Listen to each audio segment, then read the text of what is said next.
Hey there, Darkstar here. Coming to you live with a new plane. The Britten Norman Islander. Picked this up today. Thought we'd do a short demo flight here and see if we can figure out how to start it. I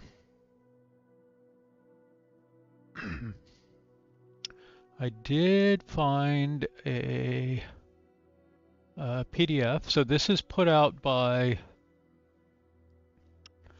hang on, I gotta find out because I don't want to get it wrong. Where did they go?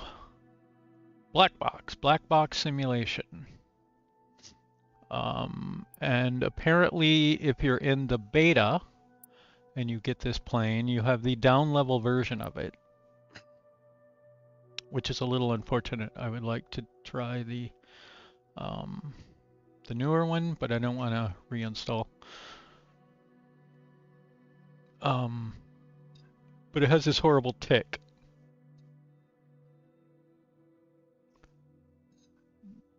And other than that, I just did a quick little test flight to make sure it would fly. And then I went and Googled loud tick, and sure enough, it's a bug in the older one in 2024, fixed in the newer one.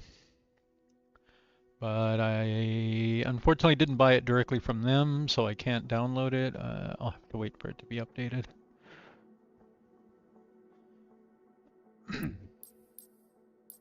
Also, they have a turboprop version, and they have some other kind of cool older planes.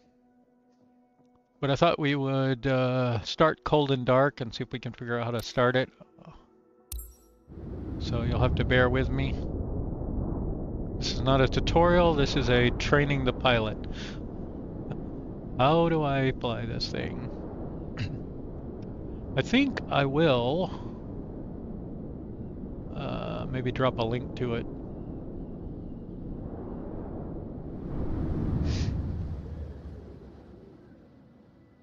Let's see.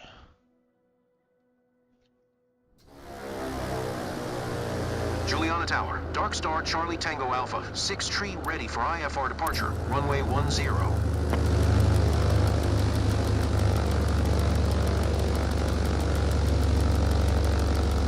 So that is the tick sound.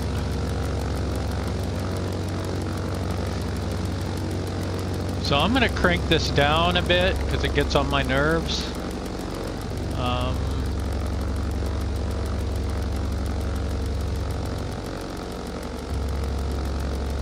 I wonder if I crank it down here in the volume mixer, if that will do it.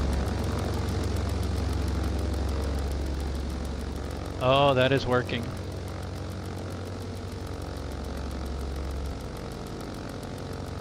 Excellent.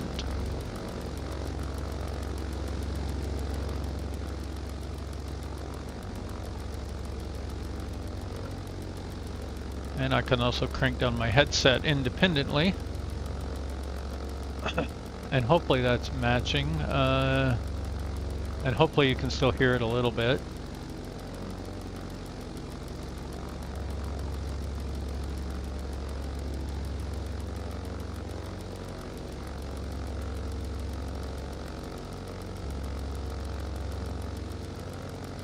Right, and I was gonna drop a link. Shorts Regional BN2 information.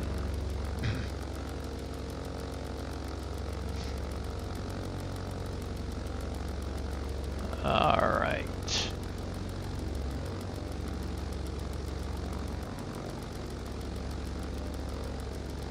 I wonder if I can edit the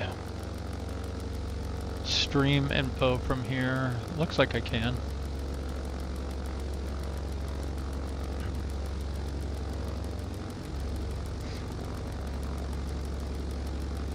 Let's see, are we actually live? We do appear to be live. Okay. One neat thing is they've got this dangly cord here modeled with physics, so when we start taking off, you'll see it shift around. However, I was supposed to start cold and dark, and I didn't, so we're gonna try that again. I think if we just send it ATC, it refills this in, and then we can go maybe pick here.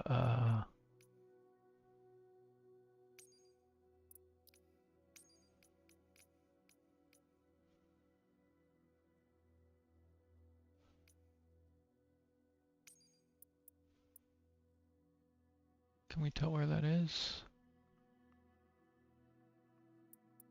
No, I'm gonna start. I want B4. C, I don't know where that even is.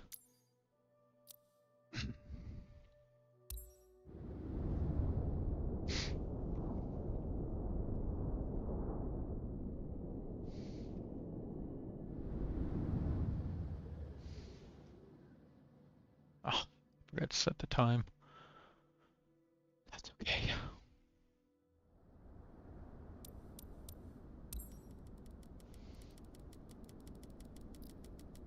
Oh, it's already ticking. I want an early flight, I think.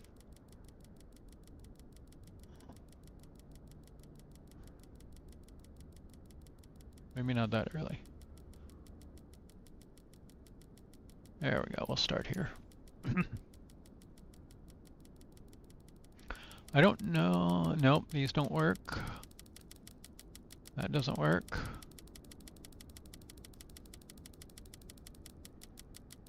However, so as you can see, it's kind of an old school cockpit.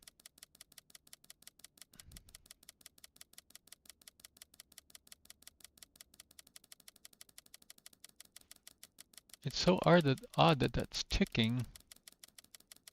You can open the window.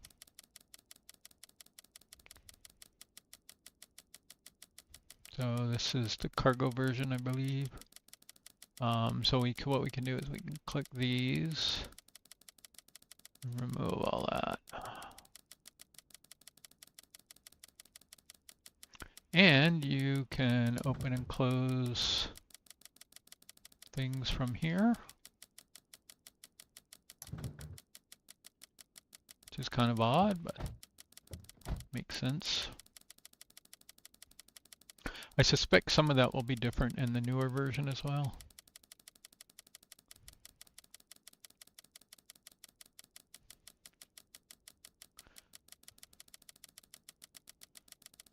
Oh, the ticking, the ticking, the ticking. All right, so let's see what we got here.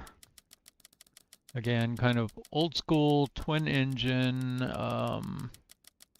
We got carb heat, parking brake down here, of course throttle, prop, like RPM lever, condition lever,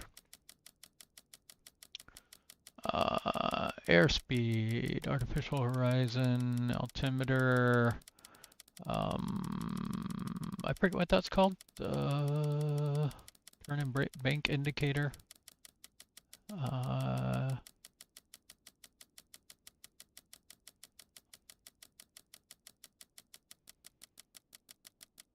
the directional gyro, and the vertical speed indicator. Looks like heading bug here.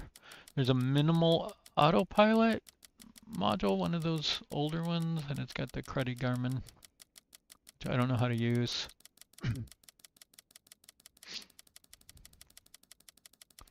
What is this down here?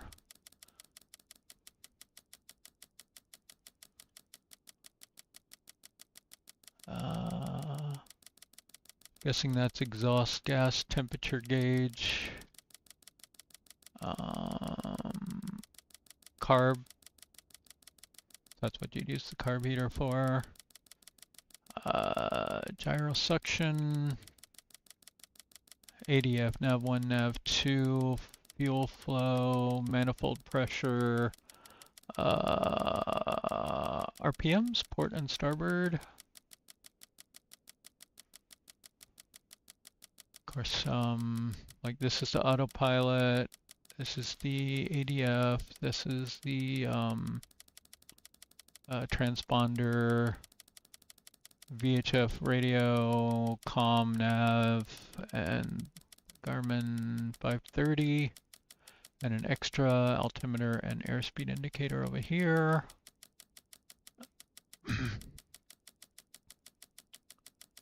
Audio switches, fuses that actually maybe do something.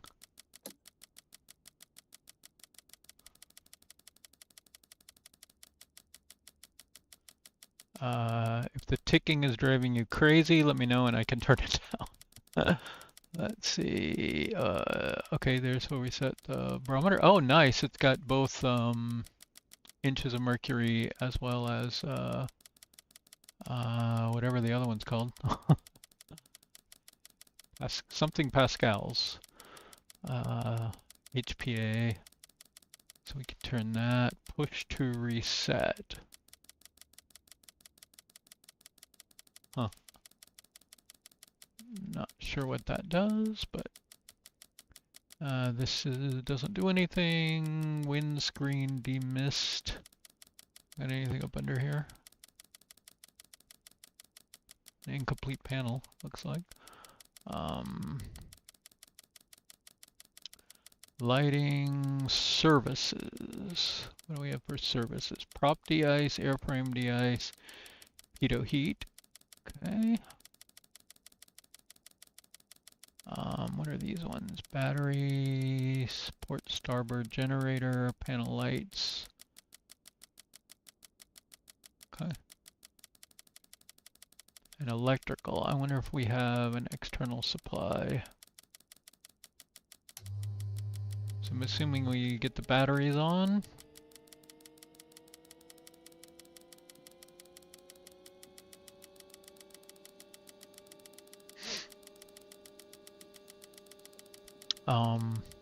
Oh yeah, there's some stuff up here as well. Fuel pump. Left and right, I'm guessing port and starboard. Mags and a starter. Okay. So carb heat temp is pretty high. So does that mean we don't need to use the carb heat? Let's see, we should get our beacon on, right?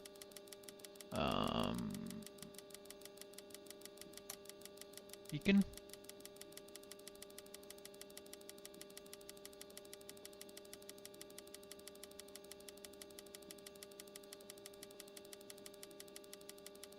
Okay, let's just try the starboard engine first. Do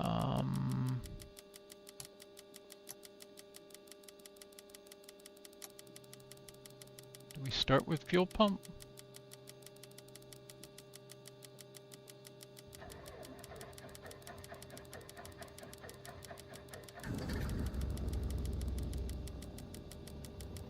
Okay. Uh-oh.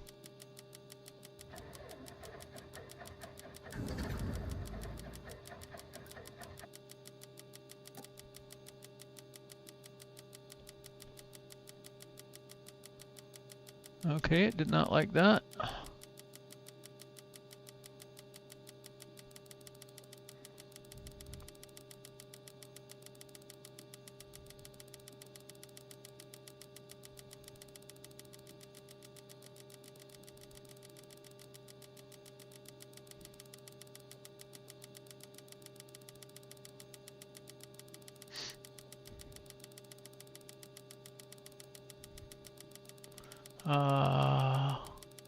I bet that these are not on.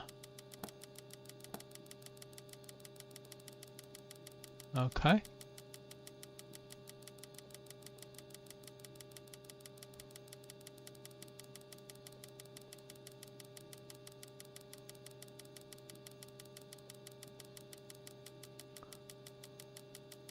Let's see.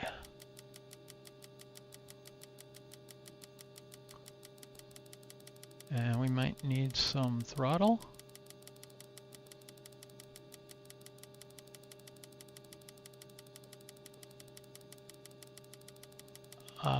Oh, the other thing I'm doing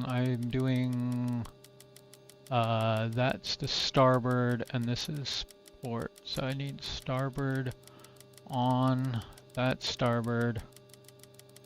We have the magnetos on.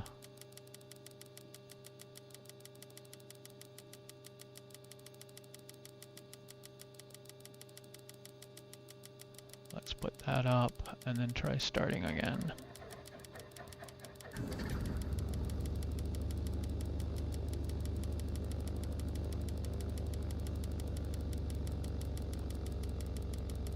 Okay.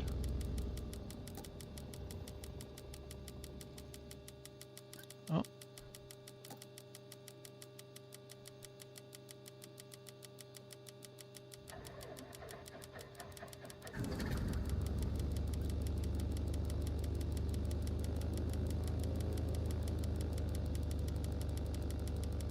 I don't know where I should leave the throttle, but it seemed to die before.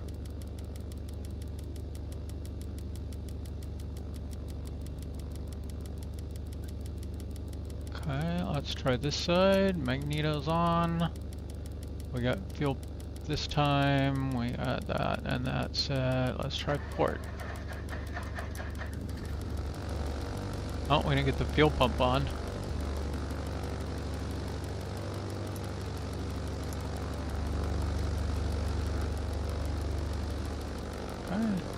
Now we should be able to turn the generators on and turn off external supply. Not that there was any necessarily.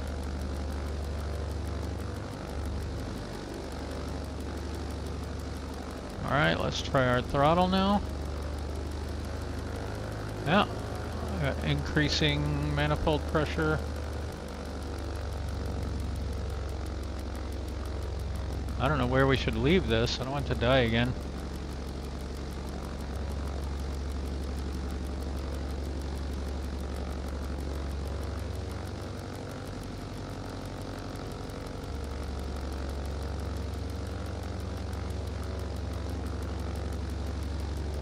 I didn't mean for that to jump all the way up all of a sudden.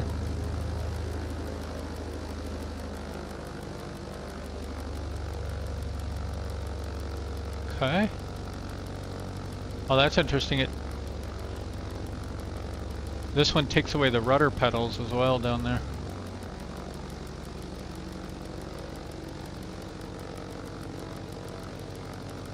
Okay, let's...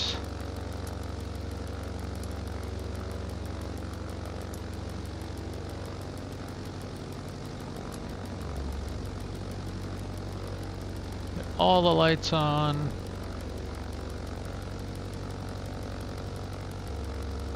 Still don't have avionics up here.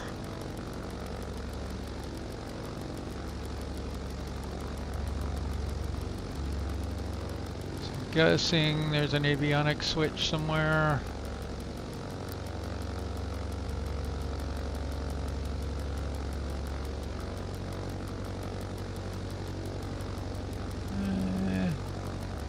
That all looks good. That doesn't do anything.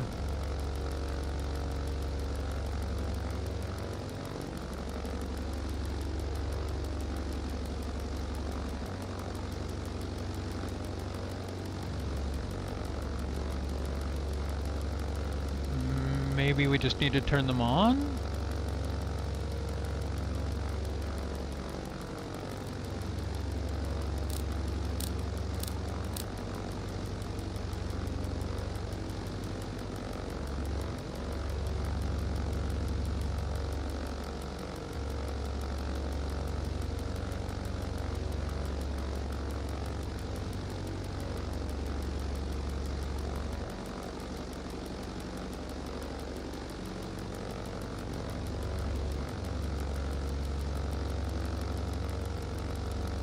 Okay, markers, VHF1.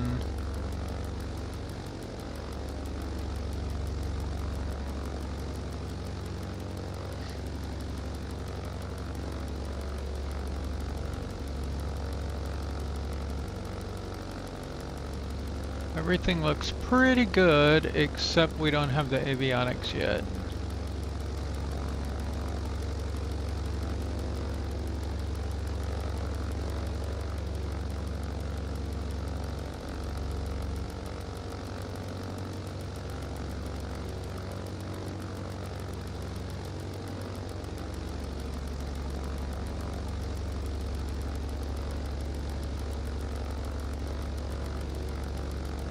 All else fails, look at the manual, got it. Don't got it.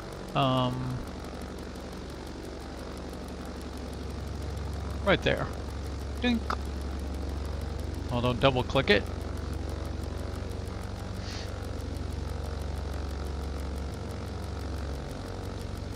Looks like we even have something of a flight plan in here.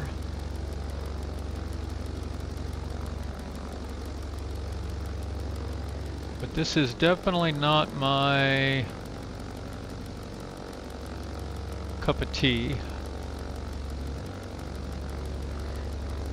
But we really just need to be going generally the right direction. It's not a long flight, so I'm not too worried about it. We always have Uber GPS if we need it.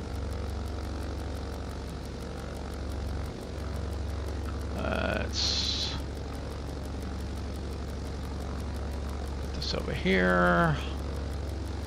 Actually, I wonder if can we send to avionics? Probably not. All right, I think we are about ready to taxi. Now that is one place that this is good to use. And it keeps turning my maps off. I don't know why. Alright, so we want to taxi here to the right.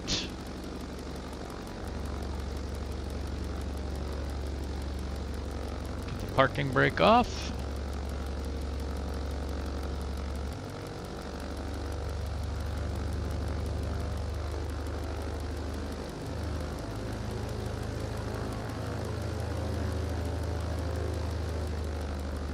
I feel like I'm in a well sitting down in that thing.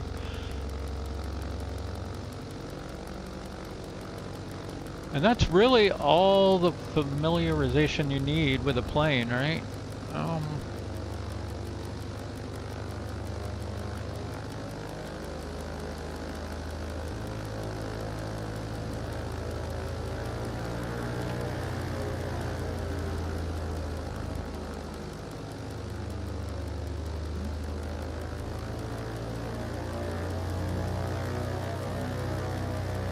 Hey, what's that?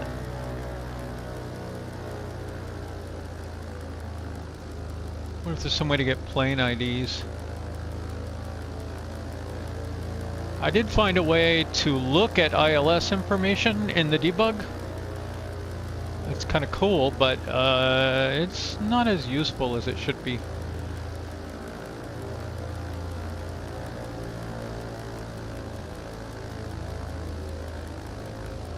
Oh, hey, we got our skyways back finally.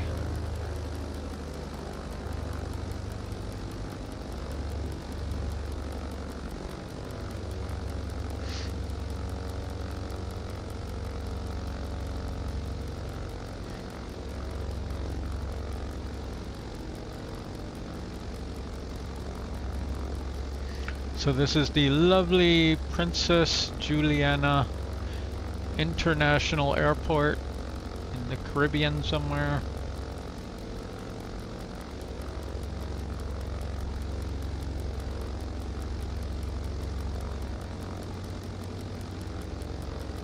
You can see that dangling mic cord shifting around.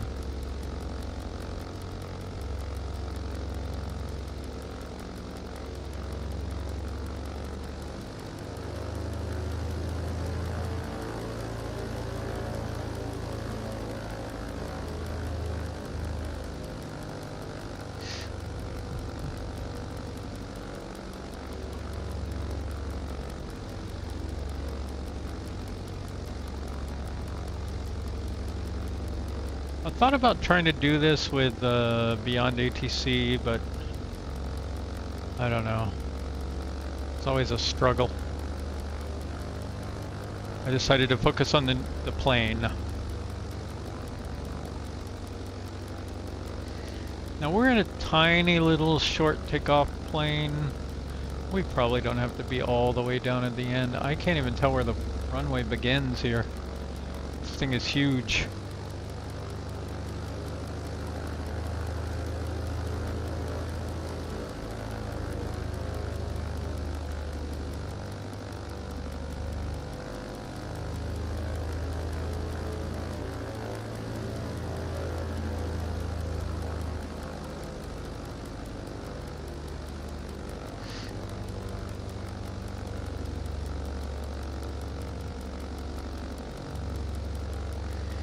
Alright, any final requests? I'm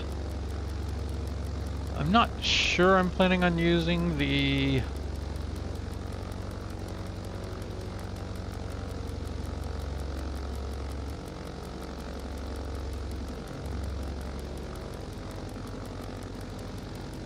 Let's pick up some ATIS. Do we have... We only have one comm radio? Okay. Well, let's pick up ATIS 127650.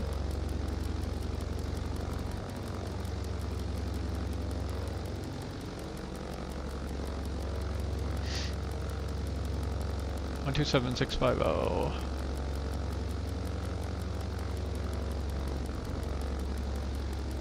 Oh, and I have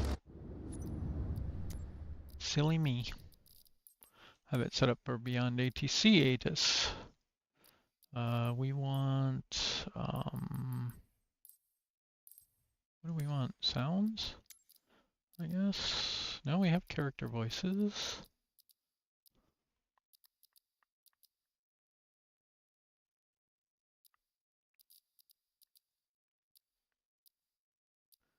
We do have character voices already. What could it be wanting?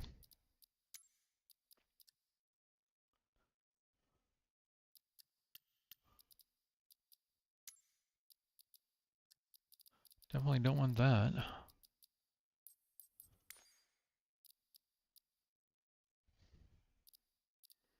I don't want these. I don't think I changed anything else. Juliane, Juliane, Juliane, Juliane, Juliane, Oops. Juliane, Juliane, Juliane, Juliane, Juliane, Juliane, Juliane. Well, okay, that's a problem. Yikes. Alright, the radio doesn't work very well. Do we have weather here? No! We're gonna hit comma then. Actually, you know what we could have done? We should be at about 12 feet, so... Oops. Not what I meant to have happen. So yeah, if this reads more than about 12 feet, you're not set right. We have Delta.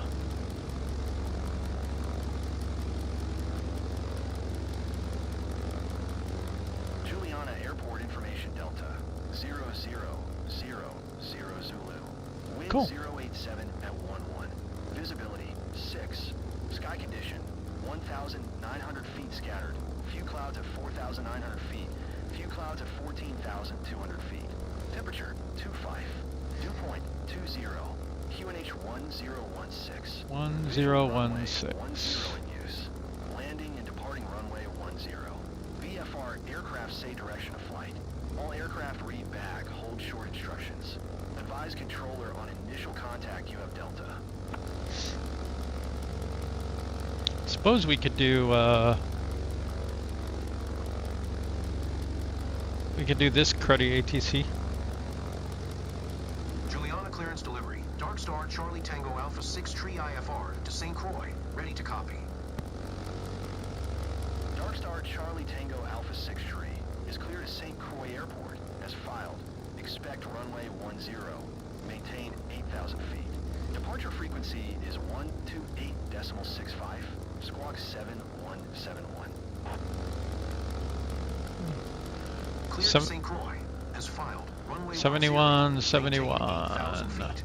Departure frequency is 128.65, squawk 7171. Dark Star Charlie beat you Tango to it. Alpha 6 tree. Dark Star Charlie Tango Alpha 6 tree. Read back correct. Contact ground on 118.7. Good day. 118.7. Juliana Airport Information Delta 0000 Zulu. Wind 088 at 118.7. 118.7. Why does it say to do that?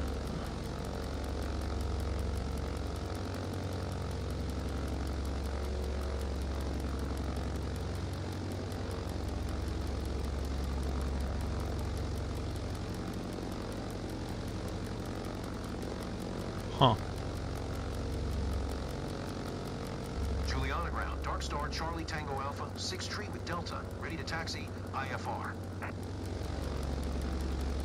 Dark Star Charlie Tango Alpha 6 tree. Taxi to and hold short of runway 10 using taxiway Alpha. Contact tower on 118.7 when ready. Okay. Taxi to and hold short runway 10 using taxiway Alpha. Dark Star Charlie Tango Alpha 6 tree.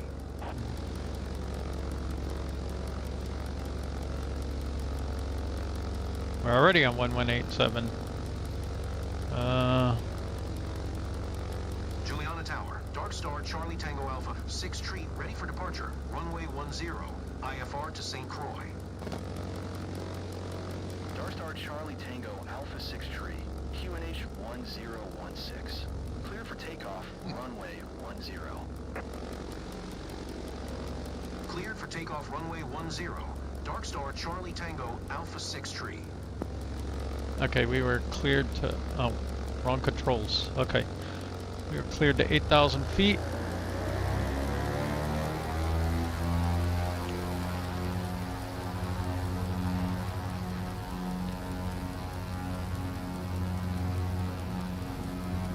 I did get flaps down.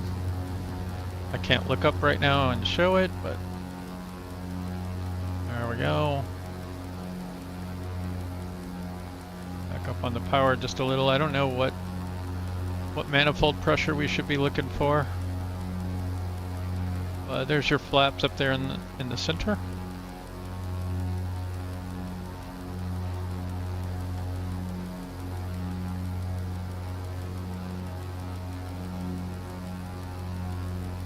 Go ahead and go flaps up here.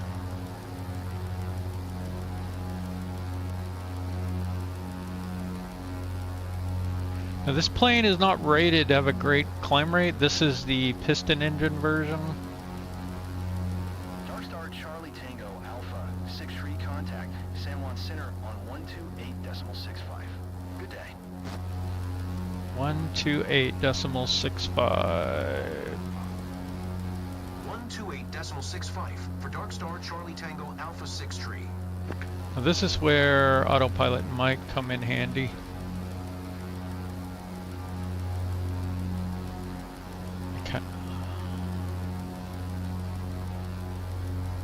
Thought that was it.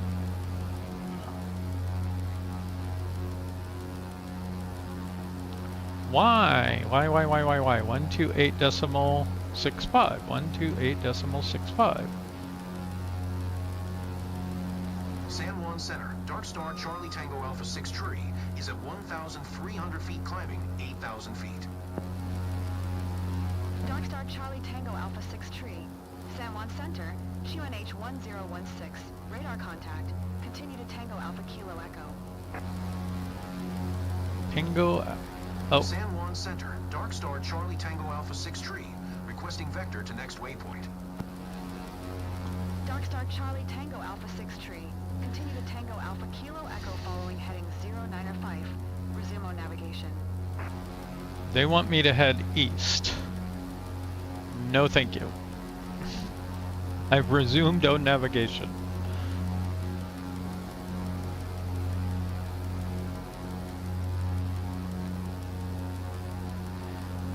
Dark Star Charlie Tango Alpha 6 Tree. Oh. Did you hear my last transmission?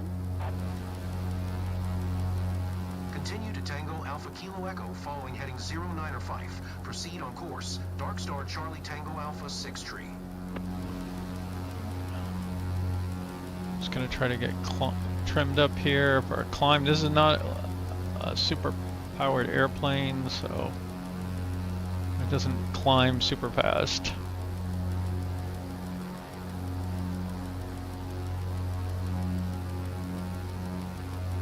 Somewhere on there should be okay for a while until we lose a little bit more airspeed.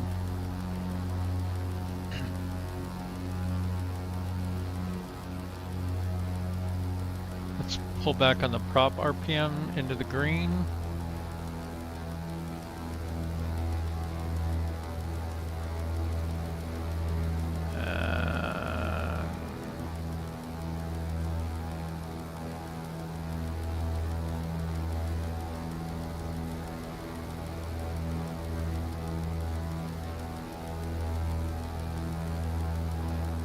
Trimmed up here.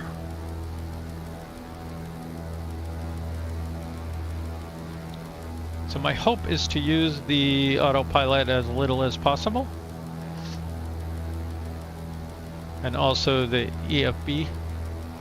I mean, other than for like normal functions or whatever.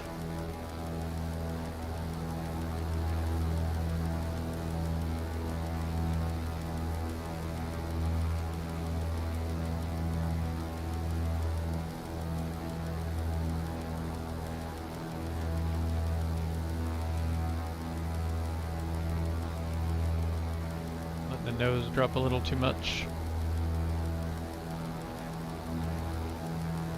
Going for about 4 or 5 degrees there on the old artificial horizon.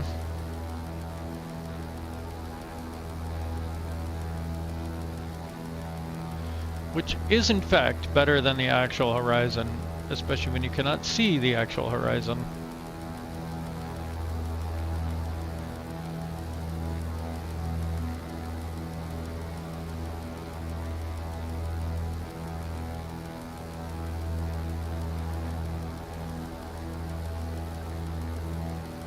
Alright, there's 4,000, halfway there.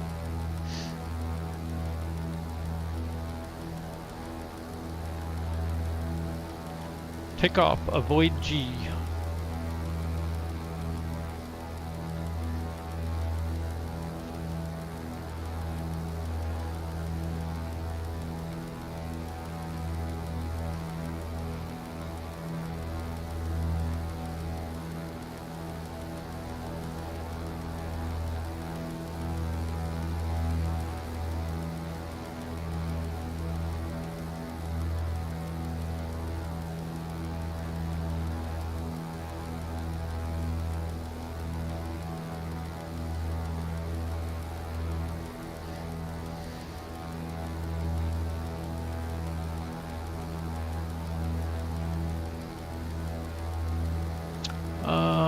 Outside air temperature here, well above 10. We will not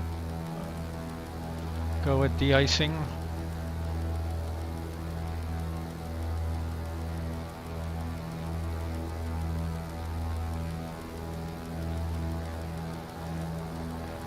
However, I am instrument rated, at least in this game. I've never killed anyone in this game.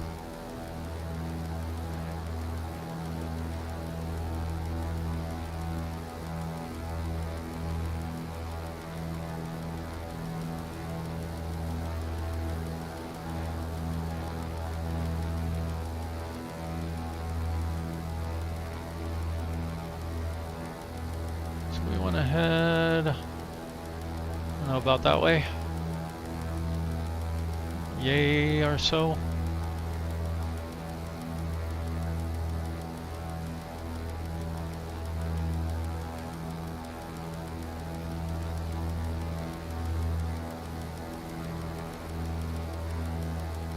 flies real nice. I'm looking forward to the upgraded version to see if that ticking sound goes away.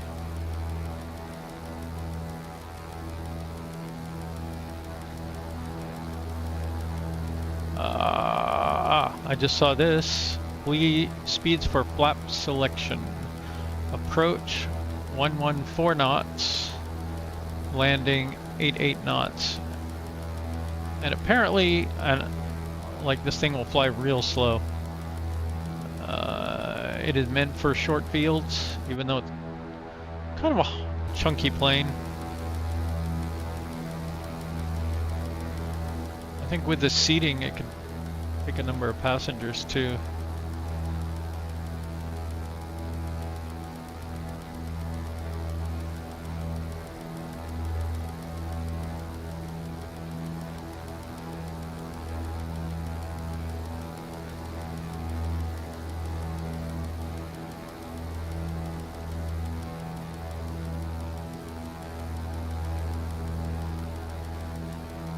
Alright, we're finally coming up on 8,000 here. We'll want to get leveled out a little bit and get trimmed for more or less level flight.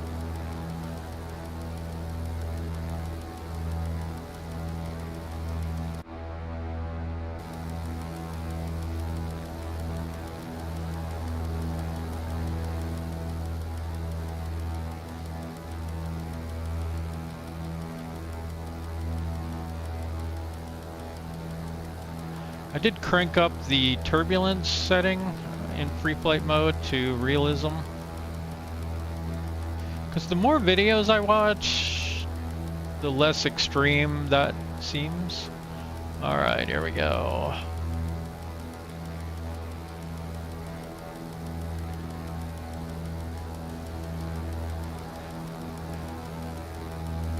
Alright.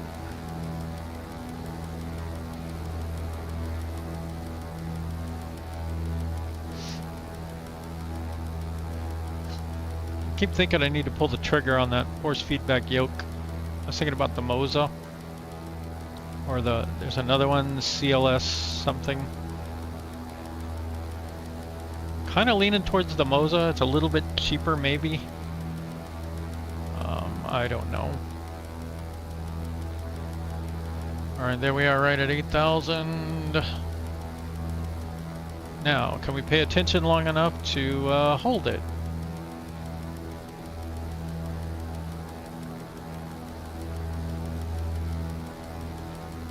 More or less got things trimmed out here.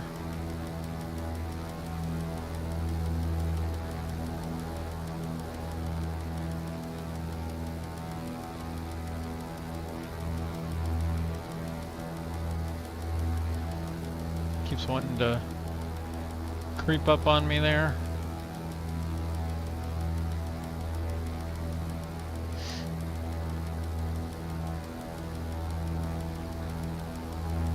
I like that the trim in here isn't so extreme as it is in some planes. Like some planes you just touch it once and it's a completely different plane all of a sudden. This one seems to be pretty subtle, but it means it takes more trim adjustment.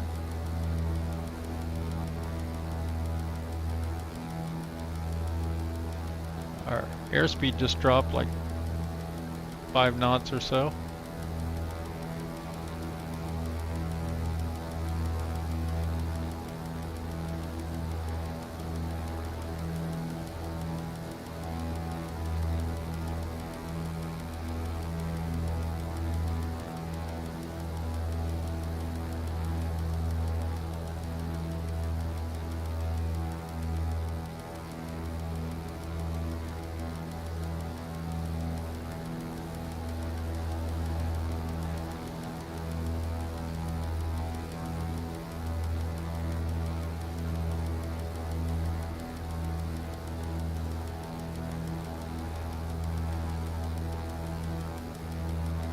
If we were VFR, we would not want to be flying through the clouds. We'd have to dodge around them, or climb over them, or descend under them, or something.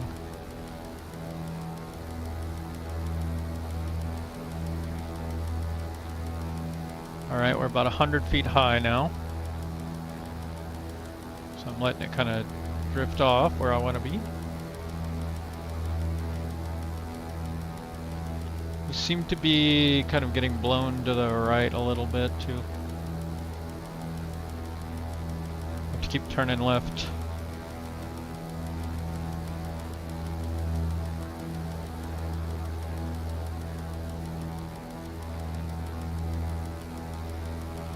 And what I don't know with this, okay, that we're just at Gouda here, so we got a ways to go.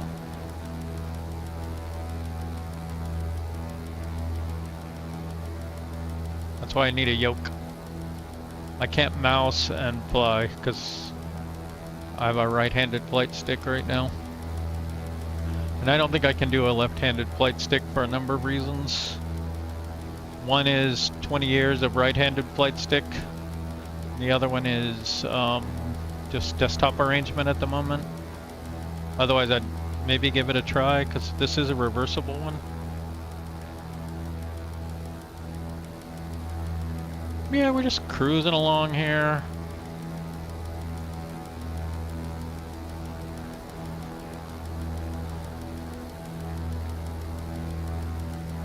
Alright, more left turning.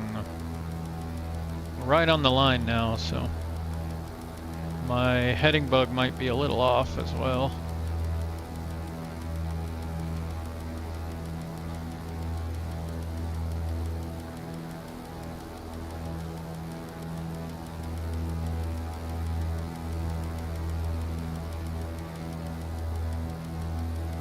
Alright, we're 100 feet low now. Just try and keep it in a positive vertical speed for a bit.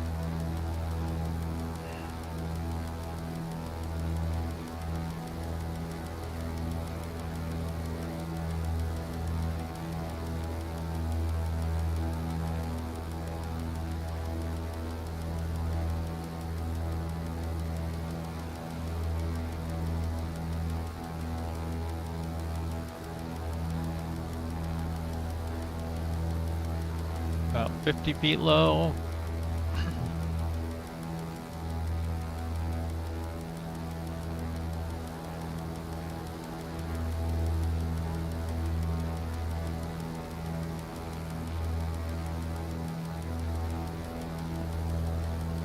So far I've not had any luck getting it trimmed out. Some of that might be the sensitivities on my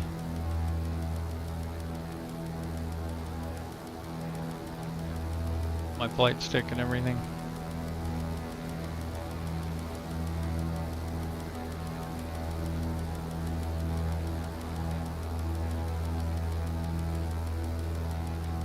But no matter what I do, it just wants to descend again in a few seconds.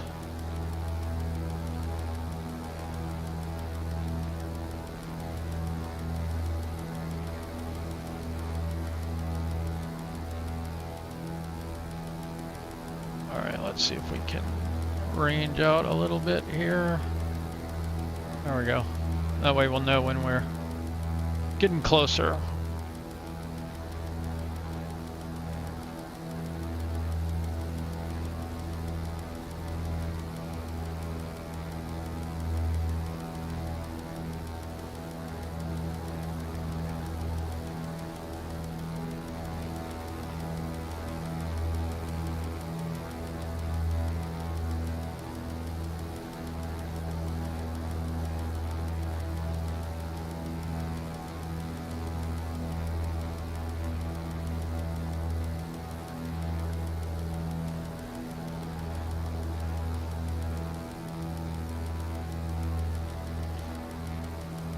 Just doing a little flight test here of this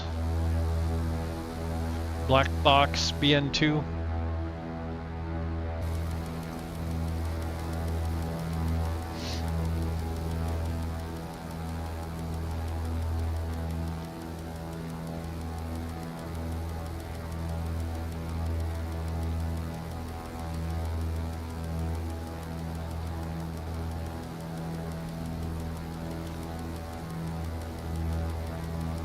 Man, this thing is so boxy though, it's funny.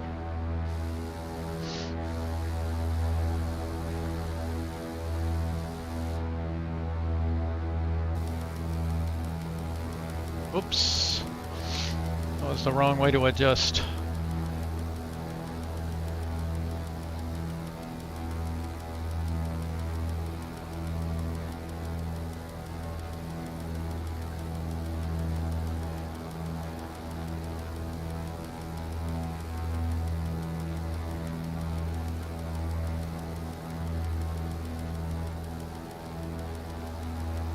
It's funny, it's single pilot VFR only. Okay.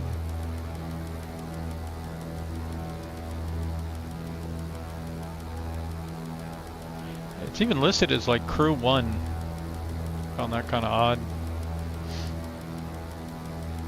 Like, isn't there a whole seat right there with a potentially flight controls and everything?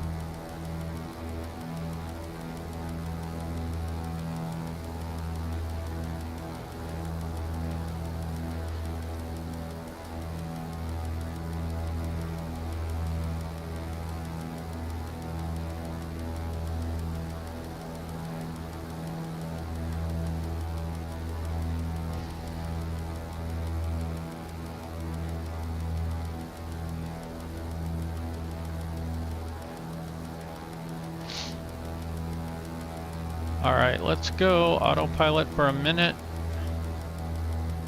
Just, so what do we got? Out, roll hold. Let's do heading and altitude hold.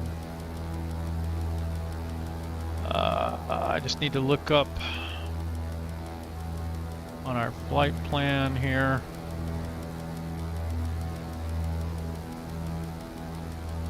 Koi is 1082.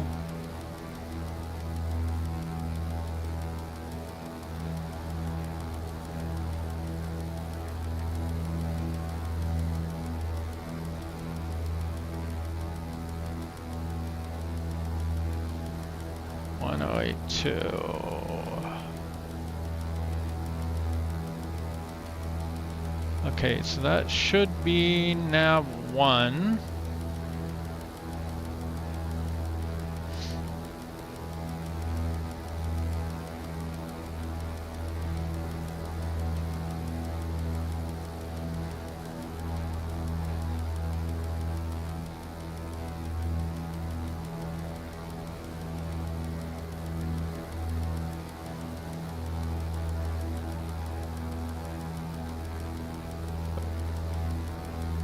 Not alive yet.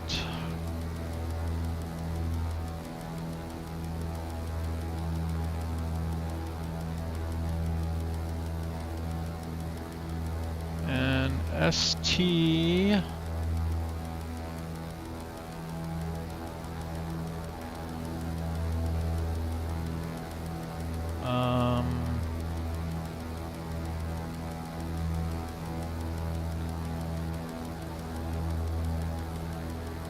I don't know if we have anywhere we can put in a NDB here.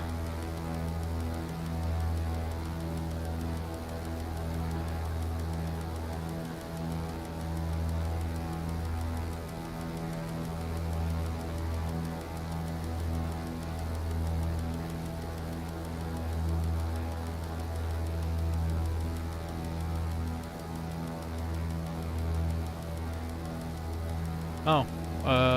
Something here. Oh, some DME. Okay.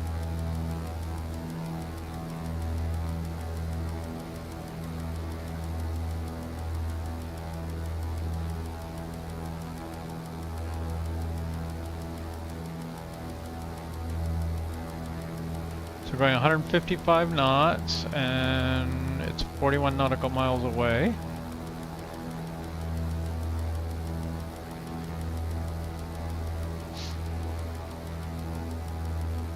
Does anyone know the range on a VOR?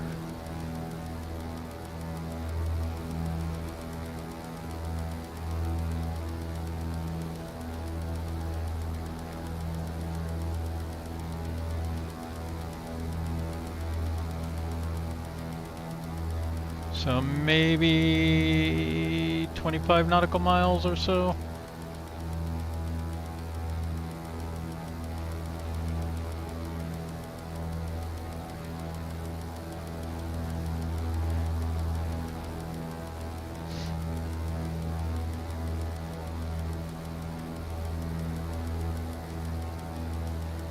Okay, and real quick, runway 10 at St. Croix. Do we have charts?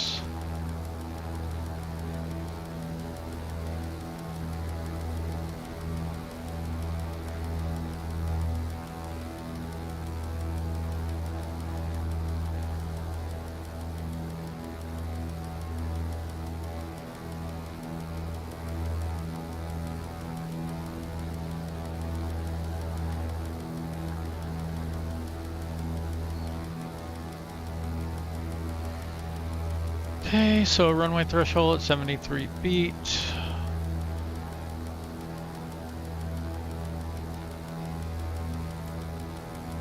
And I'm just going to be flying a visual approach, so.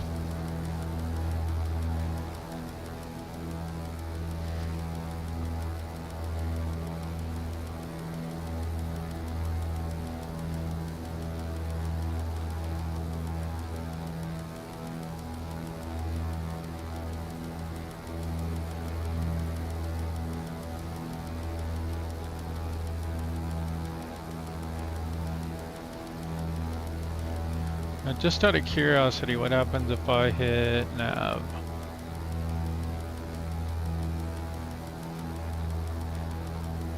Nav is armed, but hasn't activated.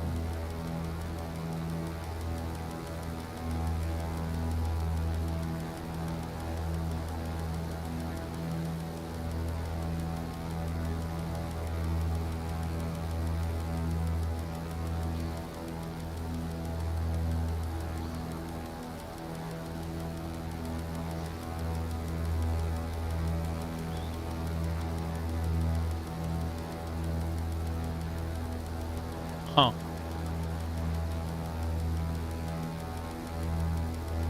Some user waypoints here for some reason.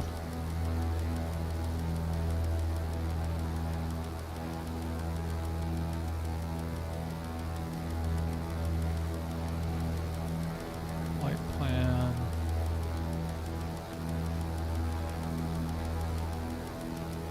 So we still don't have nav.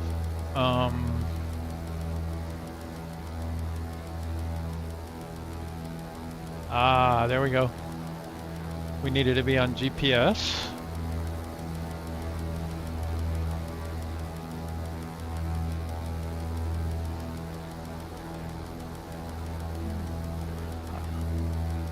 I wonder if it would even fly the approach. I would assume not. Like, it might do the localizer.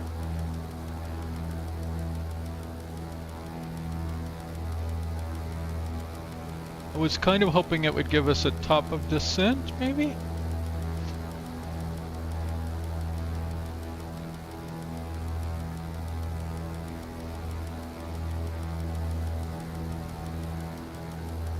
And is there some way to go?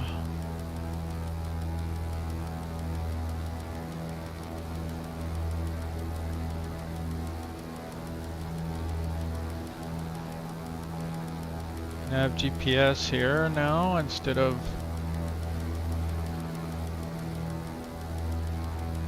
I wonder if there's some way to. Is there a nav too? Full ident. Full for emergency or 25K. Maybe that's the increment.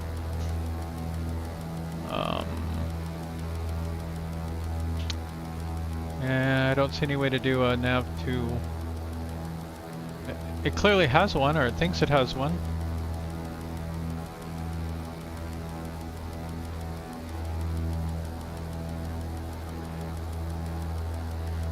Let's try the manual.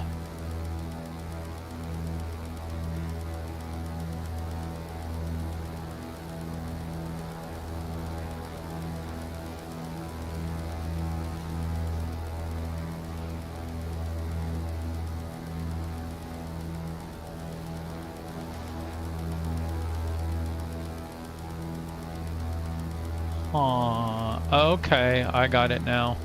This is COM 2 and NAV 2. This is COM 1 and NAV 1. So I want to put 1082 in here.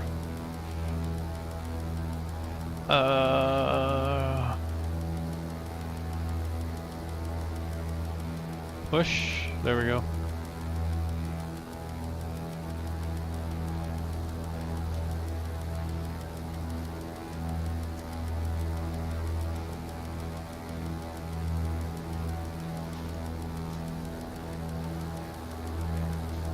There we go.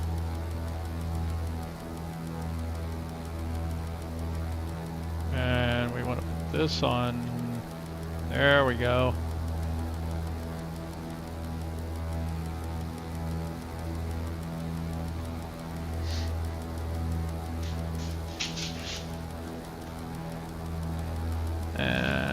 Yeah, I didn't think so. All right, we're getting it now.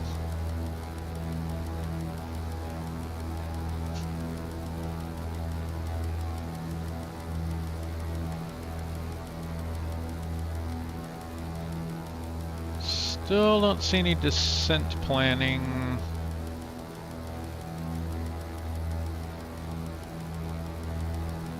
VNAV button does nothing.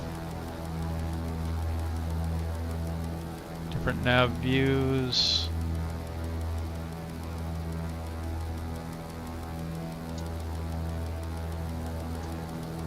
There's our island ahead.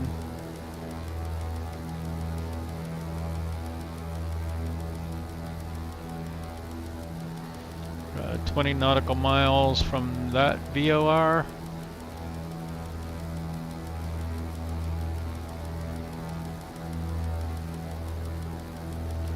So what's the rule? 8 times, I mean, like altitude times 3.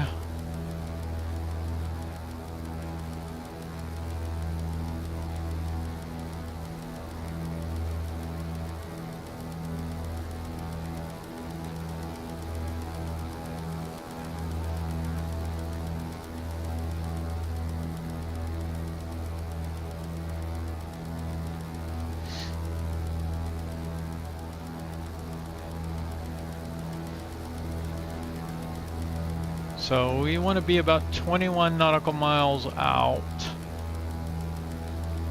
but not from this VOR because we're coming in from the other side, so we have to fly out past it and then back.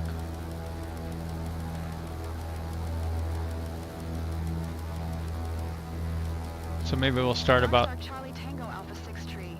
Maintain present heading and altitude expect ILS runway 10 approach via Charlie Oscar Yankee transition. Charlie Oscar Yankee. Okay, I don't know what that's doing.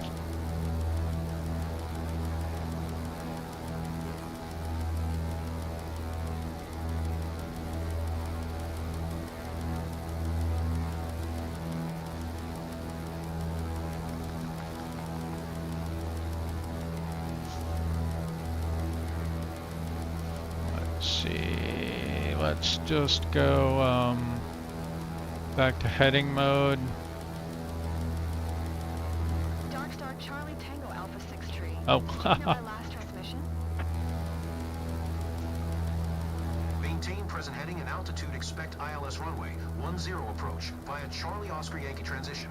Cleared to Charlie Oscar Yankee. Dark Star Charlie Tango Alpha 6 tree. Dark Star Charlie Tango Alpha 6 tree. Descend and maintain 7,600 feet. seriously? Descend and maintain 7,600 feet. Dark Star Charlie Tango Alpha 6 tree. You know what? We can keep our speed up. We have quite a buffer. And I'm assuming this thing will stop like a rock or a brick or something.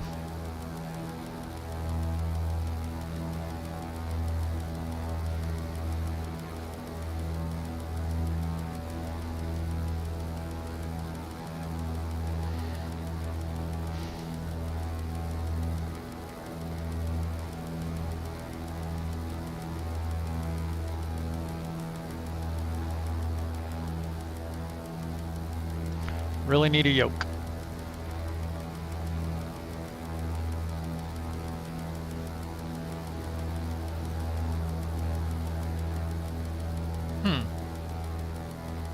Problem is, I don't know how I'm going to deal with a yoke and a keyboard.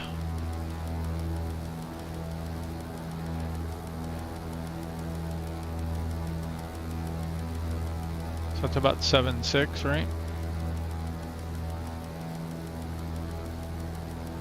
We didn't even pick up any significant speed from that.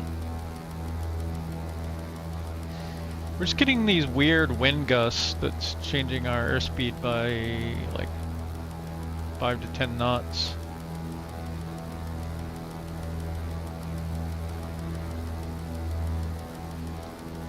Which is probably realistic.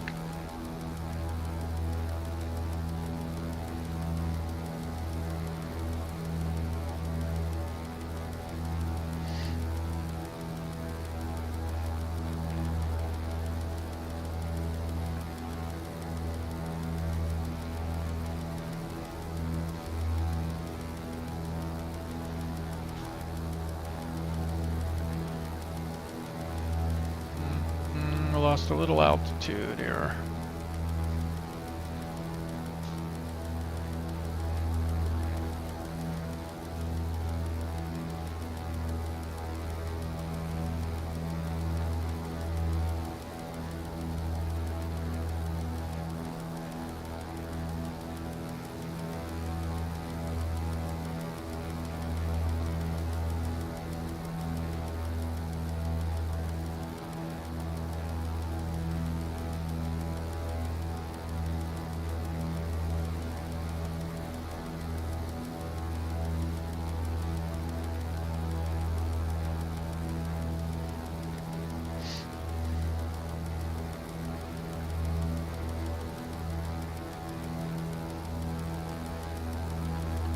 Putting us right at this cloud layer. It's gonna be fun.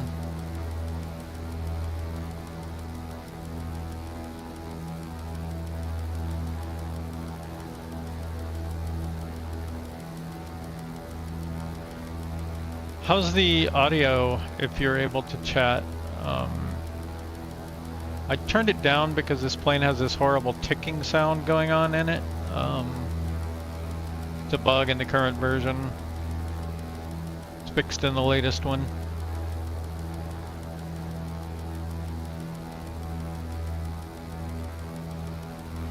I can turn it up if you want.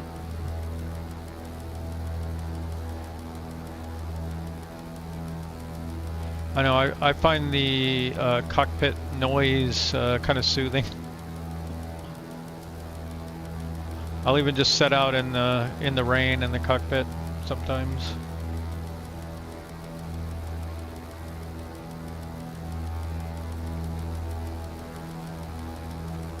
Alright, I'm letting it drop a little much. Climb back up to 7.6.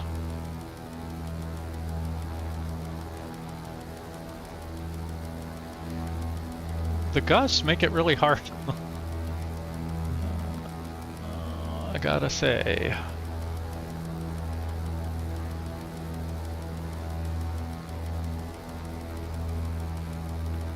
Alright, we're coming up on Koi.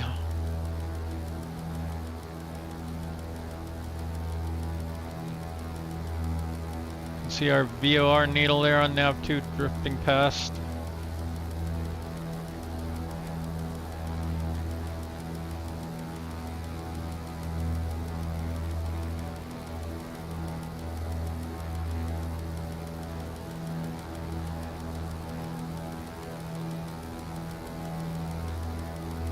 Now, I did install a scenery pack for this. I should link it into the chat when I get a chance. Charlie Tango Alpha 6 tree. Contact tower on 118.6 when inbound on the approach. Tower on 118.6. Dark Star Charlie Tango Alpha 6 tree. Alright, let's try autopilot again. What did they say? 1186. Now I know it's up here.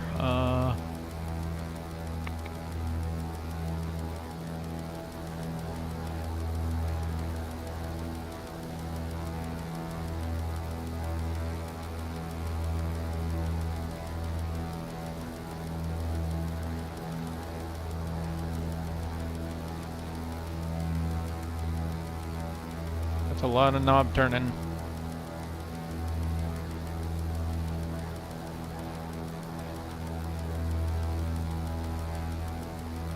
Okay, so we should have a contact tower option now. But I believe they said contact when you're established, right?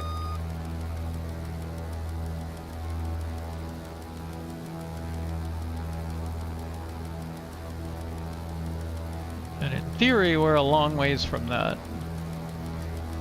Although, I think I'm gonna do an abbreviated one.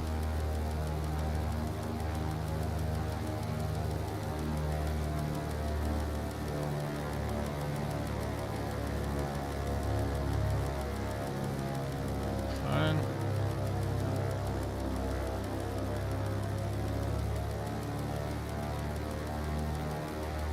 Let's do a rapid descent here.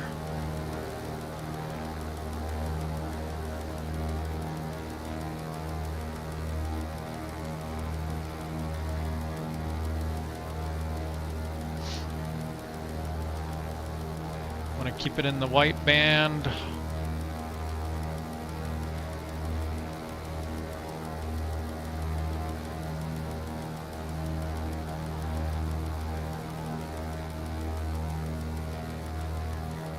Go full prop RPM.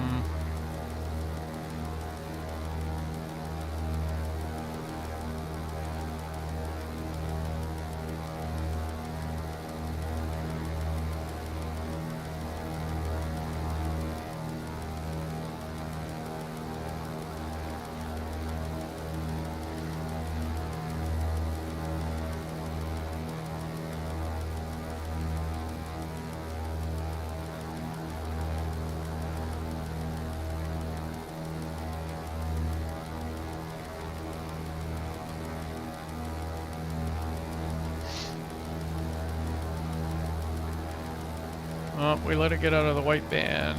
Shame on me.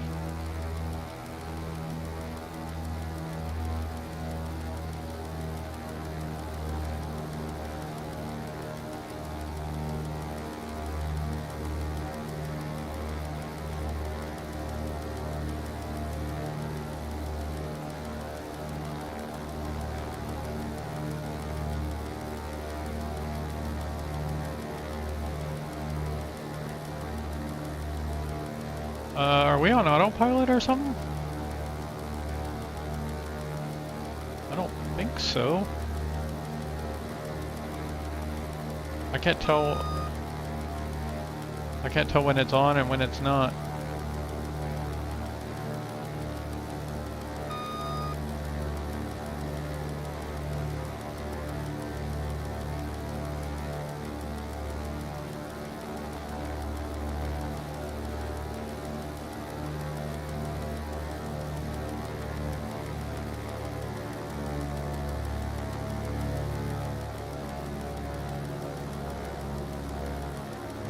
I wish I could more easily turn my head and look.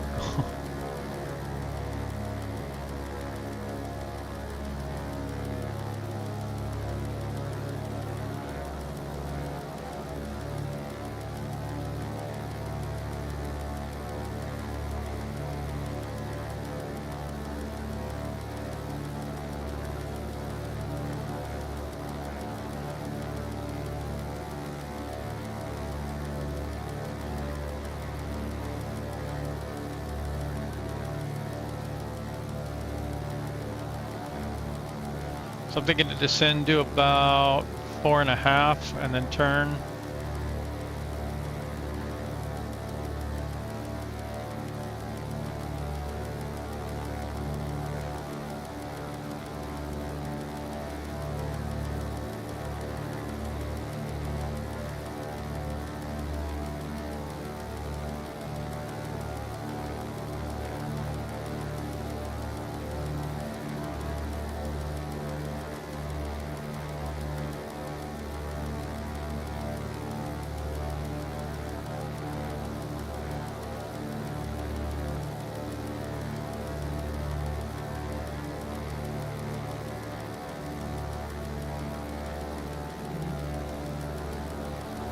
going to turn to the south.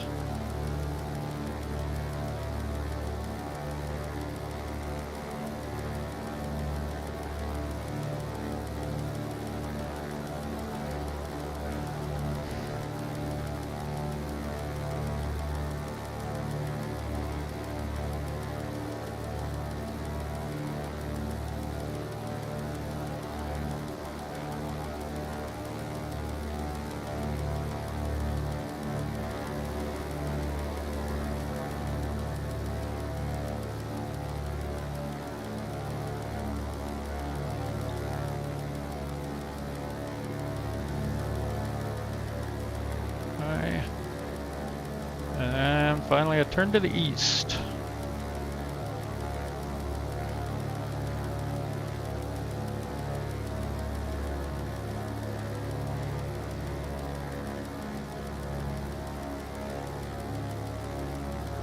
A little early.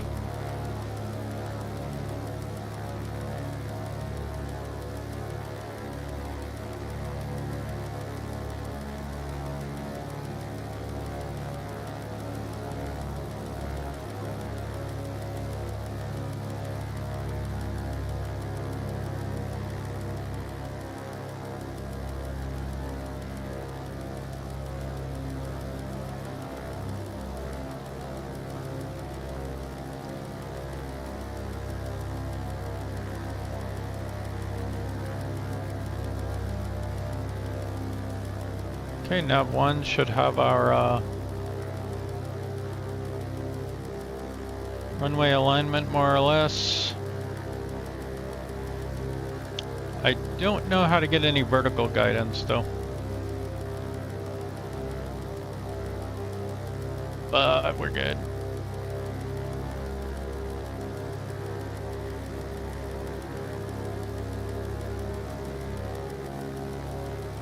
Adding in little bits of power here as we go.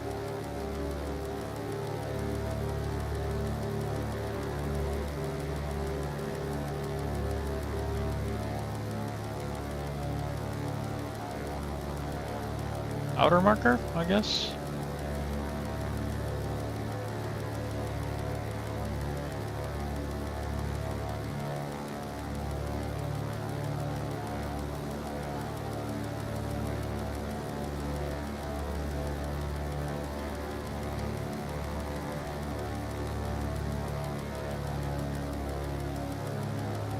Alright, looks like we got one red dot.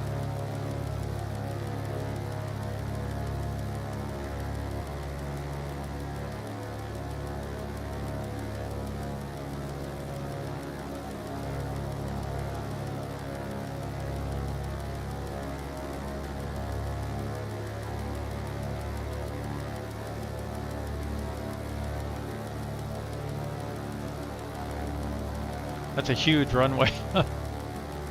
Think we'll make it?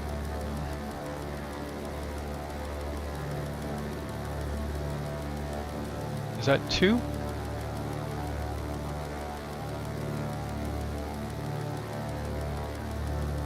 We got 2 reds now.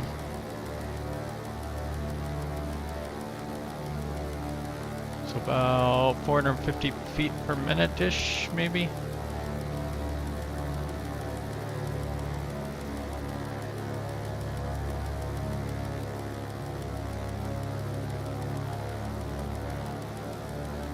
We got 3 red now.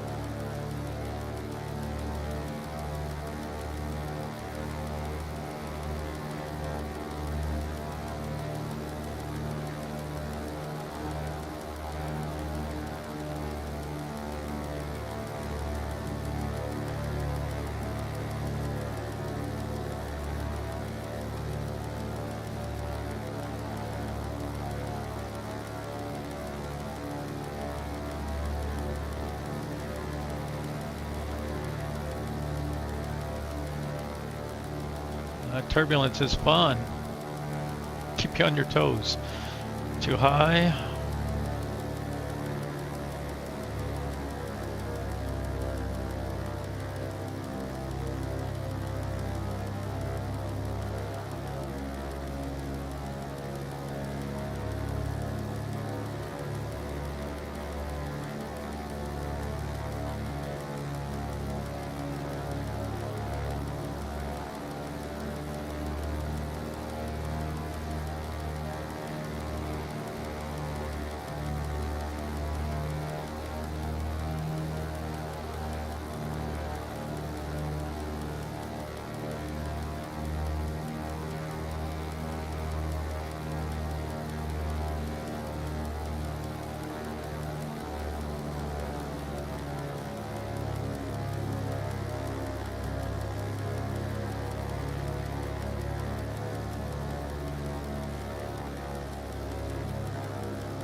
There we go. Just a little bit of extra runway.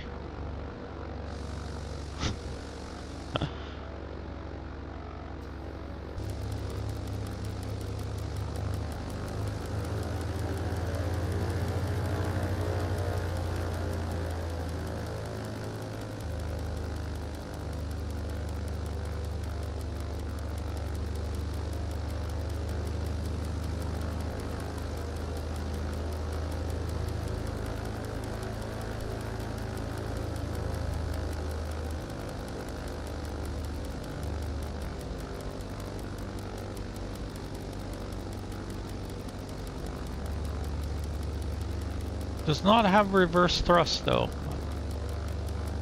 I was a little surprised. I didn't do any research obviously, but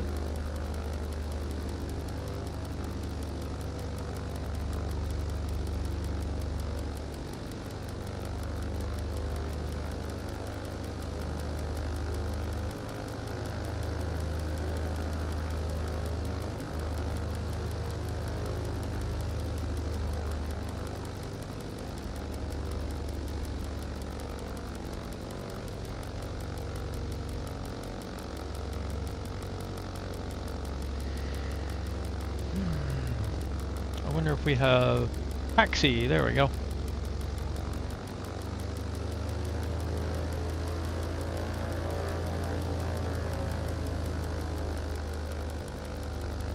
Hey, there's a Vision Jet.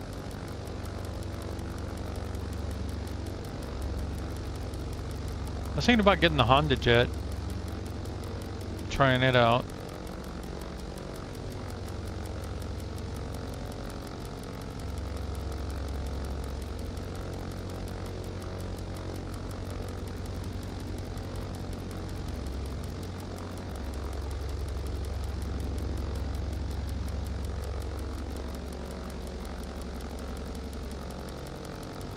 Oh, good, we got a Marshal here.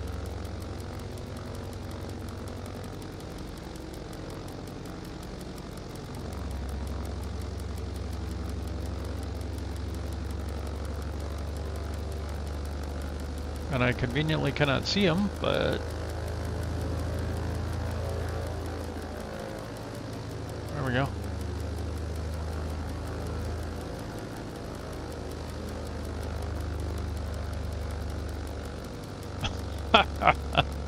Why are you walking in front of the plane? All right.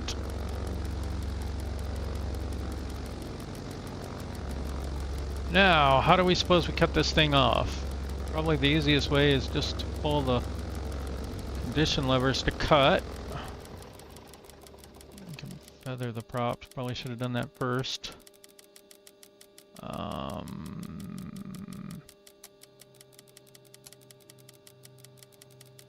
And mags off. And what else we got?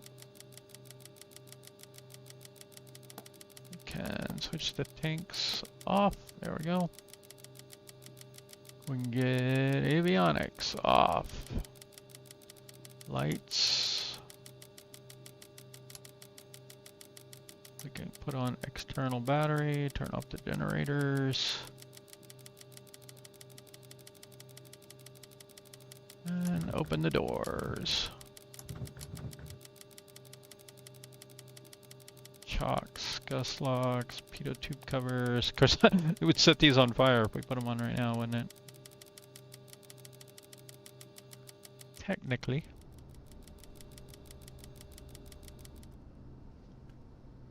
Oh, I finally stopped ticking. Oh, nope, it's still ticking. So you can't do these manually, but you can do them from inside.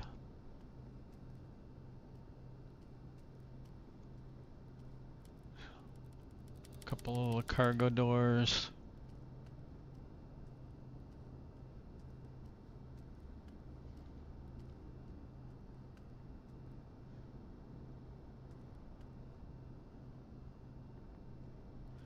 Fixed gear.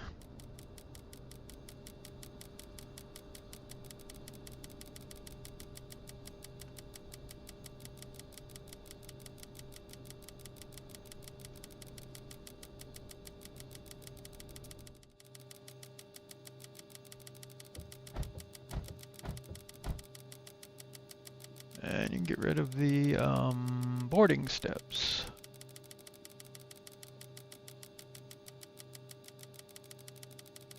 I don't oh. I wonder what the gust locks are. Maybe those were these out here on the wing?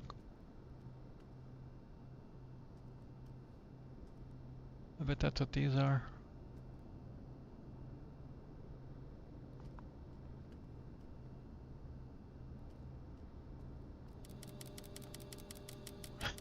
You get in range and you get that tick, tick, tick, tick, tick, tick.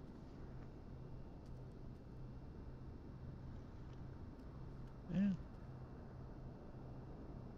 So like I say, this was scenery I downloaded from Flight Sim. Let me...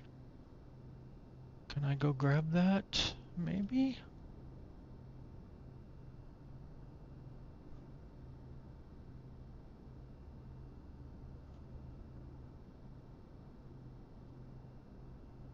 It's funny, I think there's so many versions of this plane. Every source for just about everything from fuel capacity, service ceiling, runway links, empty weight, max takeoff weight. Every single thing about it is different on almost every site I looked at. So I made up a profile on SimBrief. I picked some other plane that had a similar couple of stats. I don't remember what I based it on. The let's see, DHC6 is what I based it on. Just to pick one at random. Really? I think it had a similar like service ceiling. I think I lowered this one a little bit. And different everything else. I just pick something close. Ish.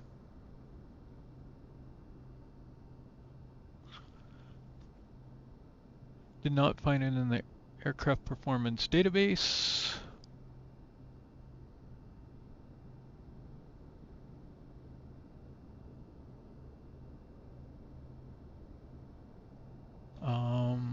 This is not the one.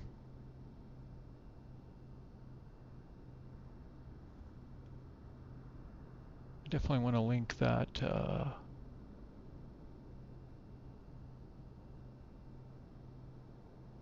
Here it is. TISX.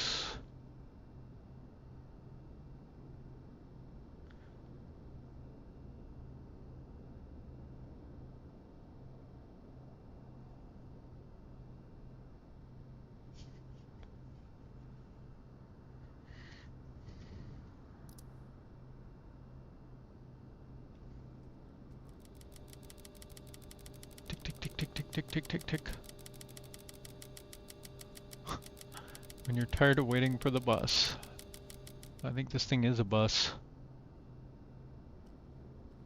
I wonder if there's another, I didn't look and see what all options it had.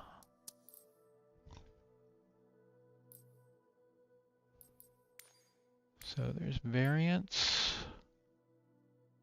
The demonstrator, I wonder what that does.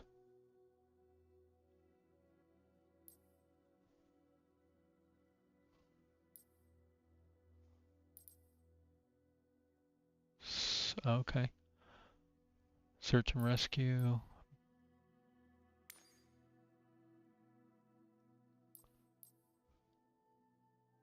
Very shiny.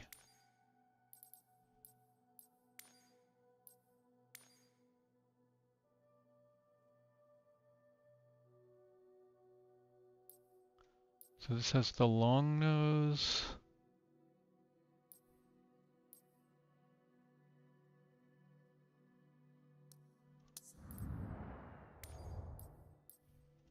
Oh, that wasn't quite what I wanted to do yet.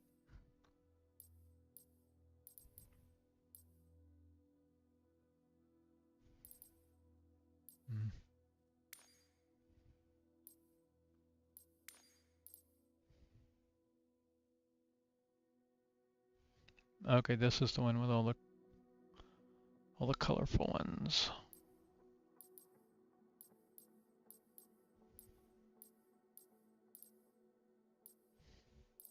There was even, I saw it go by, there was a like a St. Croix or something? St. Bart's, maybe that's what I saw.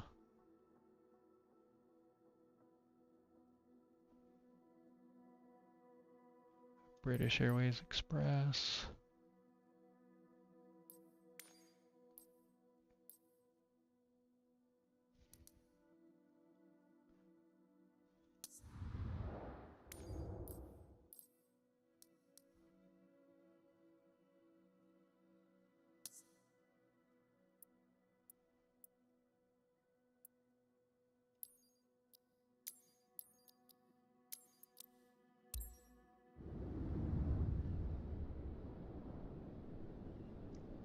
Curious if this one has seating in it.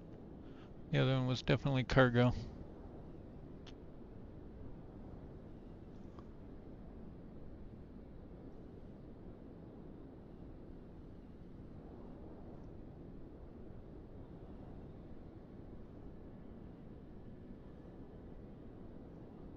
Oh, I think it's going to do this thing where it won't load a second time once you've done a flight. Anyone else on SU2 having that issue?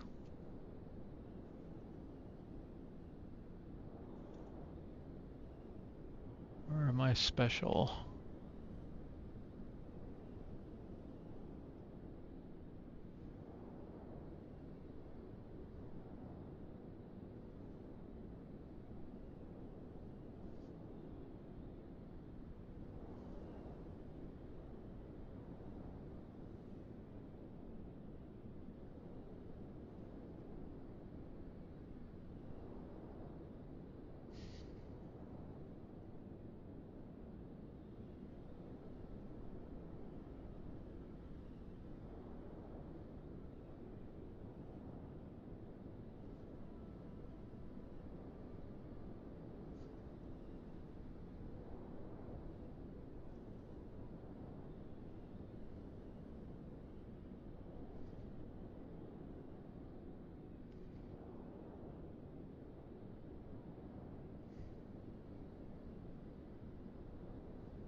When holding short of the runway, apply the parking brake and open each throttle and turn to approximately 70%. Select carburetor heat to full down.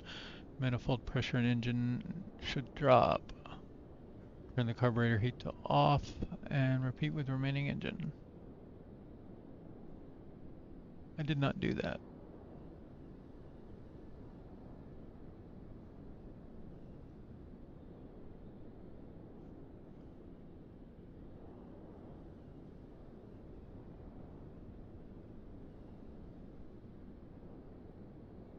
In climate 95 knots, more comfortable is 100 to 110. Should attain 800 feet per minute. Climb initially. Of course, that's at sea level.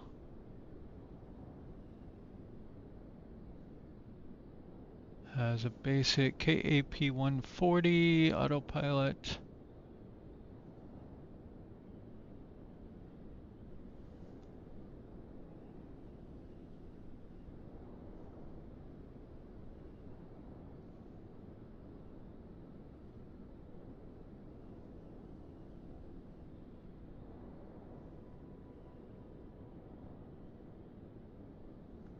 Initial climate 25 inches, manifold pressure. And this is not going to load.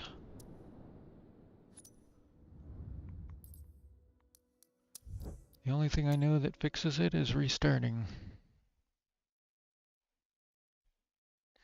After takeoff, auxiliary fuel pumps off. Reduced to 2,500 RPM, 25 inches manifold.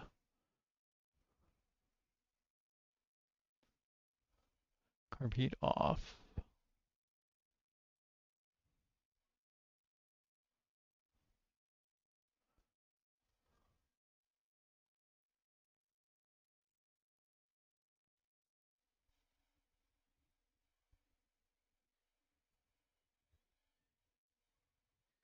You want carburetor temperature to be slightly above 5C at a minimum.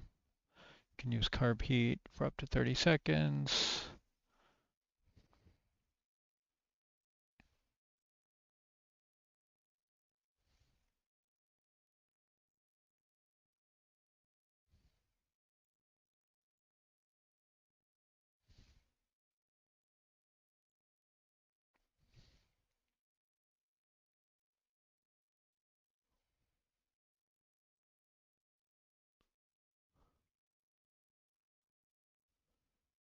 Hey, why won't it start? There we go, I think.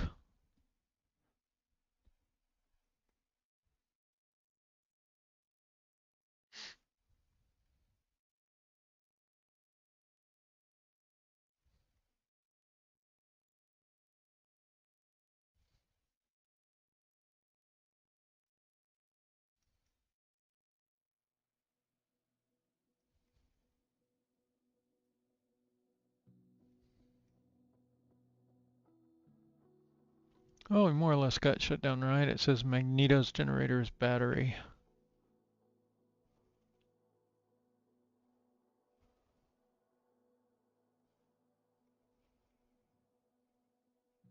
All right. Well, fun plane. Definitely need to do some more flights in it. I need to figure out how to use that GPS better. And I guess that little autopilot system too would be good. Maybe get the turboprop version as well. We also had some other planes. What was it called? Black box simulation.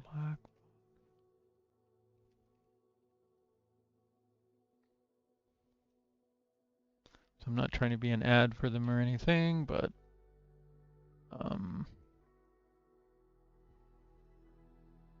they did have like this plane as well. Where is it?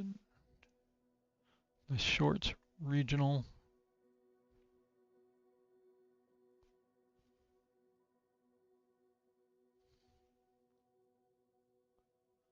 This one was kind of interesting.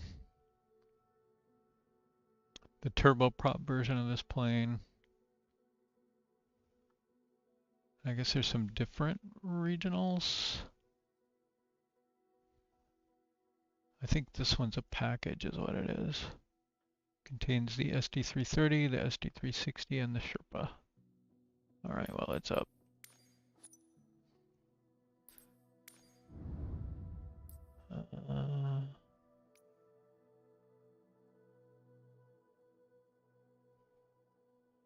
Wonder if there's any good scenery around Sri Lanka.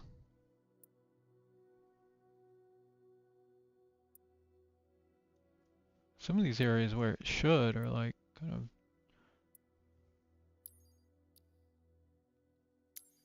Let's try this one. And then can we add this as a waypoint? Nope, that would be too convenient. Okay, well it's up by this smaller lake.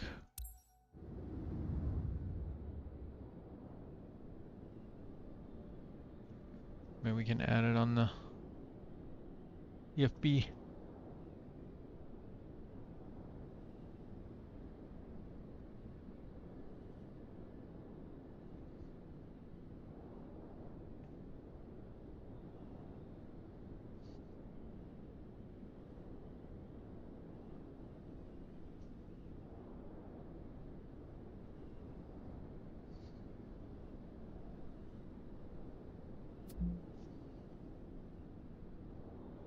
I think their servers are having an issue now.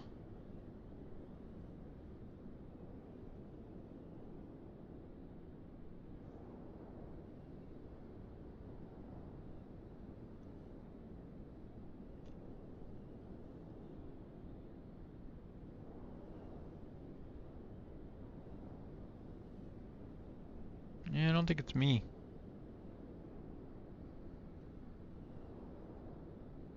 It's a little degraded from normal, but that should be more than sufficient to run this.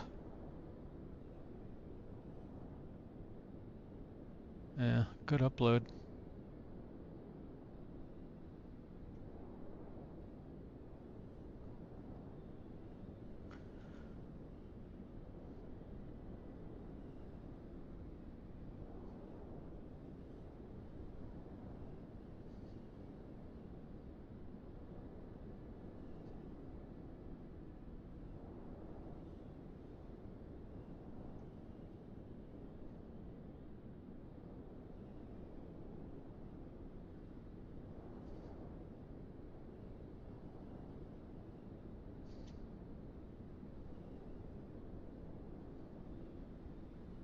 Feel free to chat.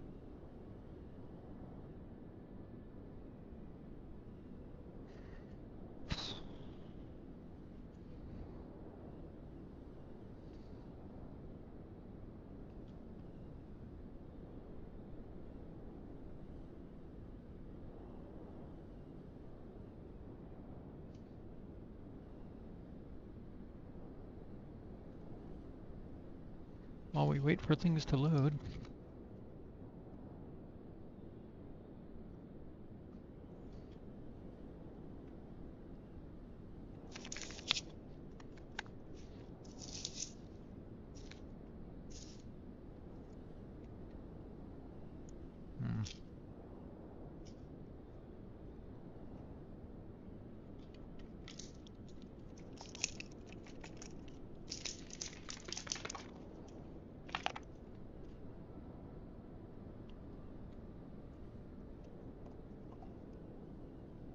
Is anyone else in game right now?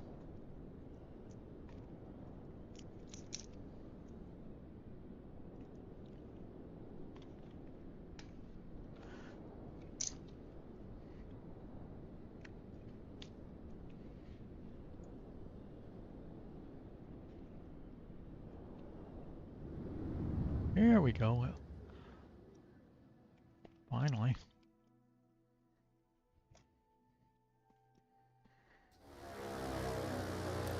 Anuradhapura Tower, Dark Star Charlie Tango Alpha, 6 tree ready at runway 2 tree, west departure. Okay, one thing I was wondering.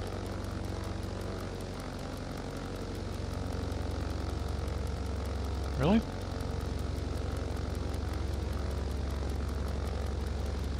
can't.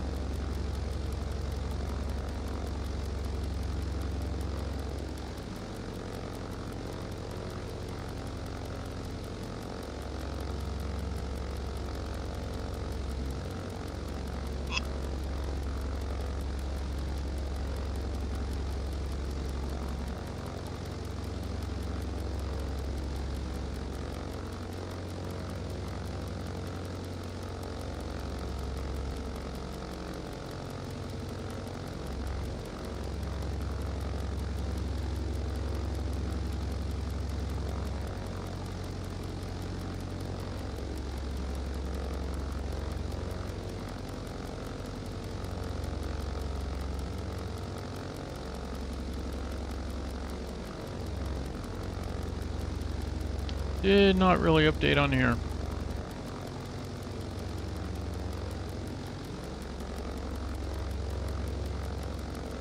Alright, let's see. Flaps are up.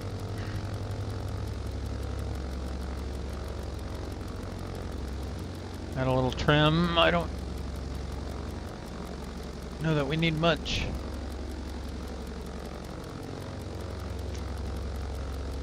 Prop RPM up. Parking brake off.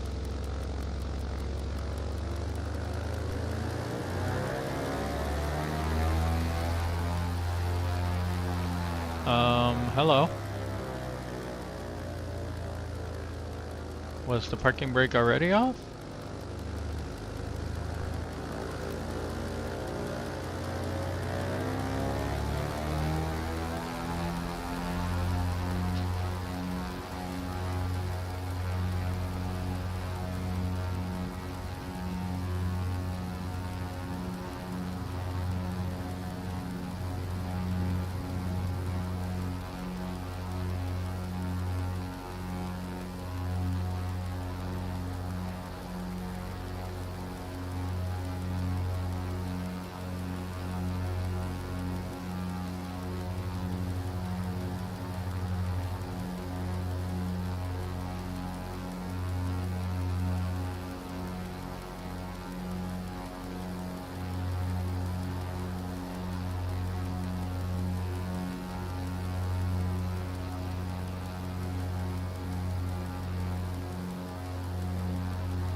Okay, so the $64,000 question, the reason I loaded this plane is, what does the back look like?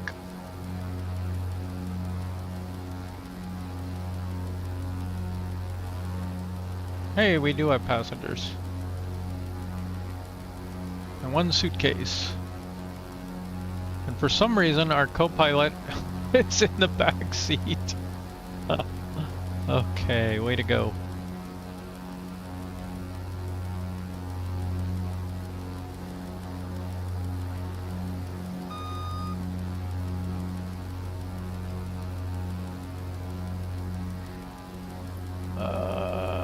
Okay, so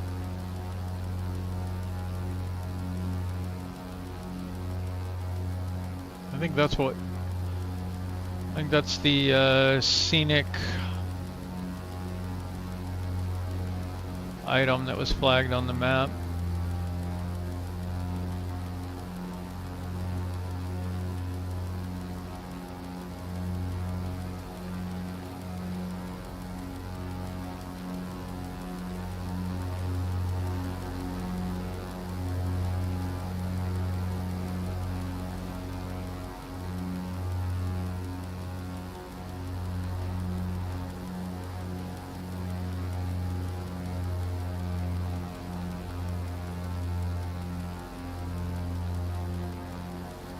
Don't want to crash into the trees.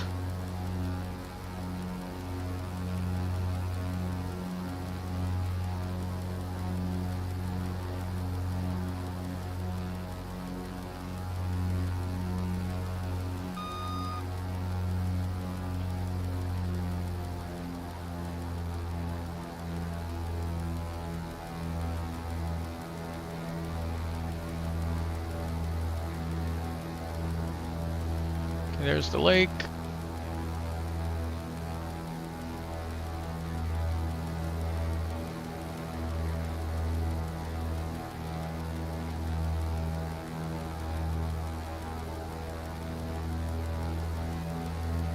So about the time we get to the other end of the lake, I think we would turn on to final.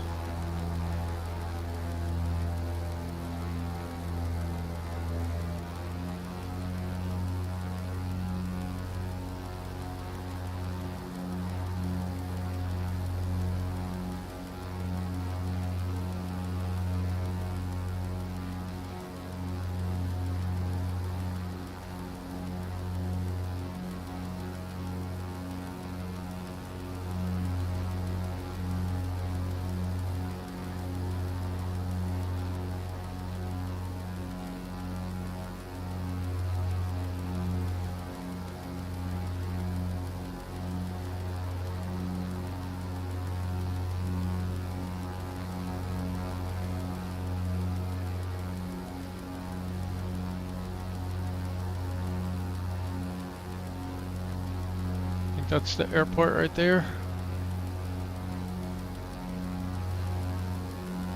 Looks like it.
And my brakes aren't working for some reason. Oh, I switched models of plane, that's why. That's why I was having trouble before. Has to be on,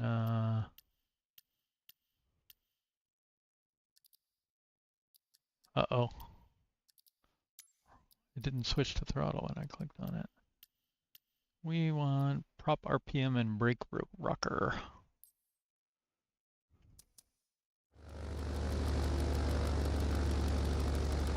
Now the brakes are working.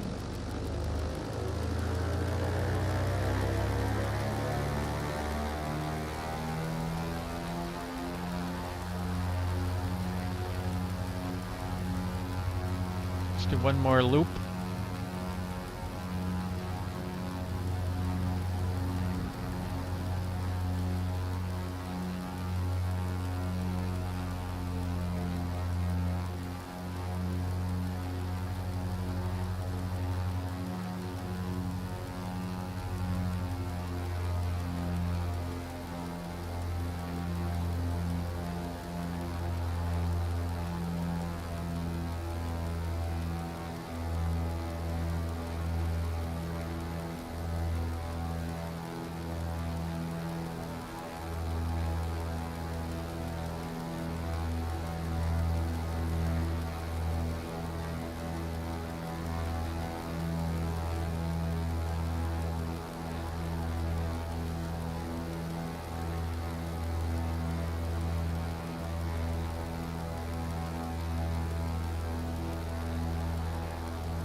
One of these days I'll get a VR headset working.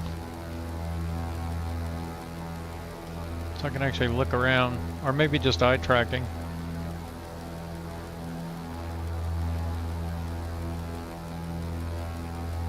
That looks better.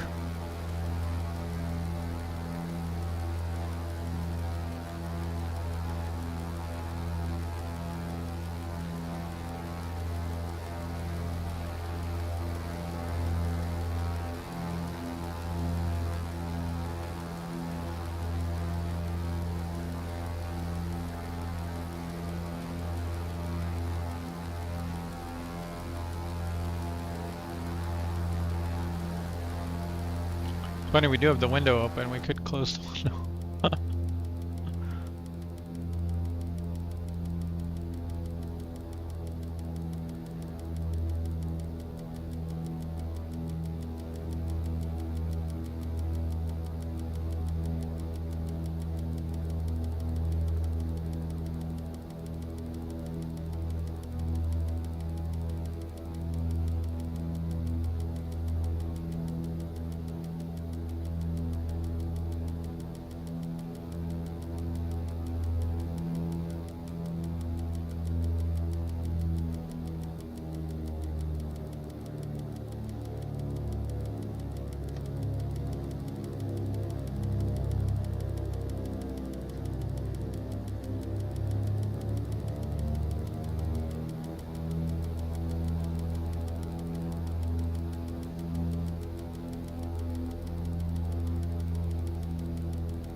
Yeah, I turned way past it.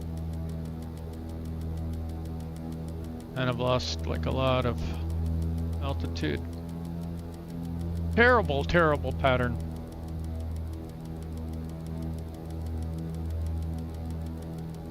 That's what happens when you can't see the airport.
Alright, so we got passenger and cargo versions, that's cool.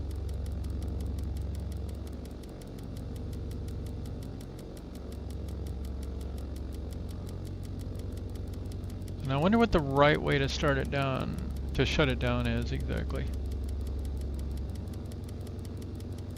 I think it was, well, probably should feather first.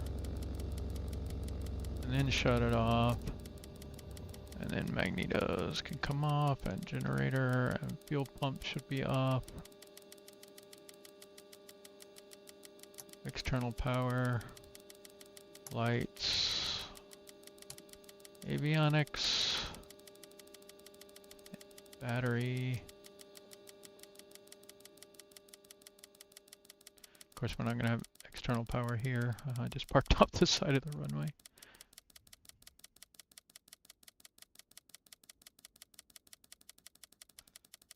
And the incessant ticking. So I'm just curious.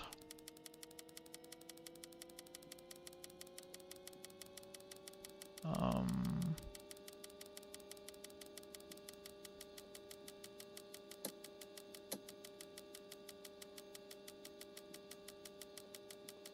don't see any indication that that failed. Generator output. De-icing cabin heat. Oh, that worked. That worked. Shut that off. GPS off. Gyro compass should be that thing, I think. Yep, that went off. Transponder should be here. I don't know if we'll see any indication, but yeah.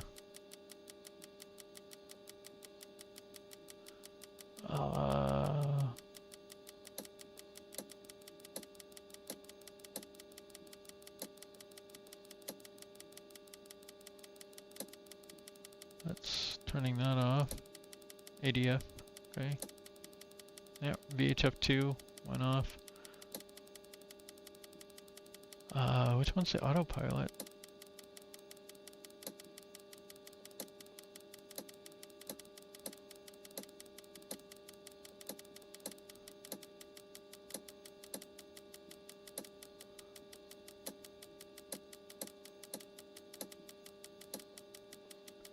Nope. Are there more breakers somewhere? So apparently there's no breaker for the... Oh, wait a minute. Yeah, for the autopilot, it's still on, right?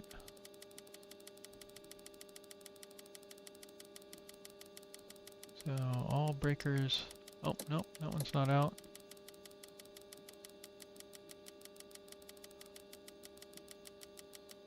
Nope.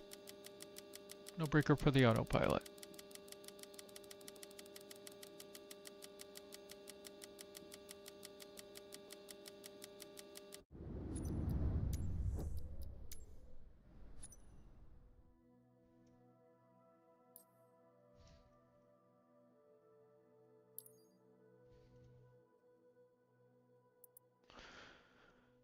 Any requests?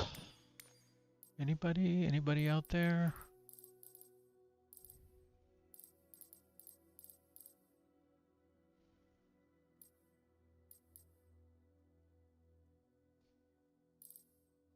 One of these days I'm going to have to learn the CJ4. I've flown it a little bit, but I don't know much about it.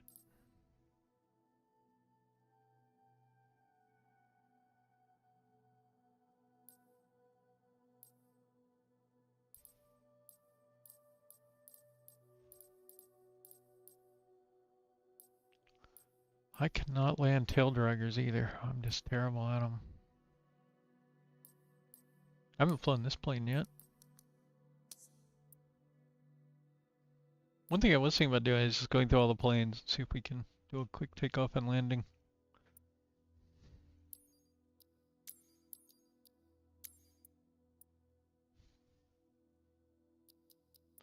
Of course, maybe some time where you can do more than one plane launch per start.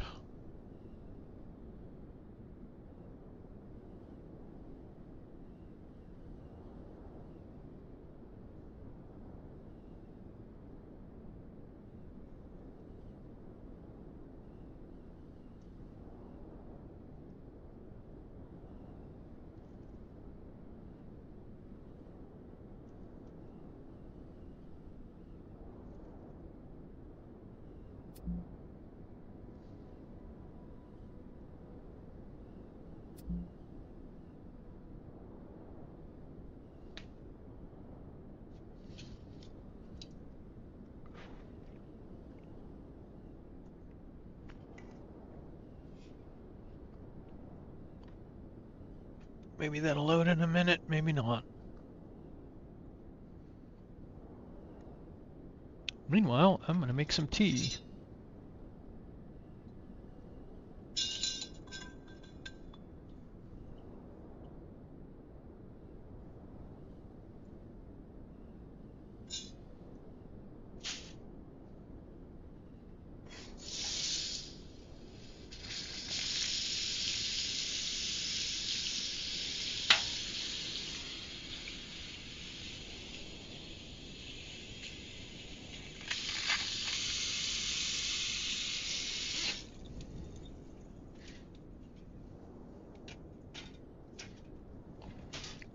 Doesn't sound like it's gonna start.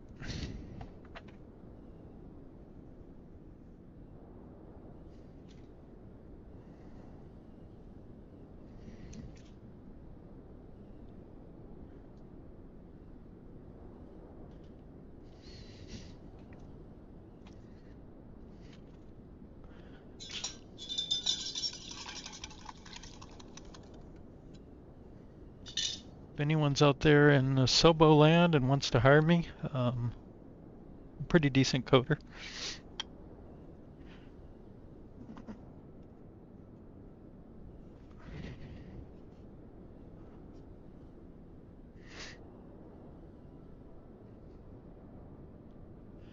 I'm sure they have good people there, but something bad is going on with that company. I would at least like to see like a firefighting team, that maybe like a smallish group with the priority of fixing the most game impactful bugs. And I mean, they've said career is their most popular mode, and yet there's tons of career mode bugs that I think should be relatively straightforward to fix. Or at least go in and temporarily disable them or something, you know, like the ATC comms issues. I mean, there's got to be something they could do to make that more reliable.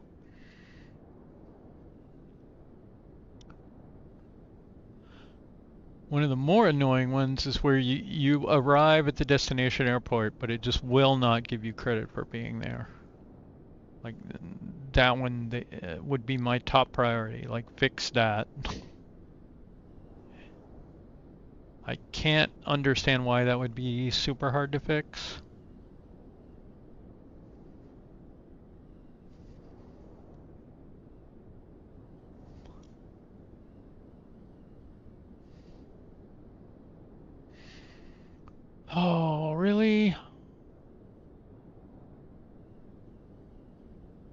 Yeah, I still need to install the latest SDK.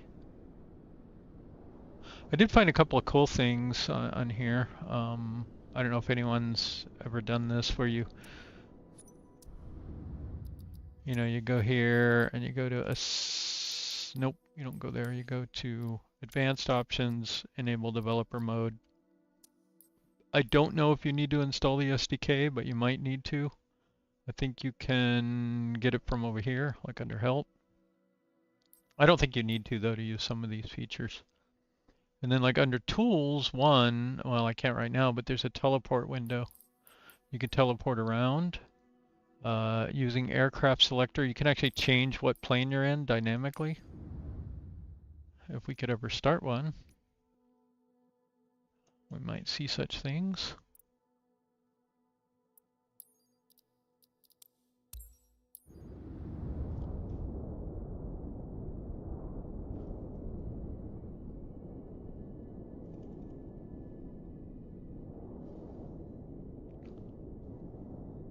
And the one I was using earlier today under debug was under airports. You can turn on kind of a debug view and you can like enable runway ILS, and you can kind of see it has these like gray beams coming out of where the ILS originates. Oh, hey, look, we finally got it. I don't know if this airport has ILS, but that's one way to find out. Obviously, this doesn't work in career mode. Dark Star Charlie Tango Alpha 6 tree at runway 04 ready for departure. Departing straight out. But so under debug airports, you go to why is it not working? Well, you turn on draw debug for one. That'll show you all this stuff.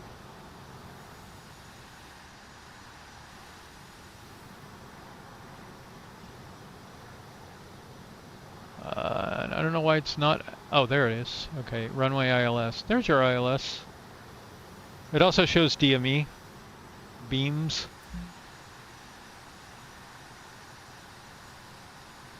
So primary runway 22 ILS code IKE ILS runway 22 localizer 220.00 degrees heading.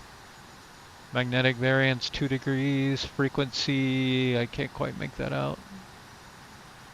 110.3. And then it tells you what scenery file it's found in.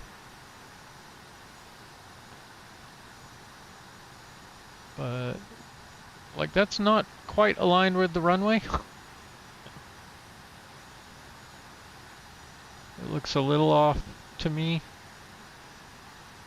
And I bet if you follow that in, you'll be, off to the right of the runway when you come in.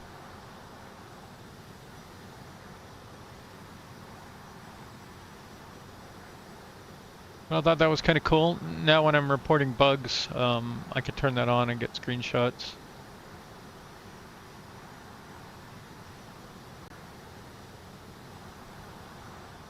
And that LOD stuff is pretty sketchy. Alright, like I said, I've never ever tried this plane. Let's see what we got here. Some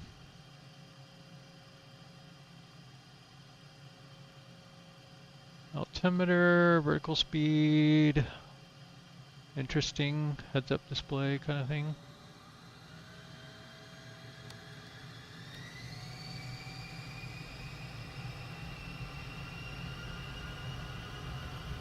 I find the F-18 very, very hard to land.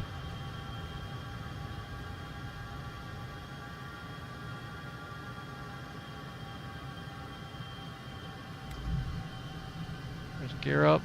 Does this even have flaps?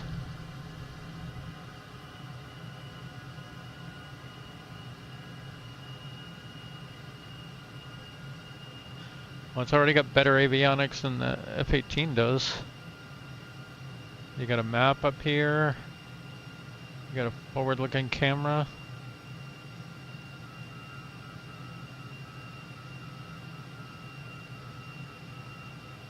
think these are supposed to be like rear-looking mirrors. Kind of fuzzy.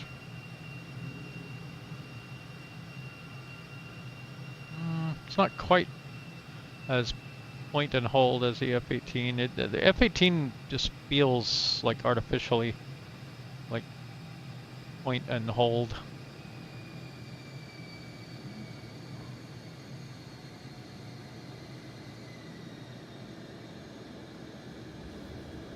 I wonder what our speed is. Pull up.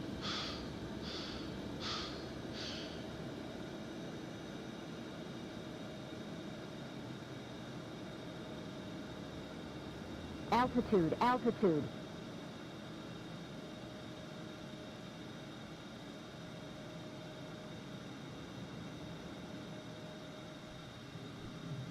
Our roll's a little slow.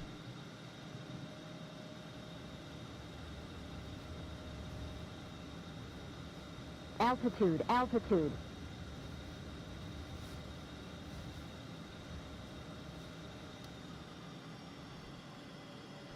Just looking for some kind of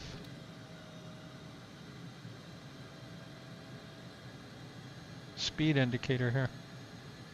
Let's see what our speed is. Altitude. Oh, it's giving it in Mach. Great.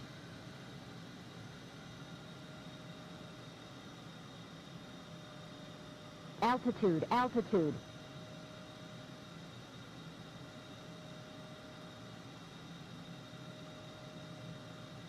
Oh, dirt's on the HUD. Do we have trim? Altitude, altitude. Don't really seem to have trim exactly.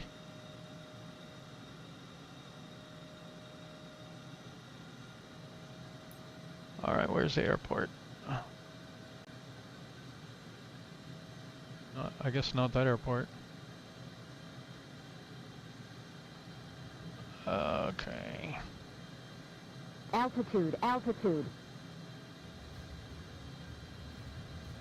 Make one more loop through here.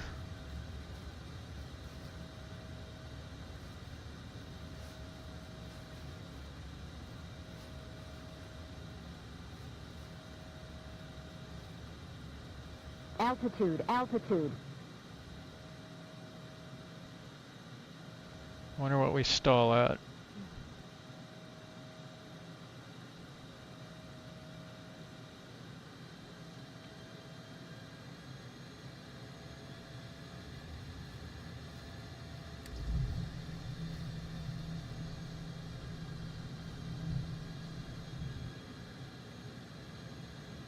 There's our runway.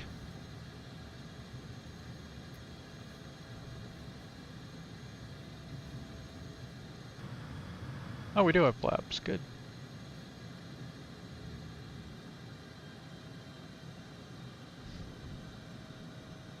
Oh, G meter up in the upper left there. Nice. 144.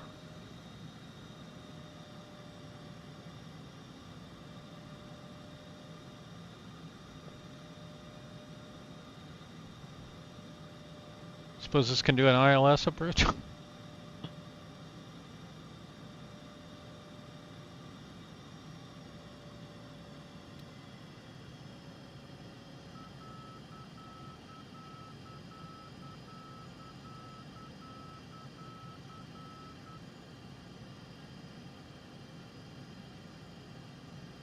Even with completely idle, it's really likes to go that 140 knots-ish.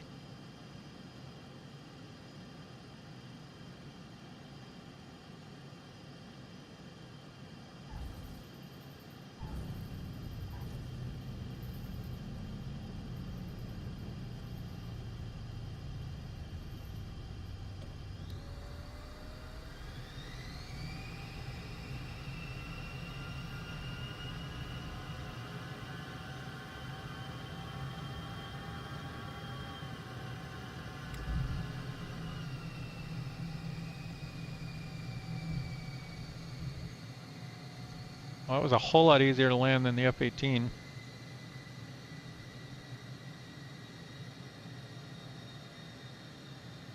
does like to go really fast, though.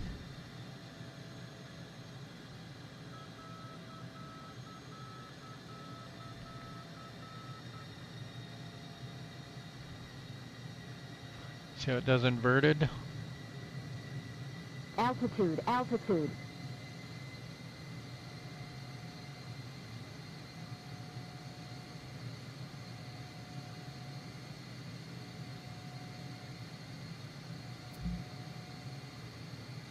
Bandwidth low. Altitude, altitude.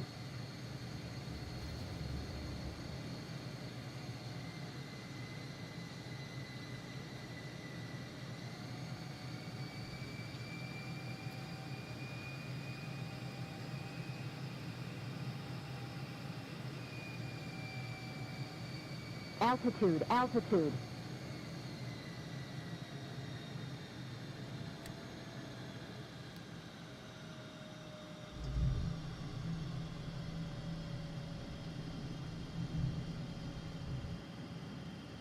Let's try another landing.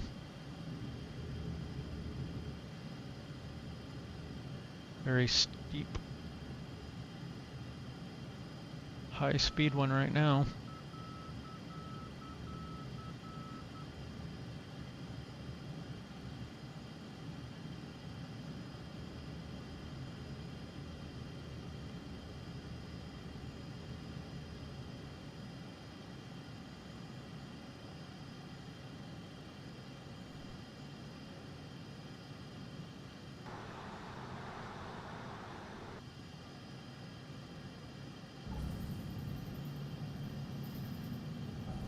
Nice lighting.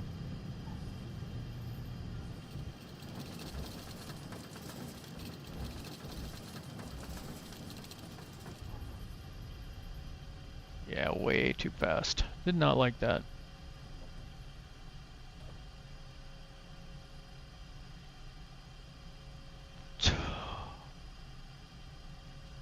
Let's see, what do we got here?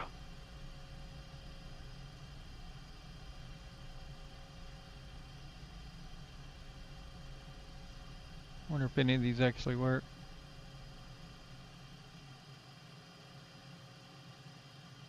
Probably not. Oh. Okay, we can swap those around. Map, auto. We can scale, we can zoom the map in and out. Hey, we can see the runway. I swear that says Town Hook. Own Hook, okay.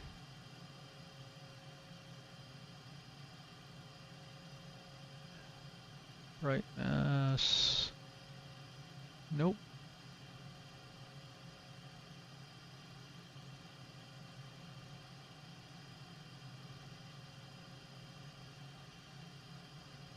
Steer, waypoint. Wonder if there's a manual on this one.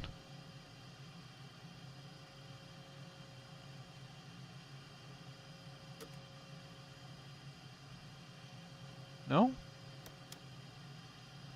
I was hoping we get to try out a parachute. Oh, that arms it. Okay, we gotta try it.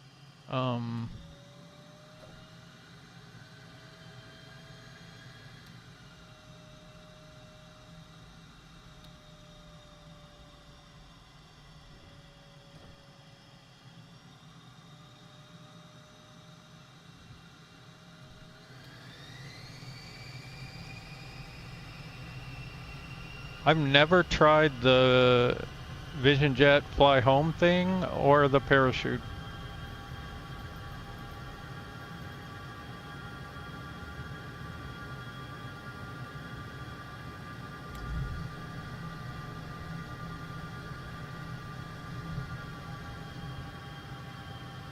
Let's try autopilot.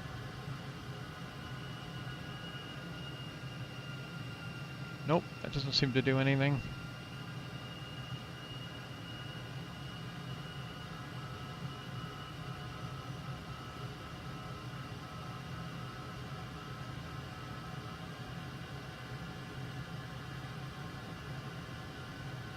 Okay. Arm and, oh, you can't. I should have checked that first.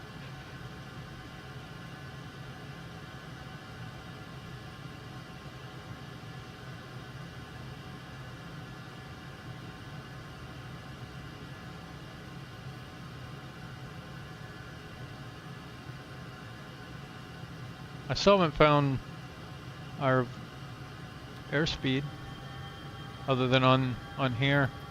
I don't know if there's a manual airspeed one. So you have to be looking at that angle to see the airspeed on the HUD. Air to air, standby, air to ground, nope. Really, no air to ground missiles? Come on.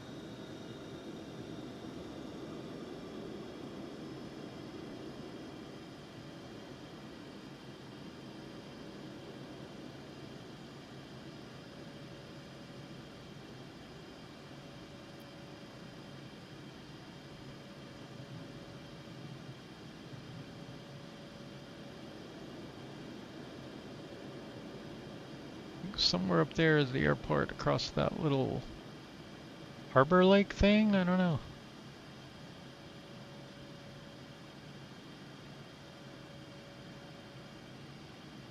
Yeah, there's airport.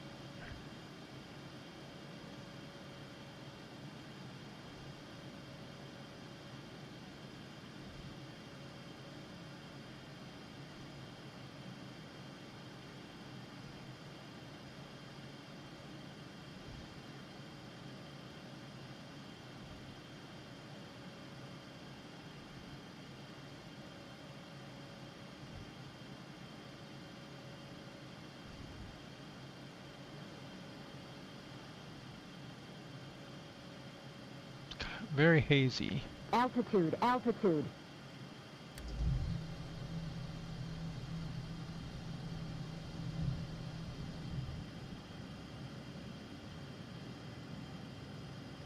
Okay, let's try one not crazy landing.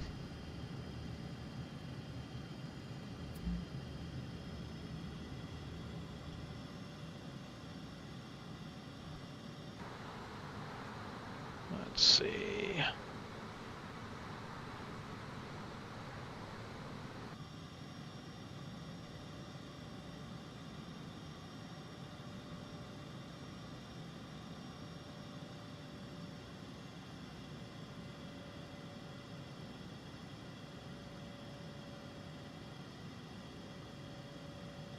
Really want the thing on the thing.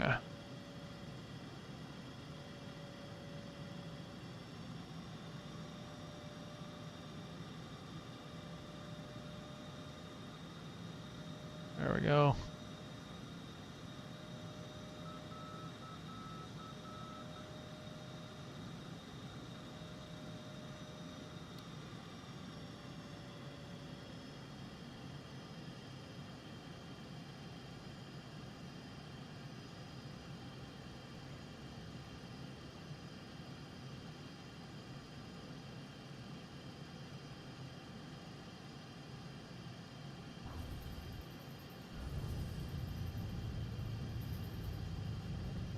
Using the wrong brakes.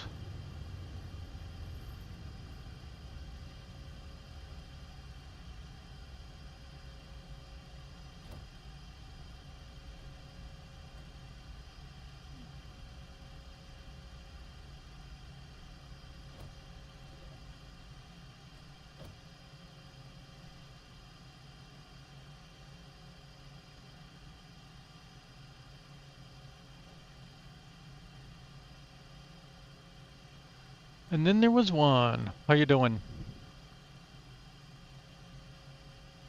Is anybody out there?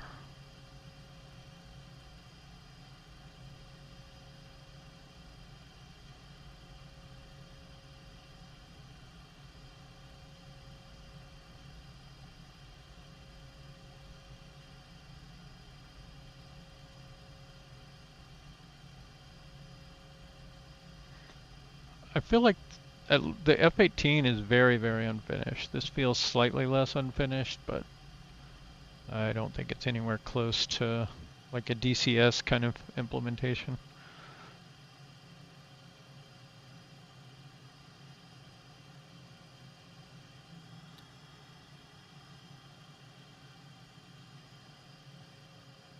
This looks like it has some kind of navigational computer.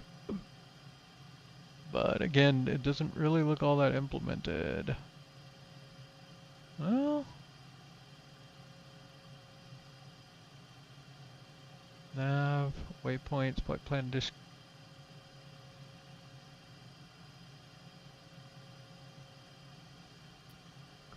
Where are we? FCBI. What if we put in?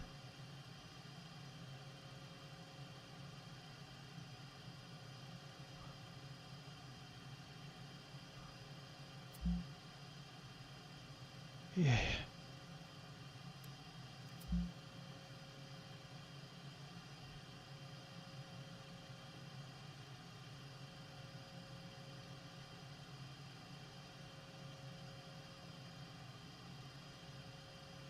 So this is clickable, but that doesn't do anything.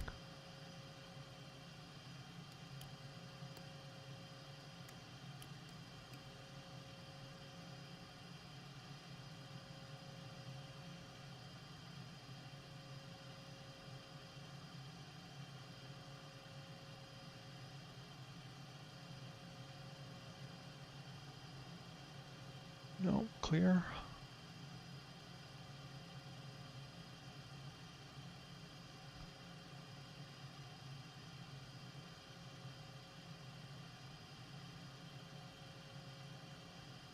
Do we have a slash? There we go. VCBI.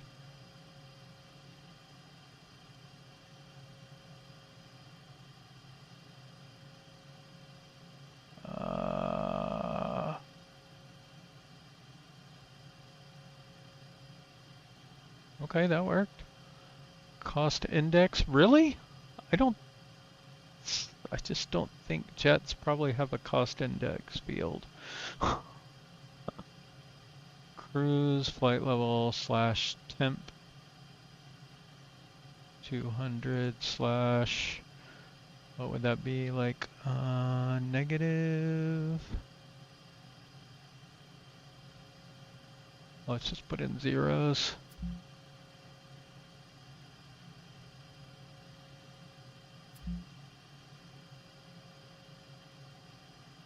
Previous doesn't work.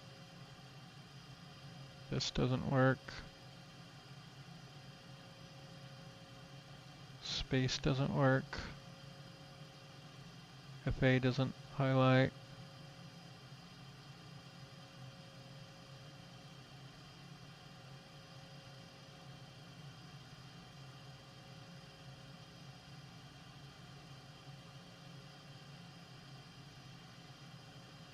Speed alt.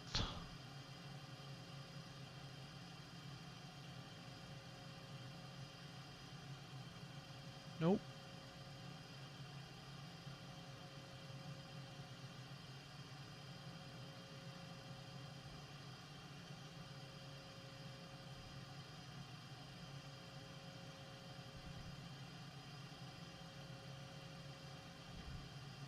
Direct to.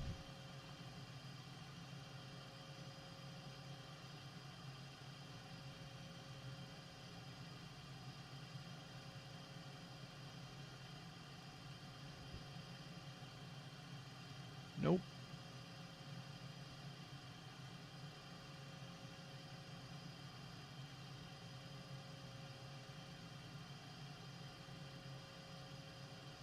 No, it doesn't seem to work.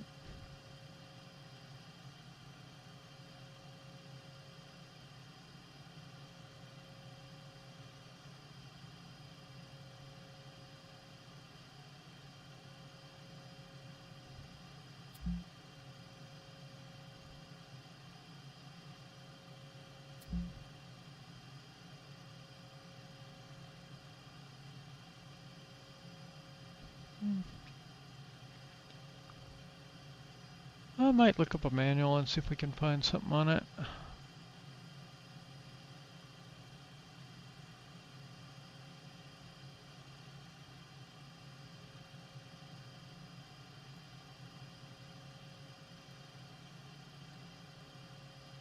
Okay, angle of attack, clock.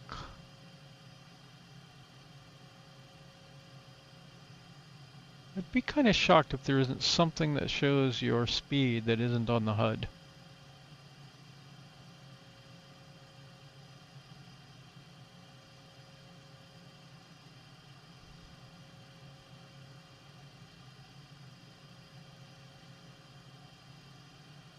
These look like they might do something, but I don't see them clicking anything. Page. Selector.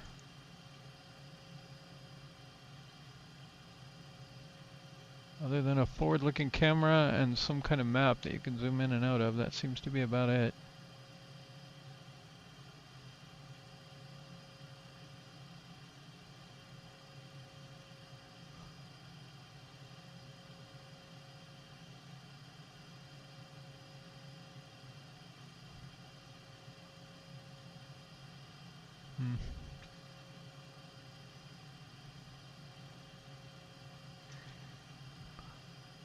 Well, let's see if we can switch planes. So if we go to aircraft selector, and for fun, let's just try our Kodiak.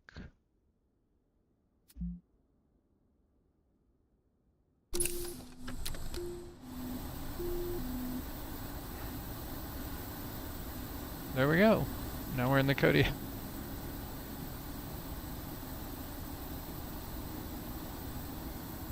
And the other thing we can do is you can turn on the teleport window and you can go to any airport you want here. And you just select it. And off you go.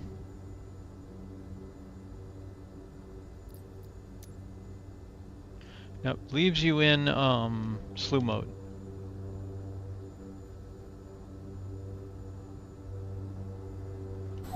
So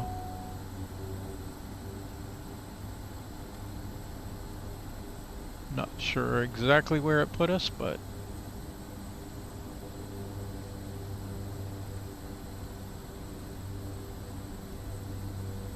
which airport did I put in? Oh yeah, GVNP. Okay.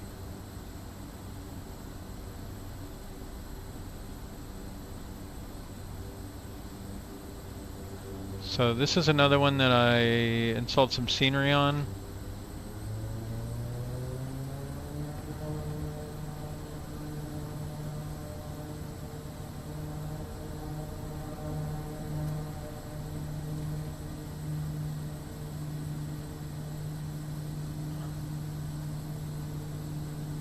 A little higher in the seat.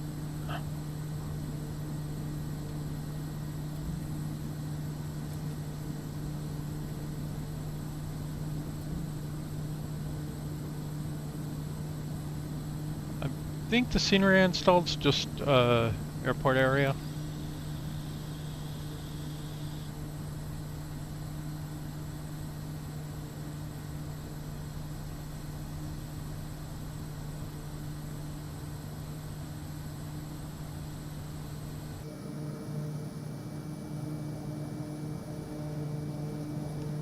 So this is between South America and Africa.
Oh yeah, I remember this one now.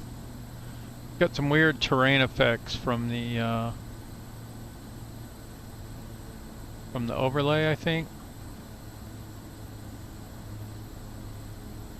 So it's got like these cutouts on the terrain here on both sides.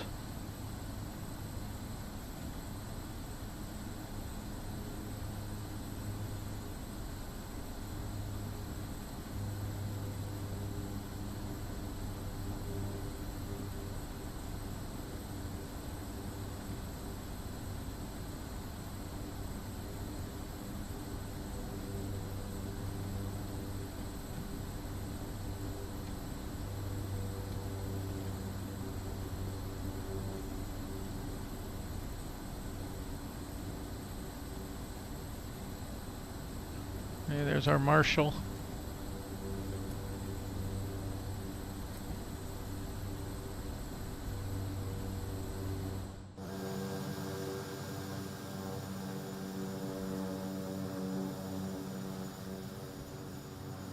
Kind of cool.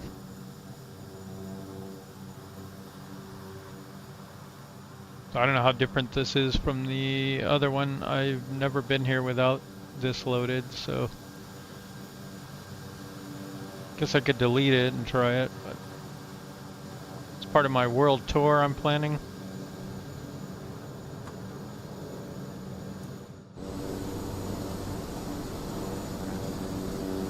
Oh, that's the cup holder.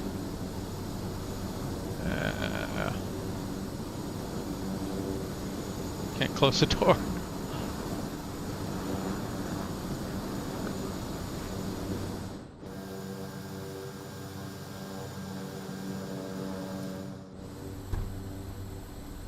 There we go, there's your little cup holder and your little vents.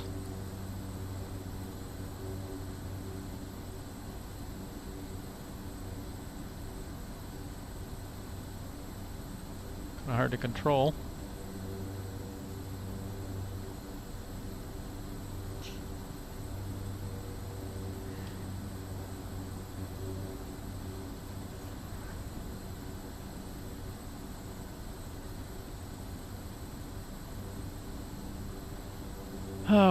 What else might be fun to do?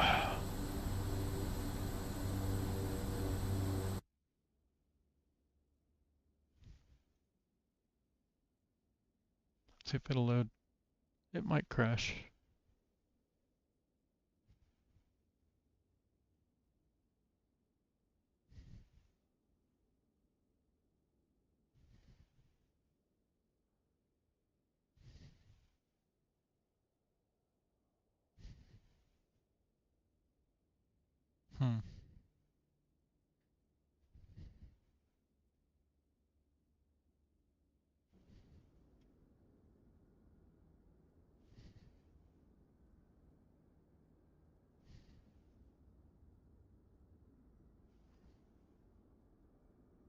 Yeah, it seems to be broken now.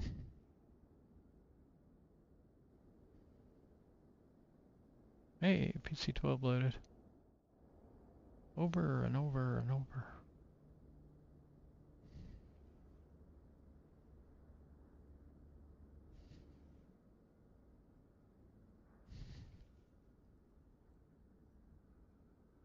Oh, you know what I've also not blown yet is the Cessna 185. I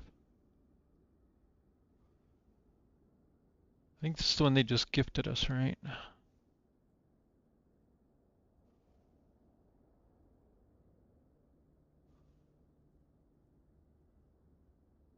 That is not promising.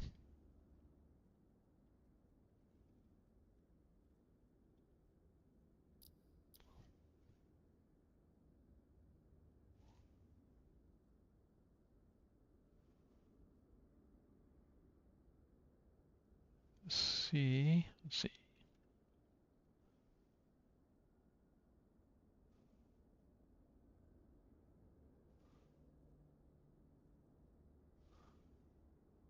Fairing, ski, tundra,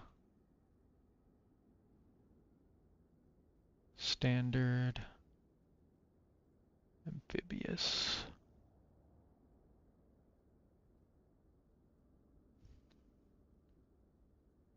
Nope. It's possible it has to stream it.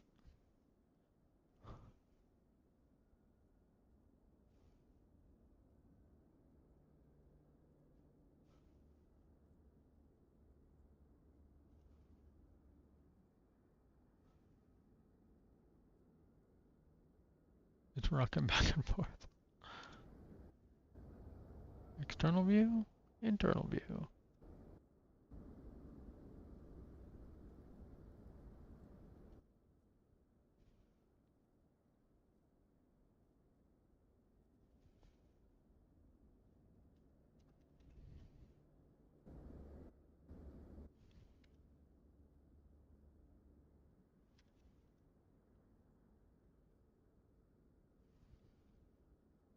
Hey, there we go. Did eventually load. You can kind of see the instruments.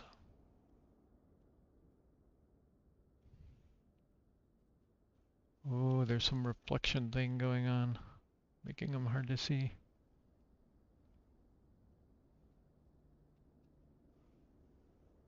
Also not running. Guessing it's not fully loaded.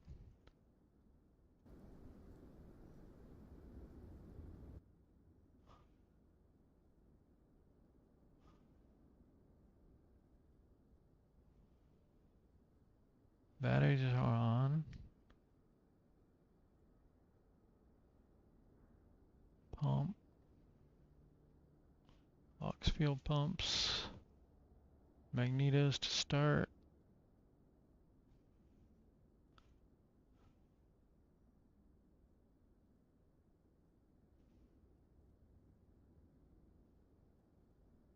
Supposed to put the fuel in a little bit. Full rich.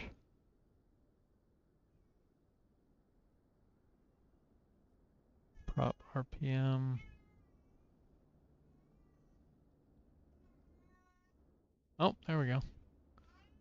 Now it's running. No sound though.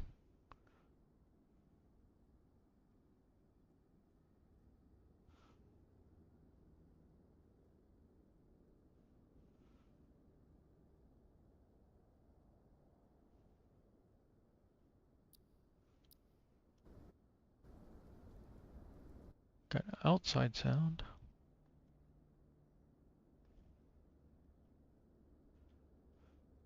So yeah, you can kind of switch airplanes. Doesn't fully always work.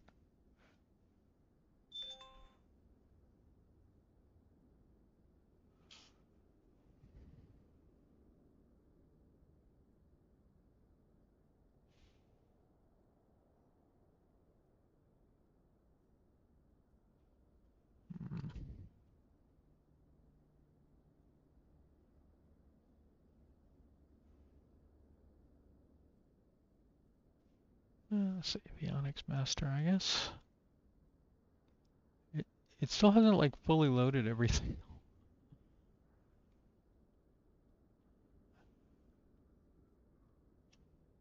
Eh.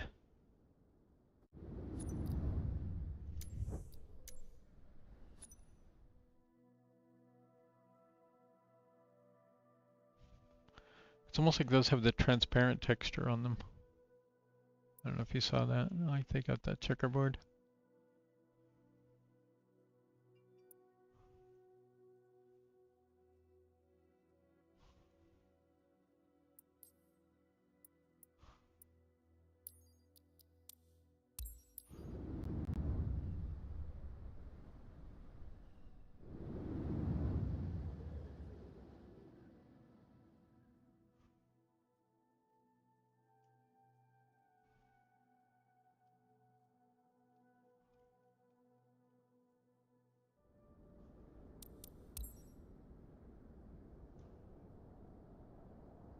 Oh, I've got one other kind of trick up here. You can go to Debug, Aircraft, Covers and Chocks, and you can see what's on. So you know what things you need to take off in free flight mode. There it is. You can also just toggle it off from here. Or put all on, take all off.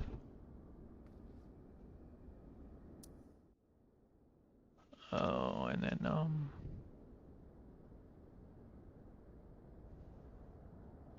Also, debug aircraft, dirt and scratches. I've had mixed luck with this. Mainly regular dirt. We'll put like spots on the windshield on some planes. That's got splatter on it now. Faded paint. This doesn't seem to have a faded paint effect. Leaks. Runway dirt. Oh, I think that did something. Well, I'm seeing a little change here, but it doesn't really look like it did much. Oh, yeah, there's leaks right there. And a few other places too, here and under here. Mud. And dust. Yeah, it's definitely griming it up. So there's your max dirty.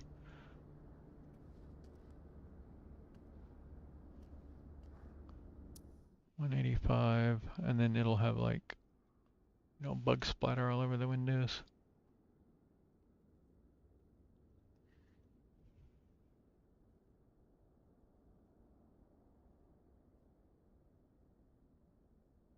Hey.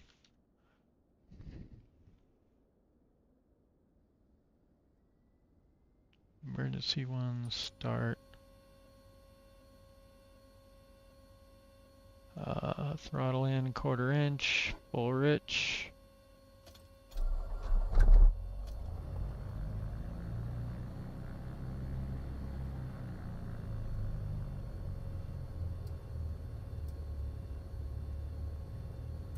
I forgot to put the beacon on.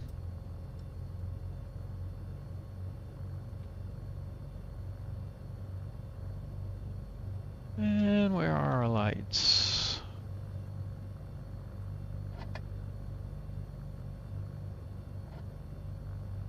I don't even know what that is.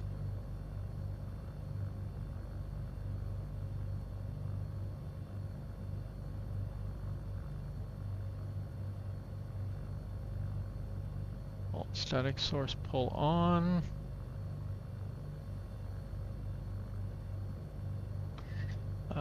We need to get the avionics on. That was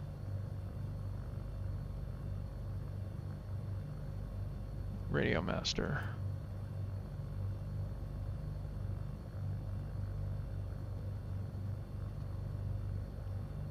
I guess in theory you should get them on. Looks like we got half a tank of fuel. Cylinder head temperature, oil temp, oil pressure.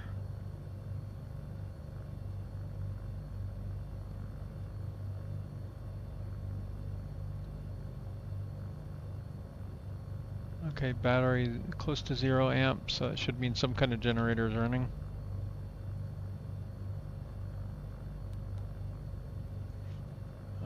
Okay.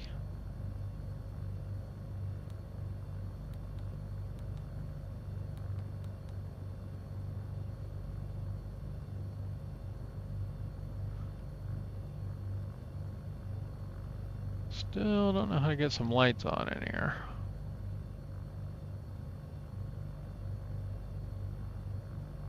I know one way.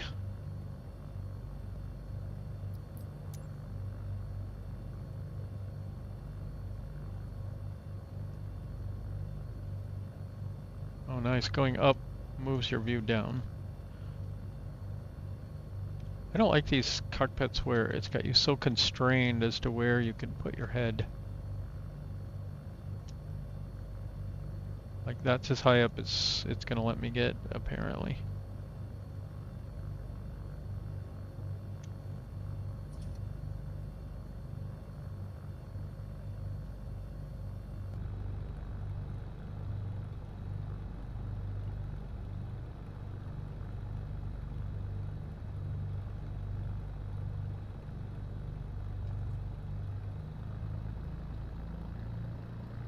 Pretty sure this plane cannot turn like that in real life.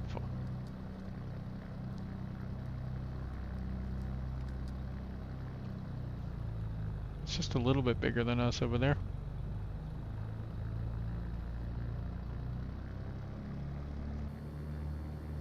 Oh, right, this is a tail dragger. I hate tail draggers.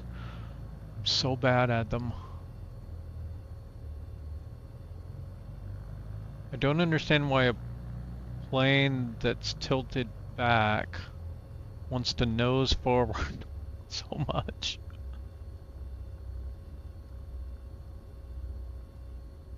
How much runway we need here?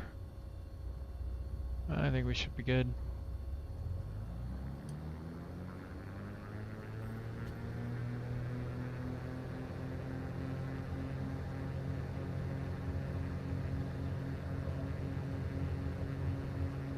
Whoa.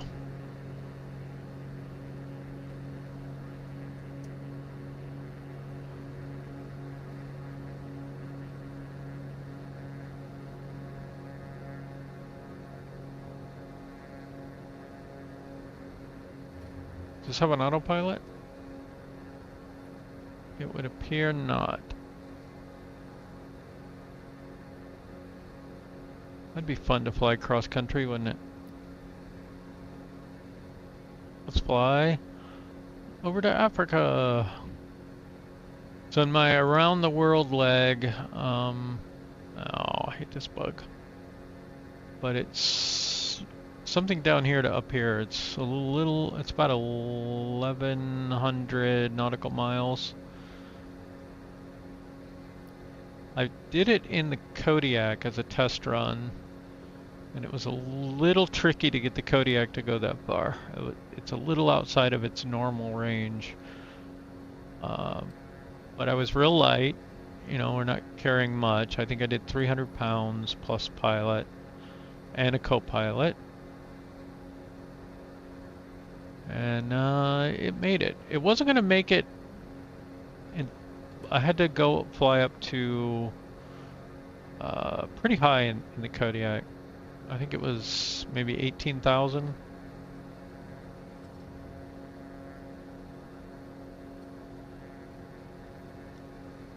That's a pretty good climb here for a little plane.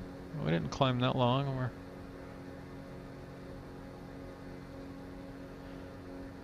2,500-ish.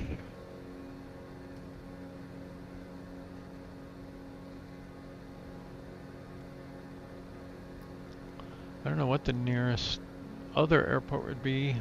I guess that one.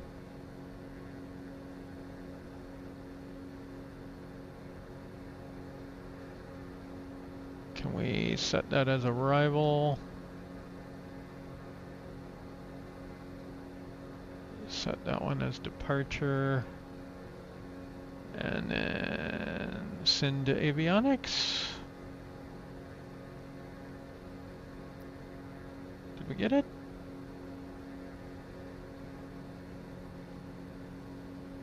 I think we got some kind of route there. Of course, we have no autopilot, right?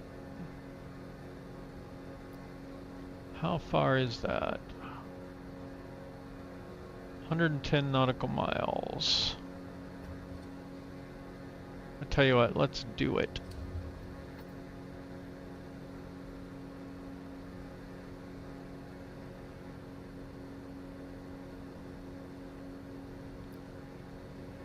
One thing they need to put like the operator's manual in here. That's just not enough info.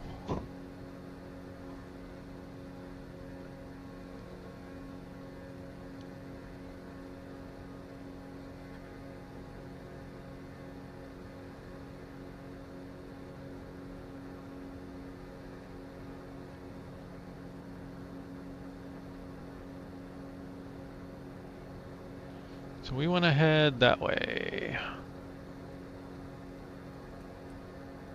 Uh-oh. I think I uncalibrated our heading.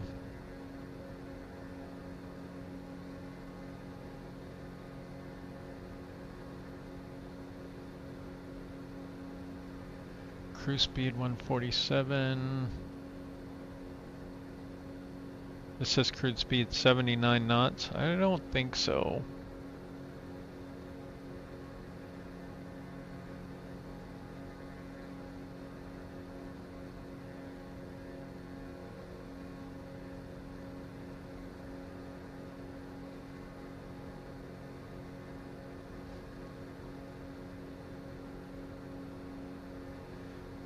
probably more RPMs than it wants to run at.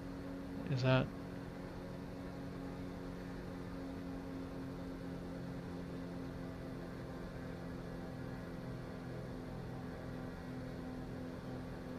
Okay, and we want to fly at a heading of 8 degrees.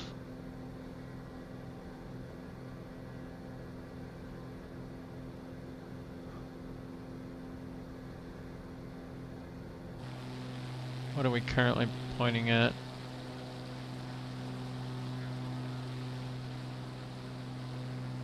More like 26. Maybe this is the heading?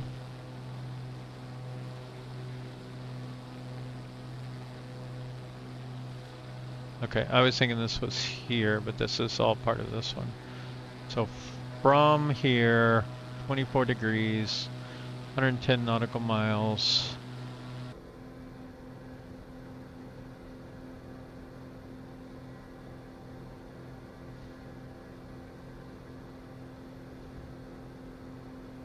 And I forget what it said, 24, yeah.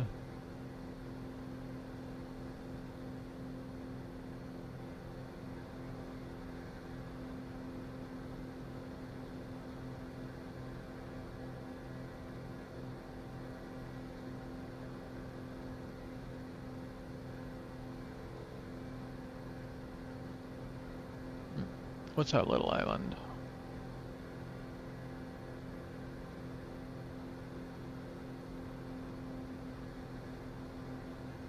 Oh, there's a little airport there. What do you got? 1,000-foot runway. No, 1,000-meter. Why is it in meters all of a sudden?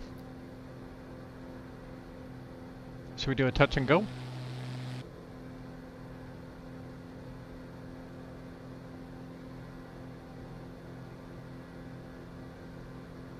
Nah, let's not do a touch and go.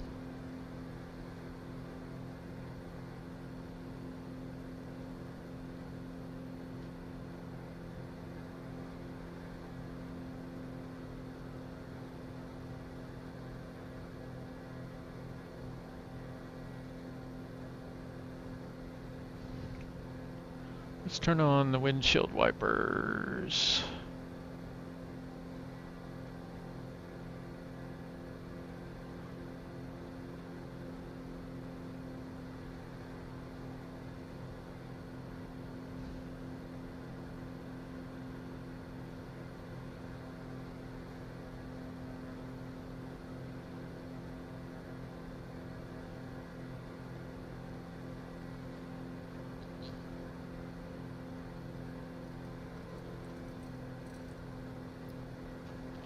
Alright, let's see what facilities we have out here. We're navigating.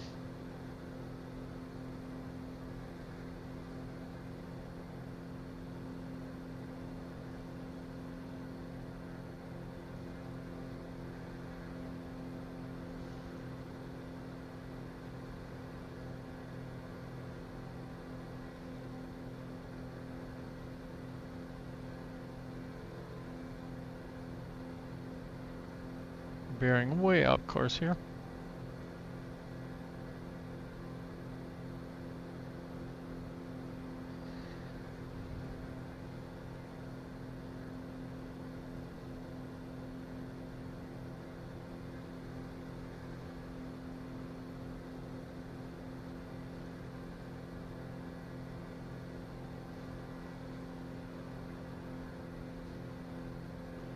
Can go get a very long receipt at CVS.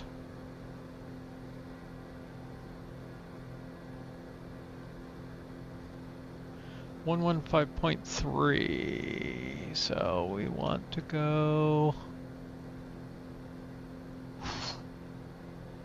push 1153.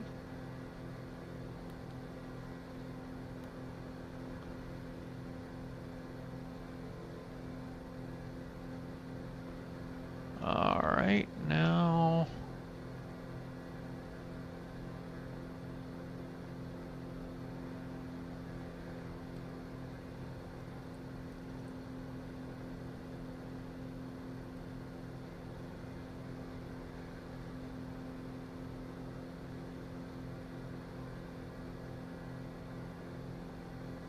So it was about up there, right? 24. And of course we keep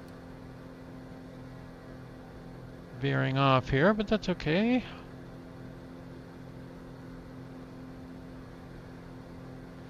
That veered up a lot faster than I thought it should. Wow. Of course, in a real plane, you'd feel that more, I would think.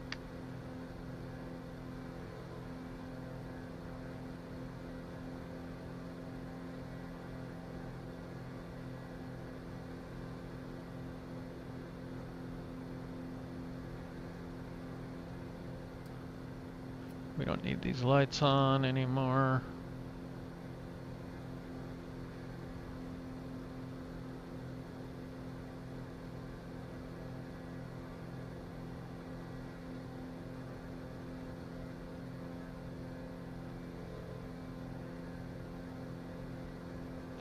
All right, where's our other navigational aid here?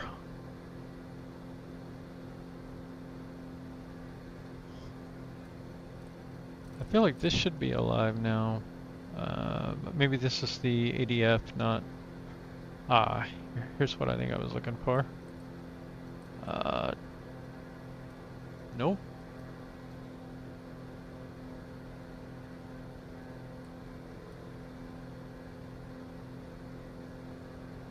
Shouldn't that be tied to nav 1? 1153, right? 1153.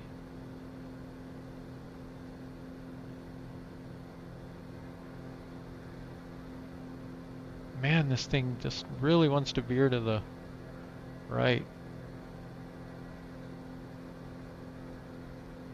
I don't know if this has rudder or aileron trim.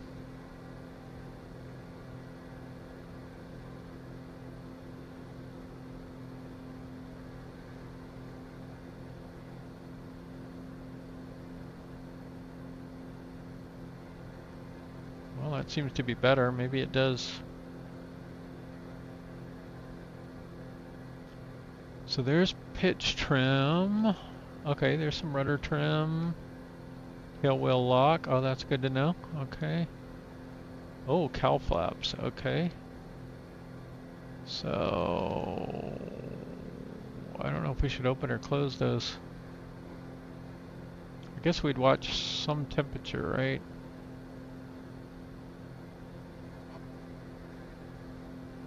Temp seems on the high side there. That seems cool enough. Maybe that's too cool. Maybe we do want to close them a little. Try and keep an eye on that. While also, well, we don't seem to be pulling to the right anymore now. It's pulling a little bit to the left. So I want to watch this rudder trim. Hick.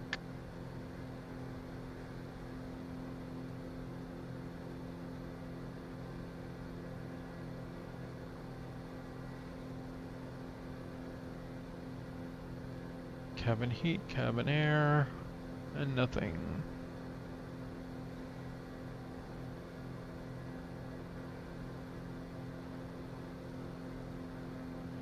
Emergency transponder.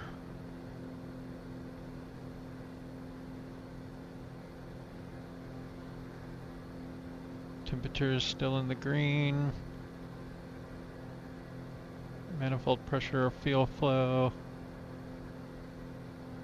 Exhaust gas.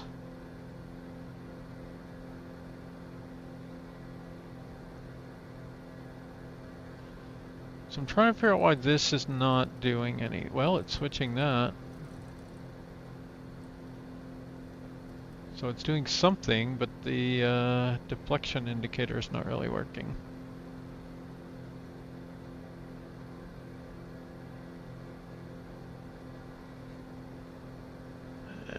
We're not getting anything on this.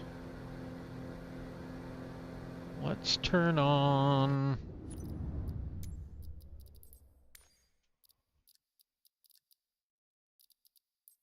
Is it that or interfaces?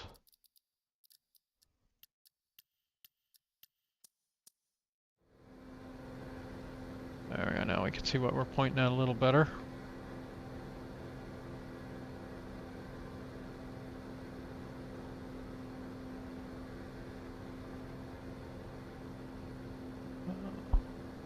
Okay.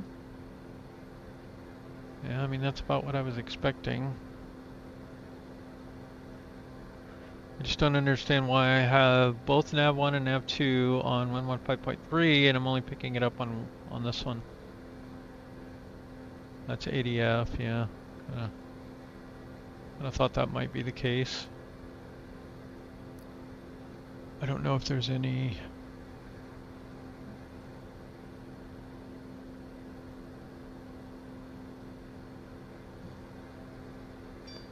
I'm guessing there's no ADFs out here. That's an NDB. No.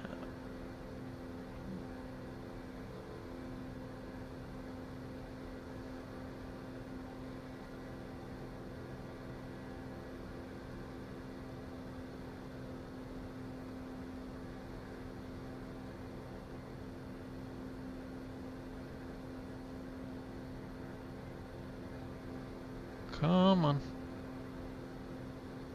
I can kind of see the little island out there. So let's see if we can get this on.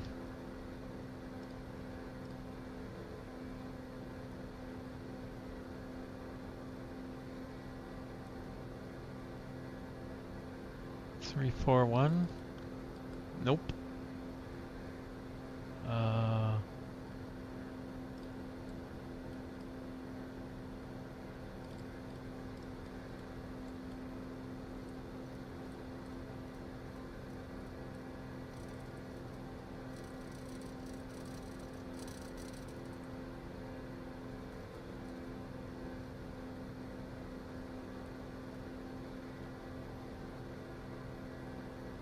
Swap frequencies, beat frequency, oscillator, and ADF or ANT.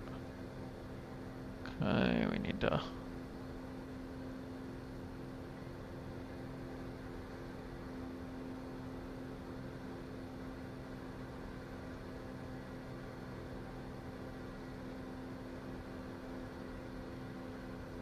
Oh, I didn't mean to pitch down that much.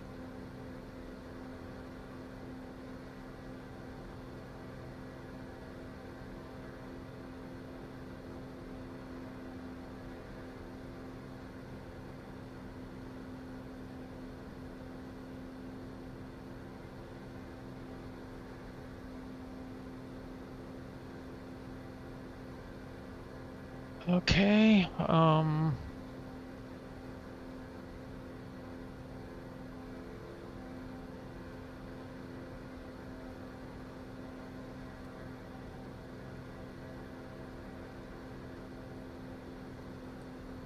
so I can change the top number and the bottom number, but I can't change the middle number.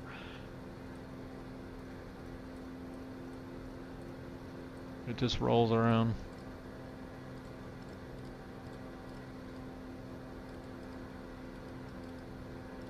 So I can't tune it in.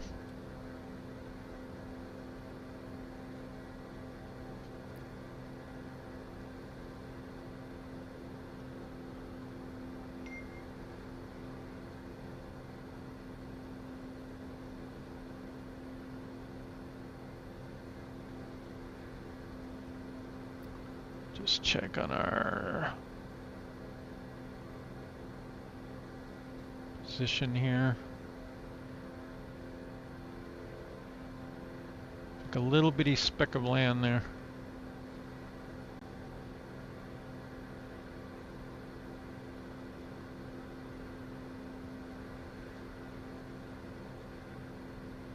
Wow, that's a big airport for the little island with almost no people on it.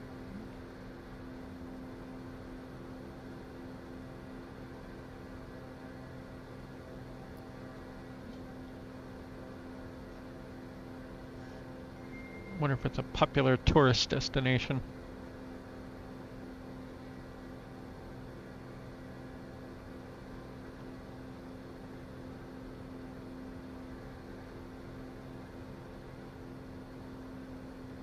Damn it.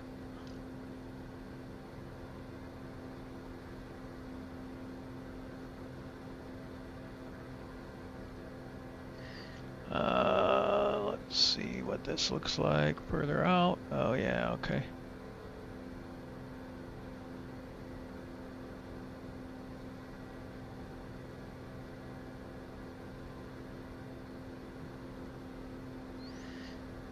I think basically we just head for that landmass.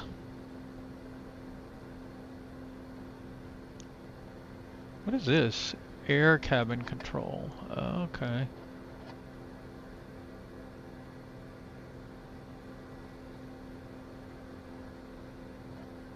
Nice.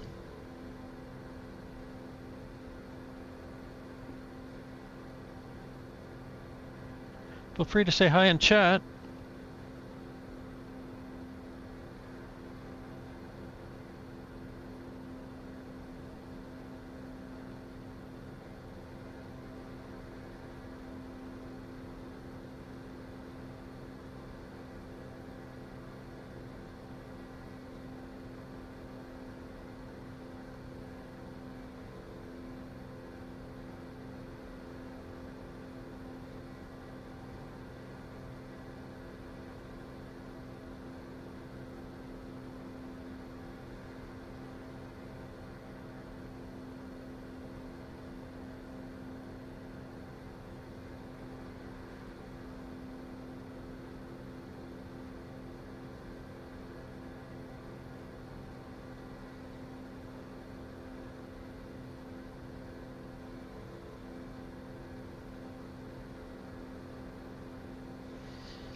So right now this is the Cessna 185.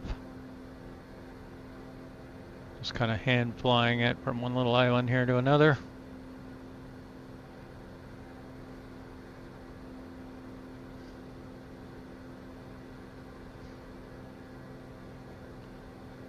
So far, I don't think there's an autopilot.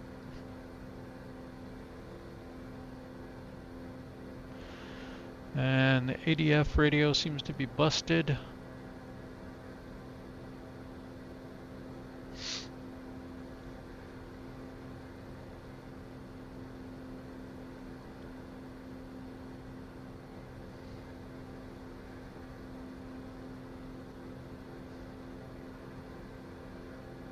Ah, we're having fuel issues. Did not find the fuel selector, but it's using all the fuel out of this tank and not that tank. So somewhere we need to switch to the right tank and get it a little more balanced. And then there it is. And then we'll try to put it on both tanks. The other Cessna had that issue too, where it kind of spawns in left tank selected.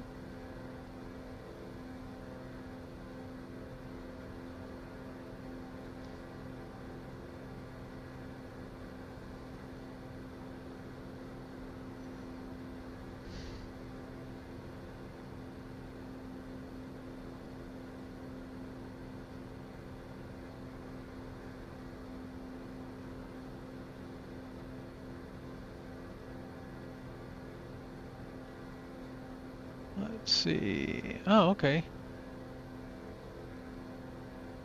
Yeah, so take off 5 minutes.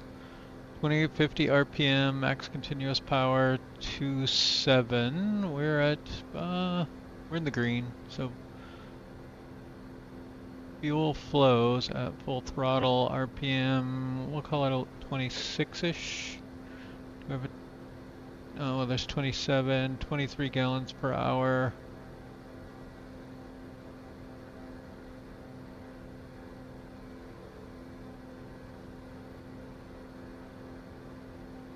And I guess this is altitude.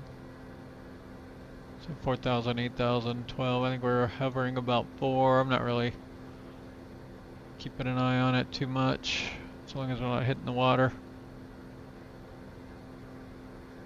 I think we've been trending down just a little bit.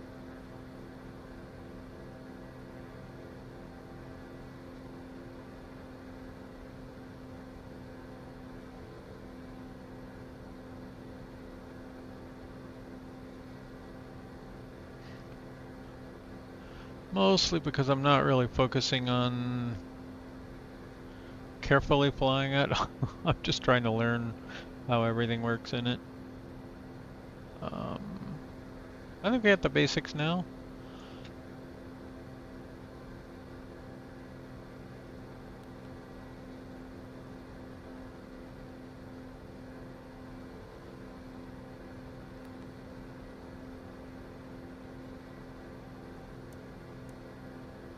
Could select an approach if we want.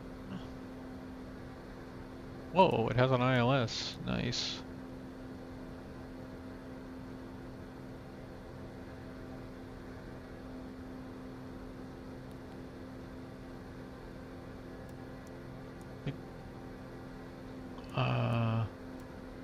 Not sure which one we want to do.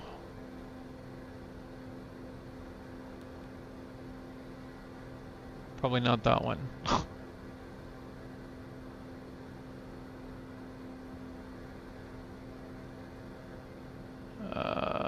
No, let's go back. Let's pick another one. Menu.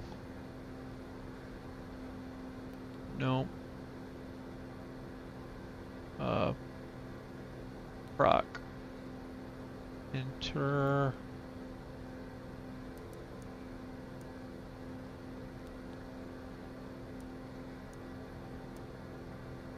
You know what, let's just look at it on here.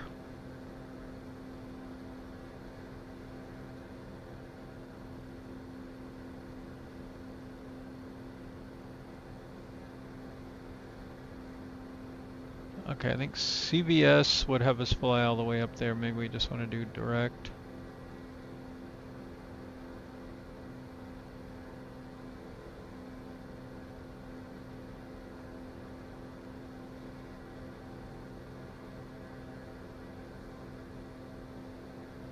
So can we...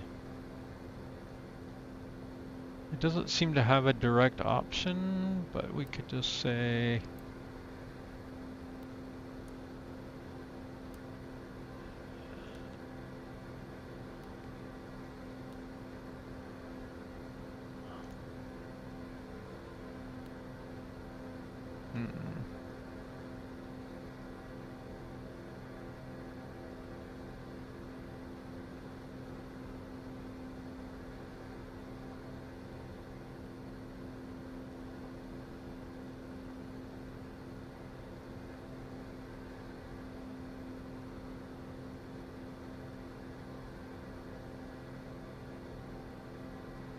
Let's see what happened to our entry here.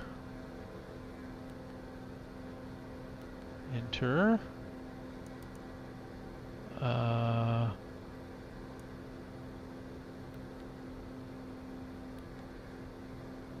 There we go.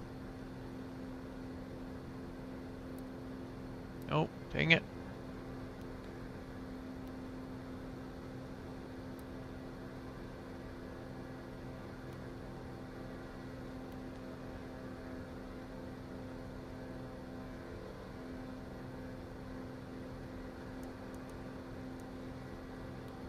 ILS, vectors, and then there we go, activate, yes.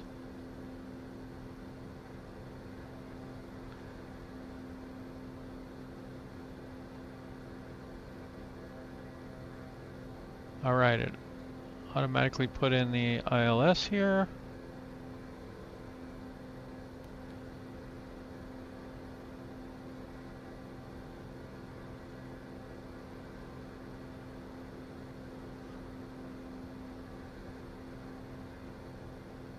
Are we on there somewhere?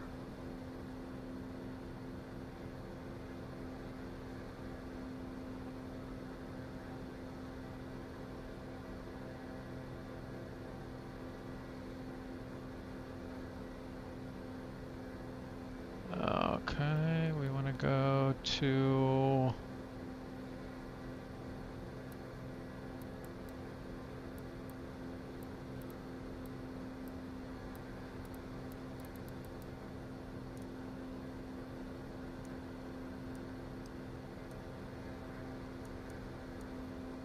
There we go.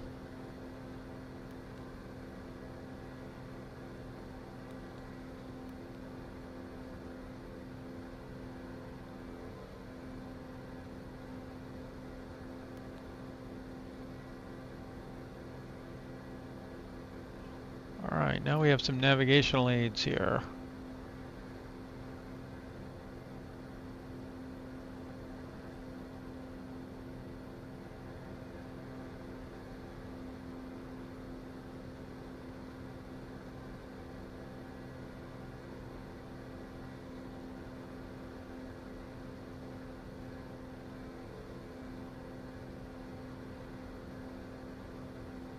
Which we have already lost, apparently.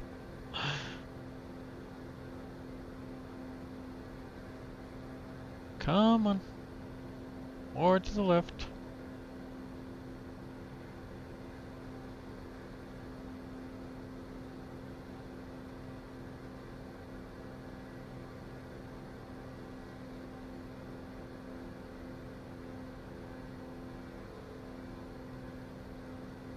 This may not be the actual nope, this is not the island we're flying to.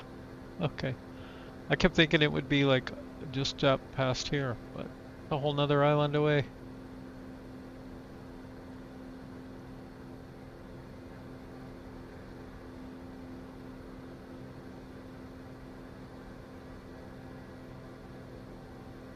It's a good thing we have a GPS that knows what it's doing.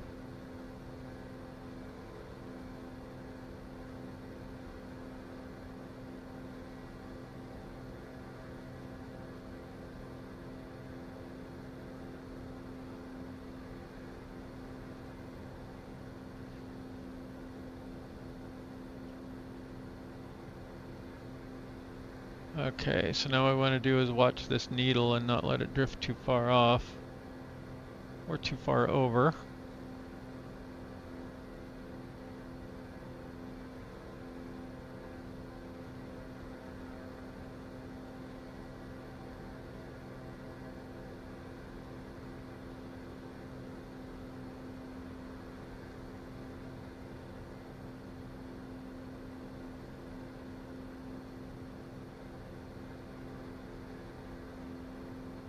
I did put it on, I put CDI on GPS here, so we're actually tracking this magenta line.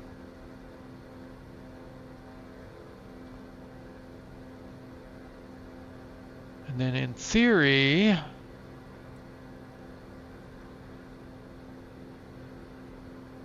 so this is to a different VOR. So they won't necessarily coincide.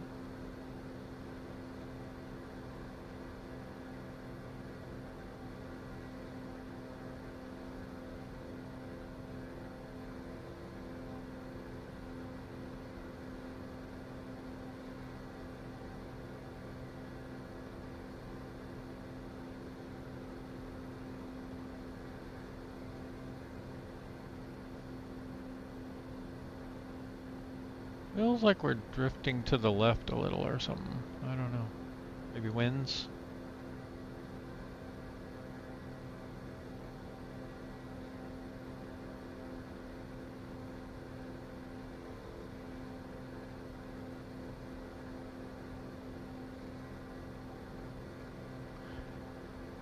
I wish we could get the ADF working.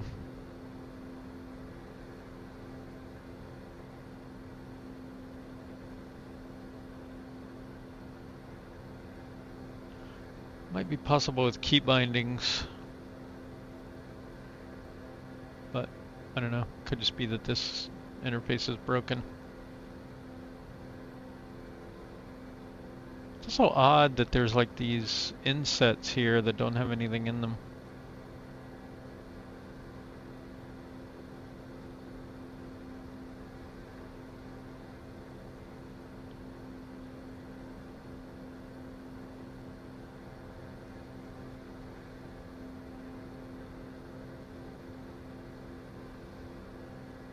So in theory, if we switch this to VOR, should be able to track it as well. Don't see anything on here that's going to give us any distance information though.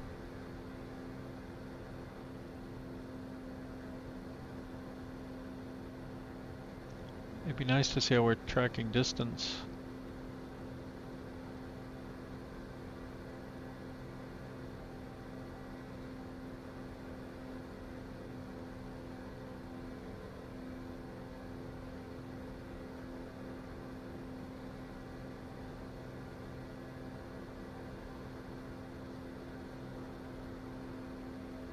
If anyone's interested, earlier in the stream I did the BN2 plane, twin engine piston island hopper, available on the marketplace, and I linked to the first link in chat is Black Box Sim. They're the ones that made it.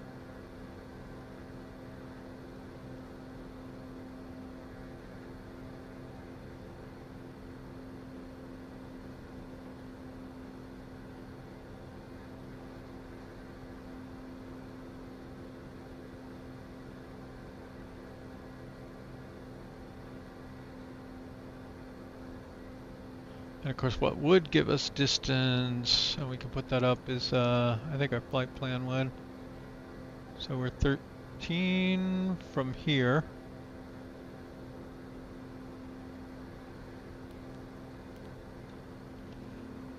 Kind of the start of the ILS approach.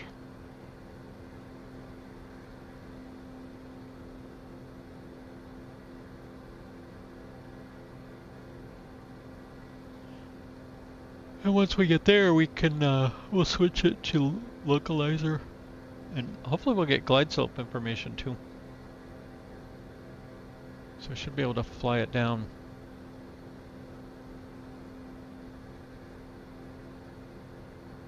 I haven't done that kind of approach in 20 years probably.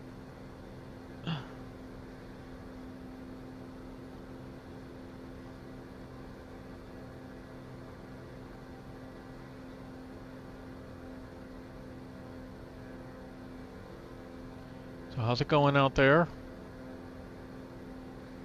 Hope y'all aren't just watching.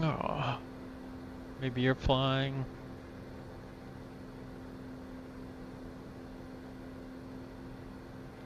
What do you like to fly?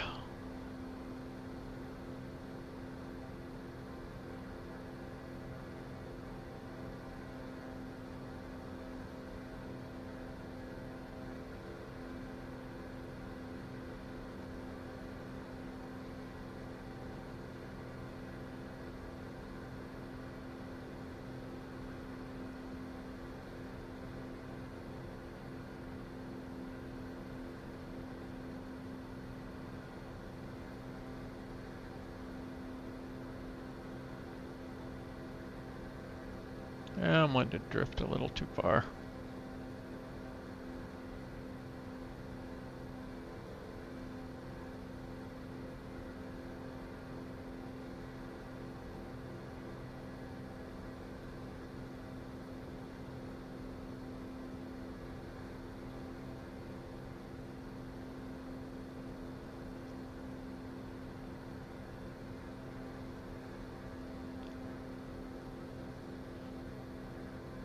It was very difficult, and I haven't accomplished it obviously, but this plane doesn't like to trim out very well.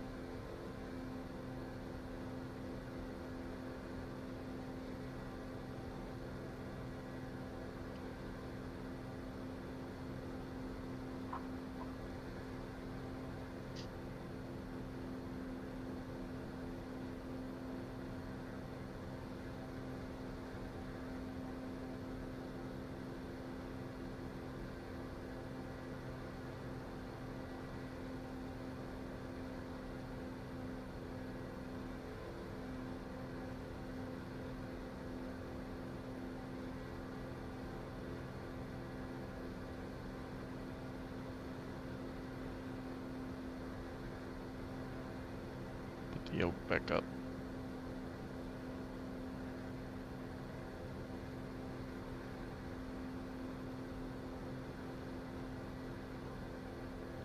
Like the tiniest little flight stick movements here. Like make me either dive or climb. I can't get a nice middle ground.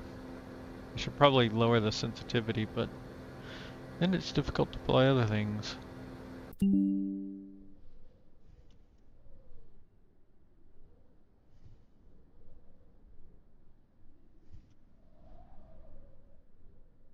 Are we back?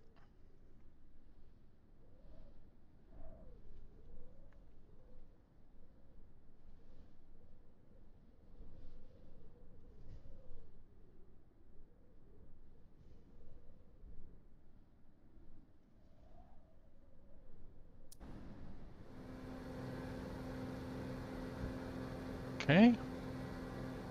My internet dropped for some reason.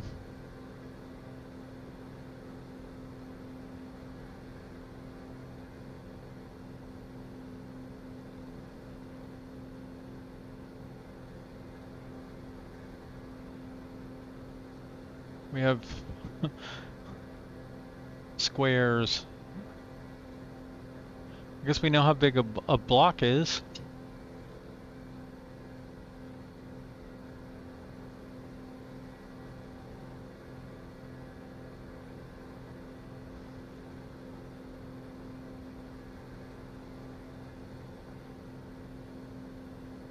Are we back?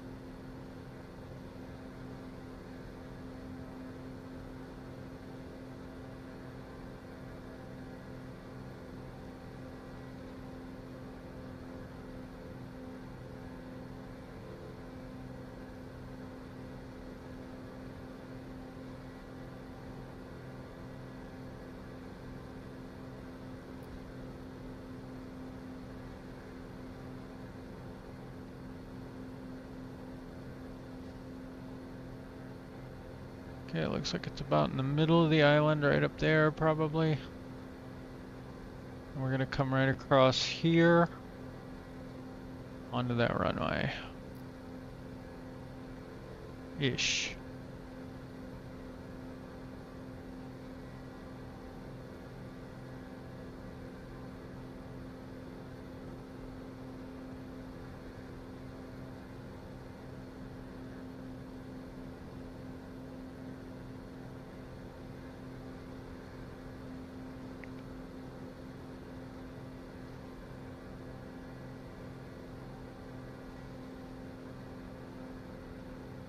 What I don't have is much vertical guidance, so just gonna eyeball it.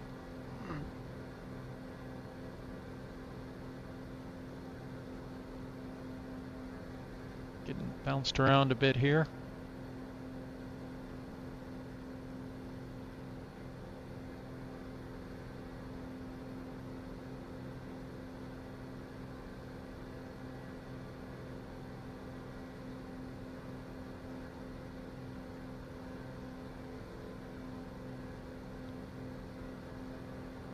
I think I might start trying to descend a little bit. I don't want to climb anymore, basically.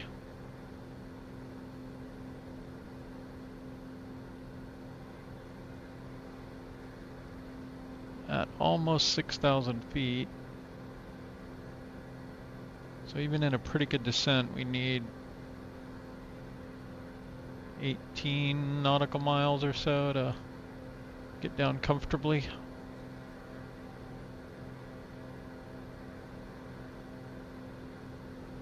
And we also want to see if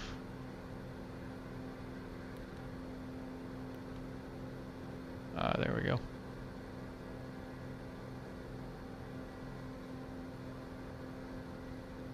So yeah, we do have VOR. So we'll be able to track that in now.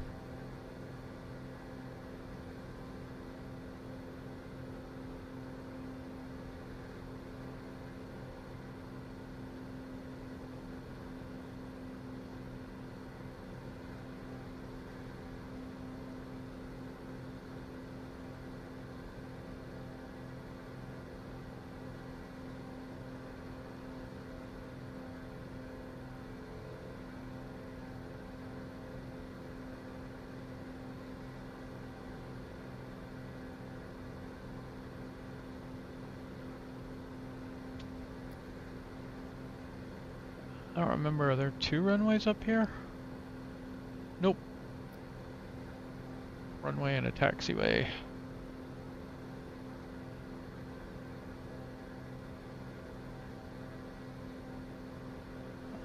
I think I'm gonna go ahead and go full prop pitch. No, we won't. We don't need to do that. I'll keep it at like 25, 26.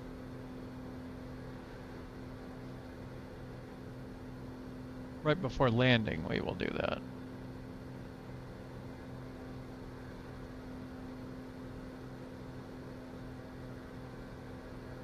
Hoping to catch up to that glide slope here pretty soon.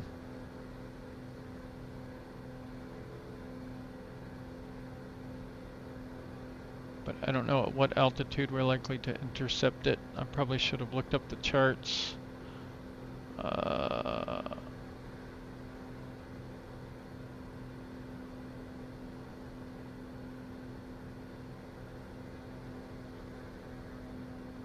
I don't remember what runway we're doing now. 1, I think.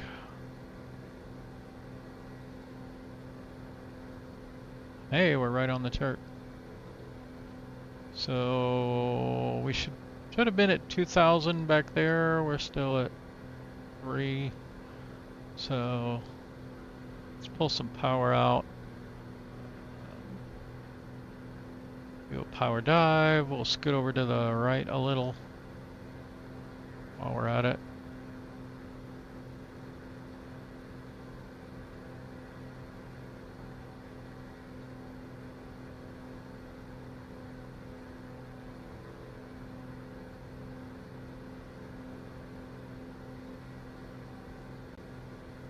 There we go.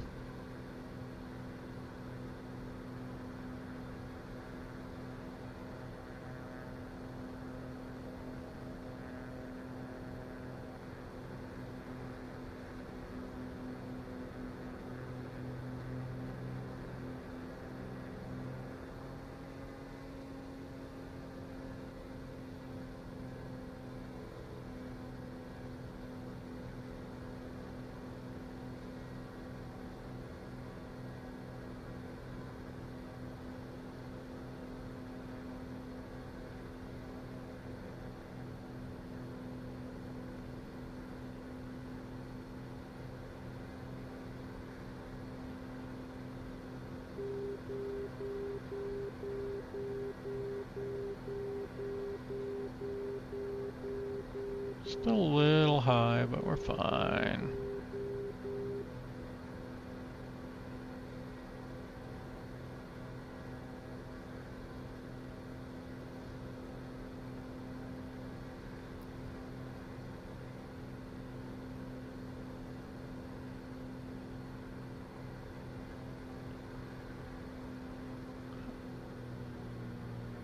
Alright, now we can start slowing down.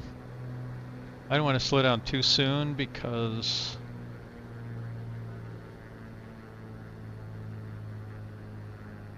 it's a long ways out there.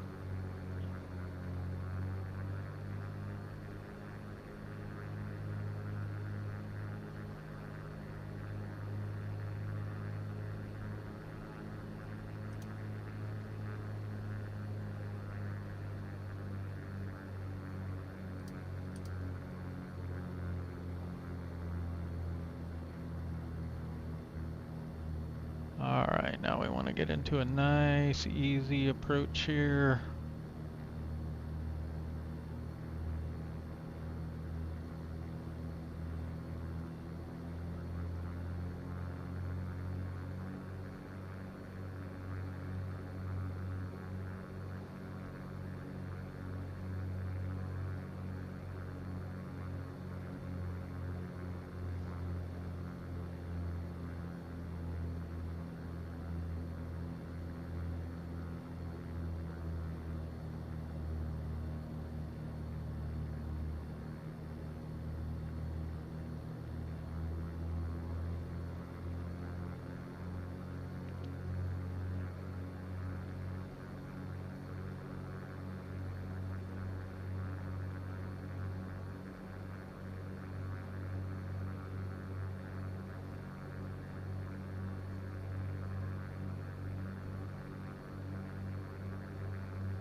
Now, according to the glide, not the glide slope, the other one, the localizer, I'm a little off, but I think the ILS is off on almost all the runways in this game.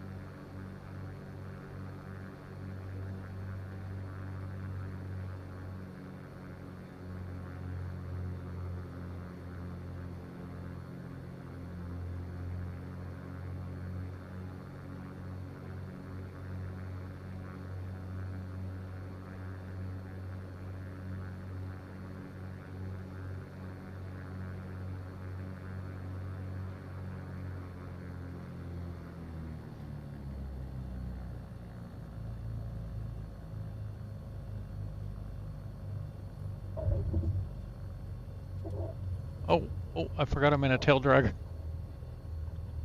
Almost pushed forward.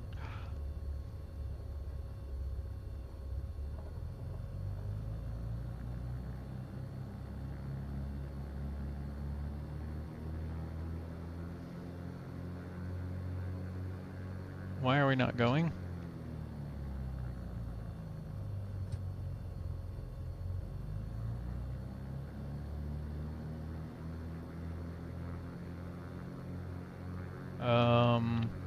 My brakes aren't working again.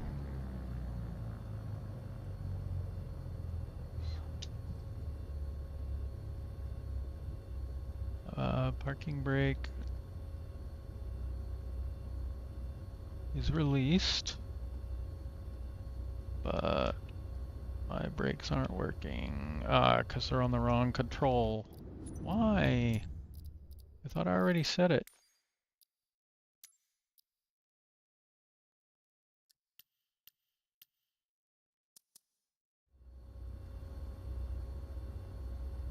Man, I do not like tail draggers. Like, how am I supposed to see anything?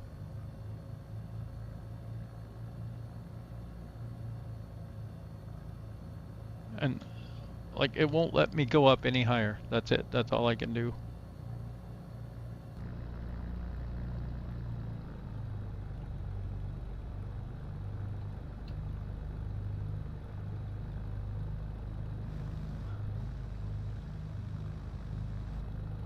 Where do we exit the taxiway here?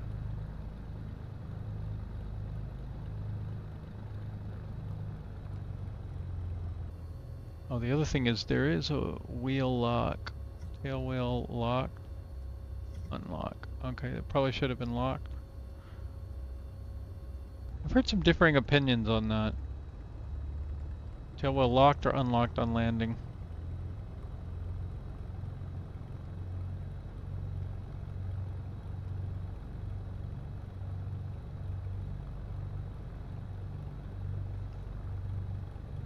I'm tempted to just take off and fly down to the other end of the runway.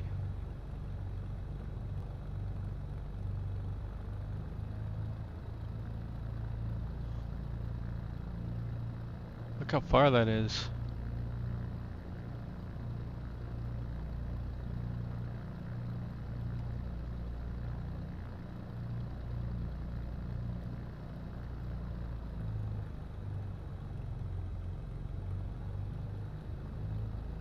If I wasn't so terrible at landing these tail draggers, I'd probably do that.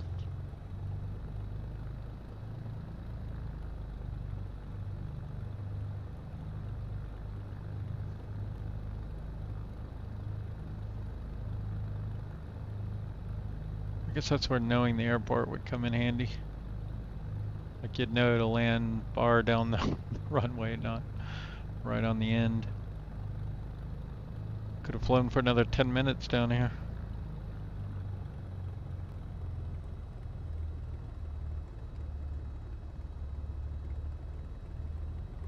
I like the engine sound.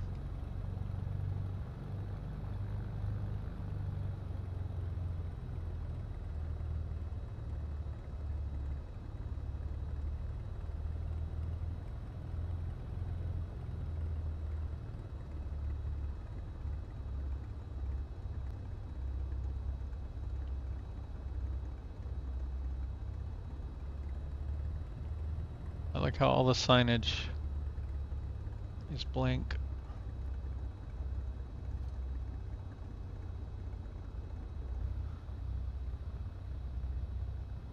Okay.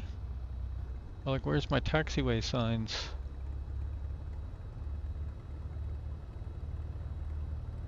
There's a taxiway mod on the marketplace. I was kind of thinking about trying it.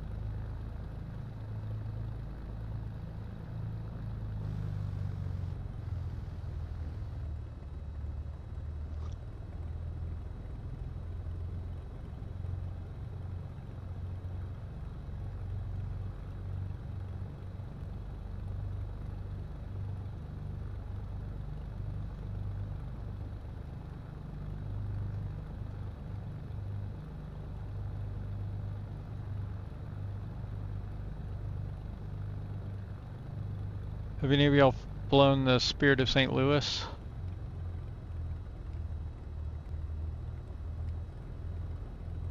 It's kind of an interesting one. I remember flying it a long time ago in flight sim and being like, how did they ever get this thing anywhere? Because it has no front window. You're just staring at like instruments such as they were.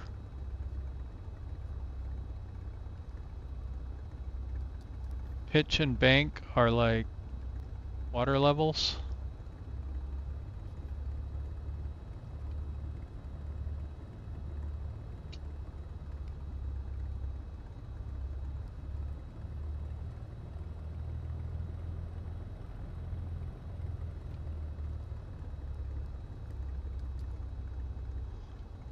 I wonder if it'll let me switch to it. Tools, aircraft selector. I can't remember what it was called.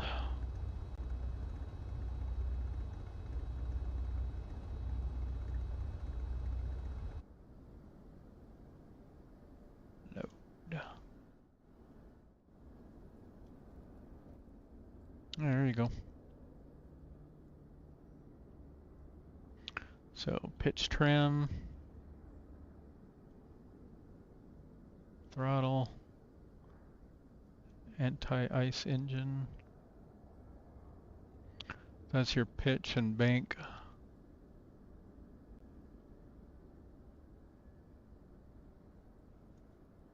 And like you have to, there's all these valves. Uh-oh. Hello, where's the brakes?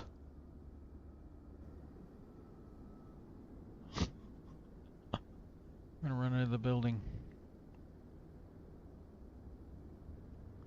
Do we have brakes?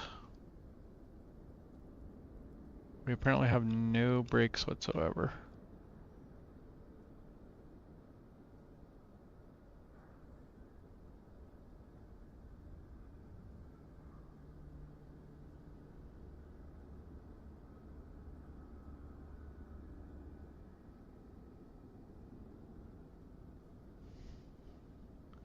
Let's get the little...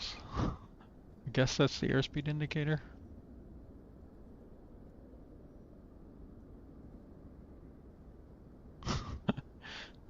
Look how long his legs must be.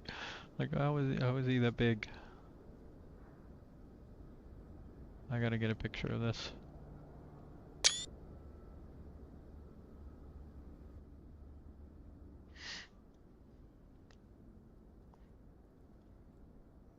I don't remember how to start it exactly. There's mixture rich. Magnetos probably need to be on. Click here to start by hand prop. Okay.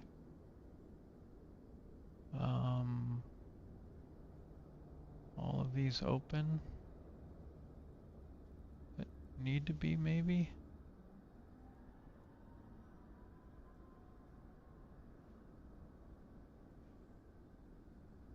Manual fuel pump.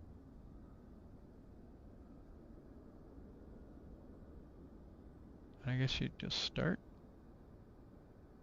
Oh, it has no sound again.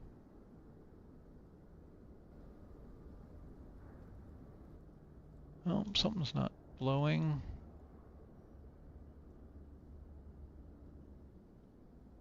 Oh. Okay, maybe those were already on.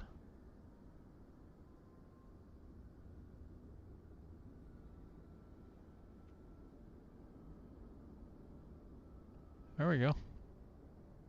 We got throttle.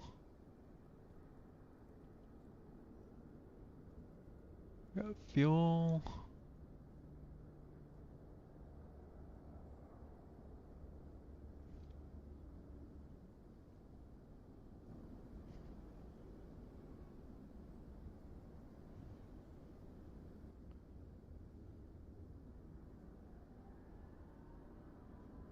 I think this is supposed to be some kind of periscope, but it doesn't really work. Do we still have no brakes?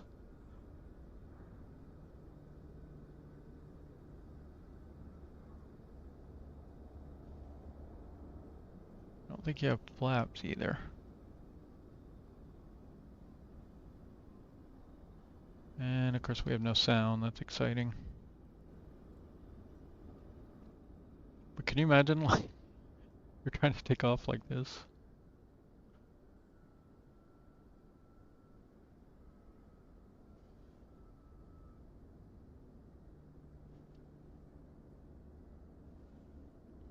Talk about instrument flying.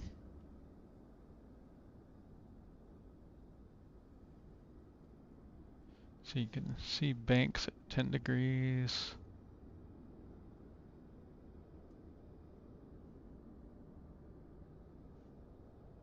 Bank 0, pitch. That's pitch 0, but that's not necessarily level flight.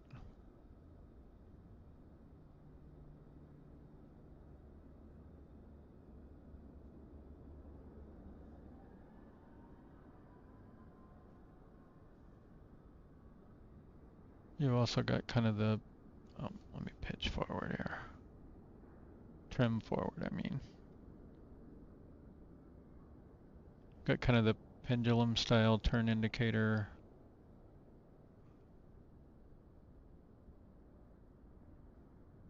But yeah, that's crazy. I wish this kind of worked. If they can have cameras in the other planes, you would think they could put that in there, if that's what that indeed is. Like, how would we land now? Other than external view.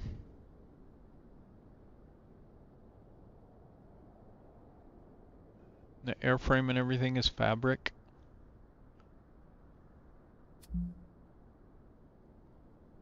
Oh, I think we broke our engine.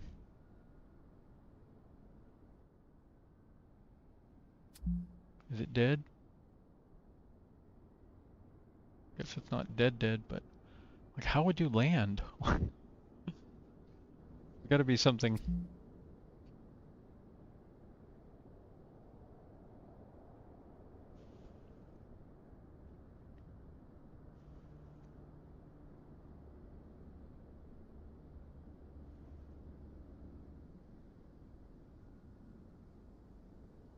Just kind of doing a dead stick landing here.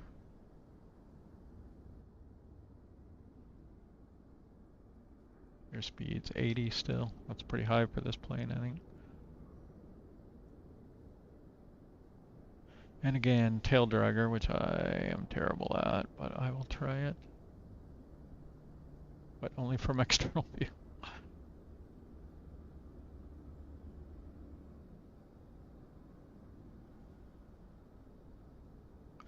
And don't have any brakes.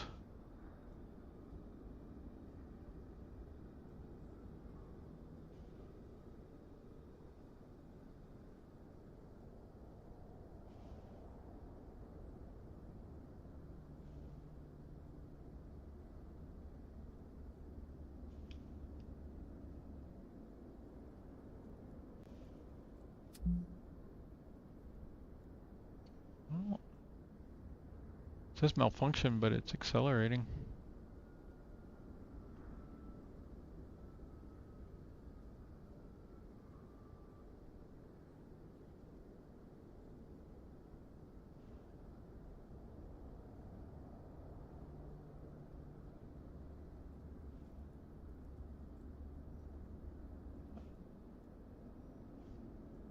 It's all the turning it wants to do at this speed. I guess I just have to run it into the building to stop it.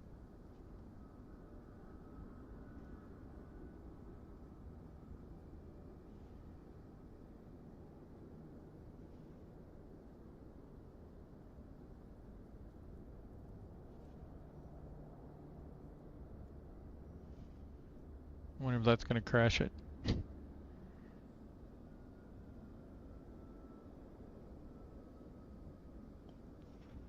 Bonk. Good enough. But yeah, weird plane.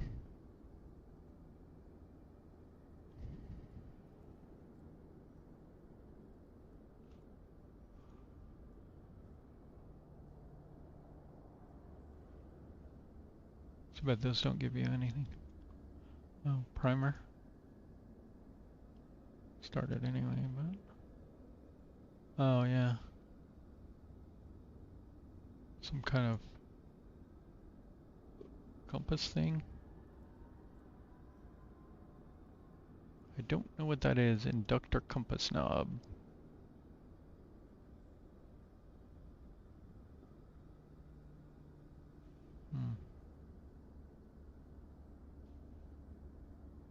Is it controlling that up here, maybe? Maybe you're setting this to align it to the magnetic compass?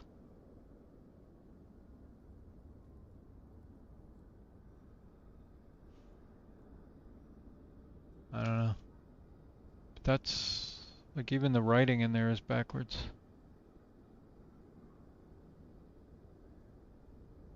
That seems broken.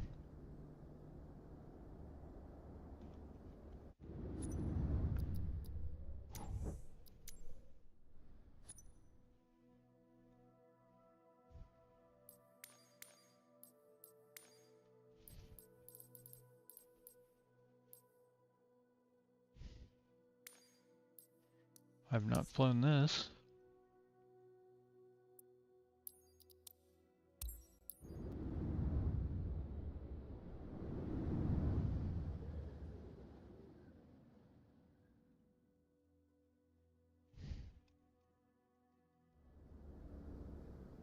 Sal Tower, Dark Star Charlie Tango Alpha 6 tree at runway 01 ready for departure. Departing straight out.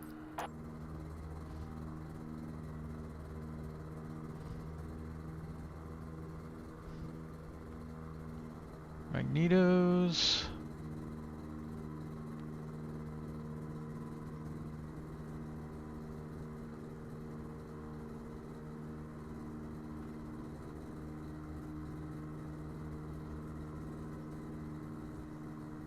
Throttle.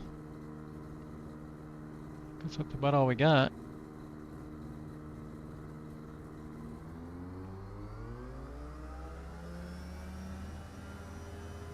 Suppose we have brakes?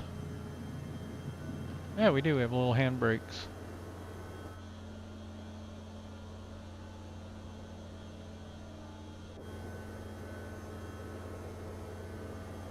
Do we have trim?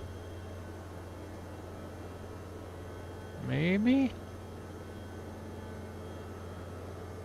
Yeah. I think it was doing something.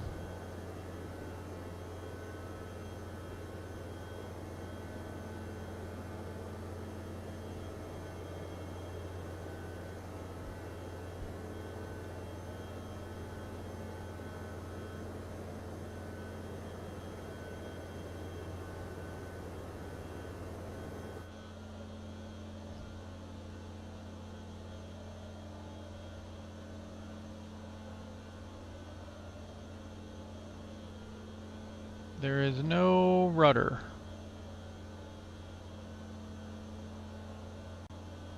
So it's all bank.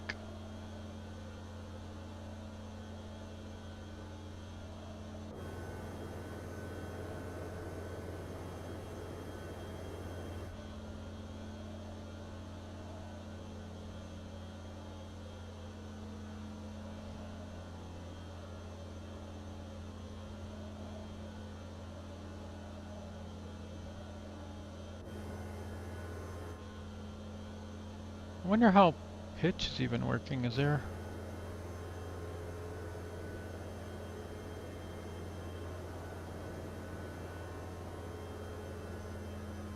We'd have to be controlling the airfoil itself, right? For both pitch and bank.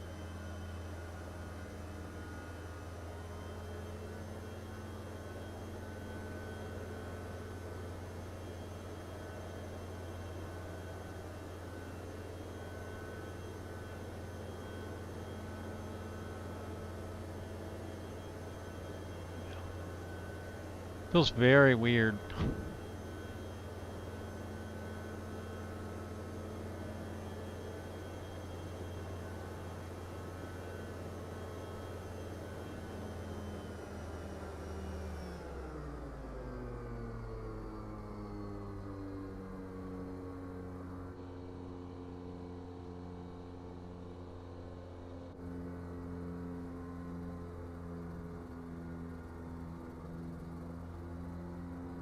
Hard to tell if it's actually moving.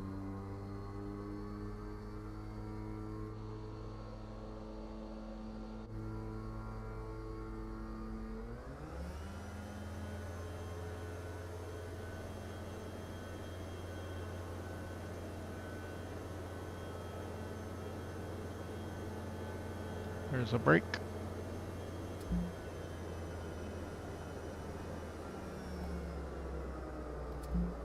And now I have no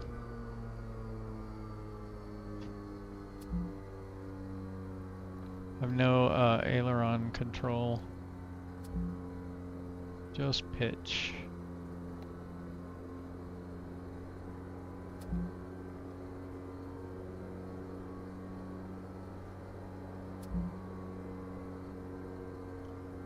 I can maybe repair. There we go. I don't know what I did to damage it. Going too fast, maybe?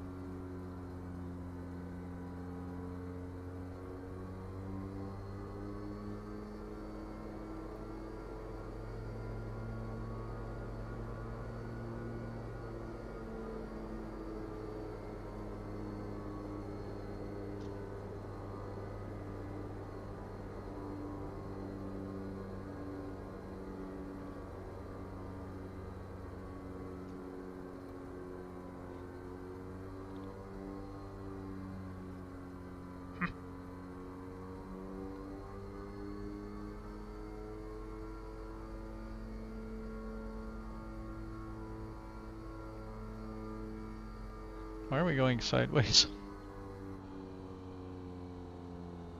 Wind?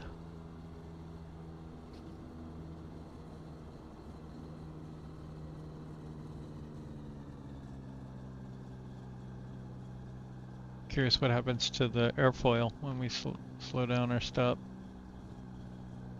Okay, it just goes to the back.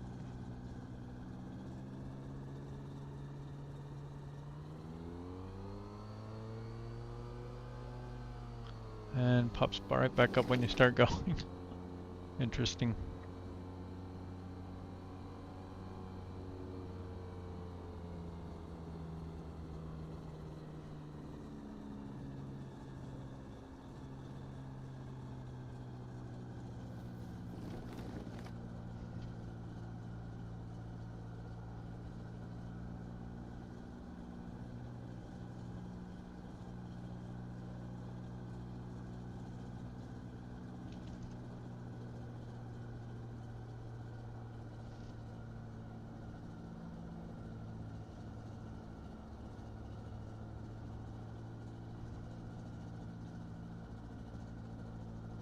What's an S12?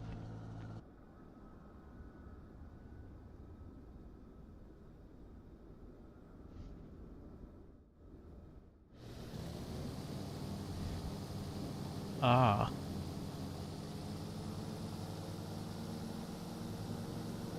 Practically a glider.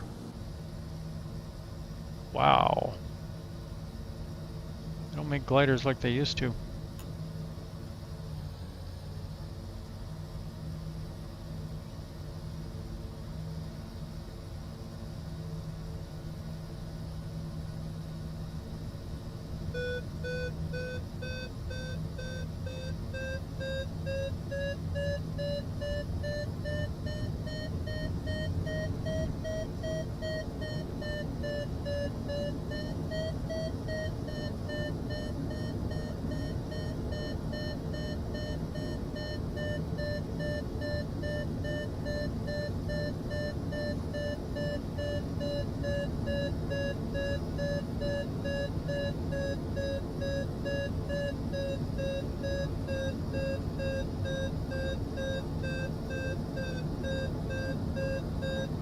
What in the world?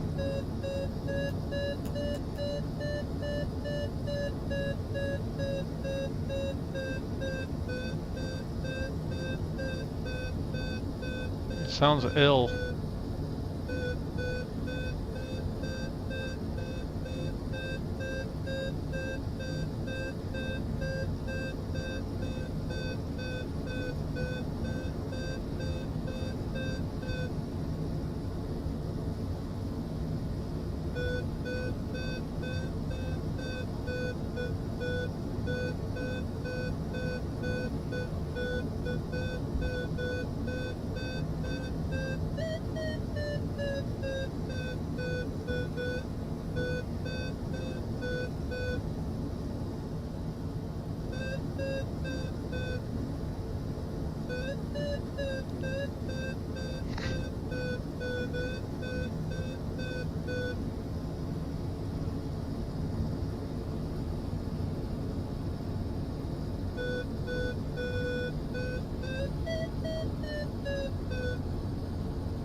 I don't know what that beeping is about.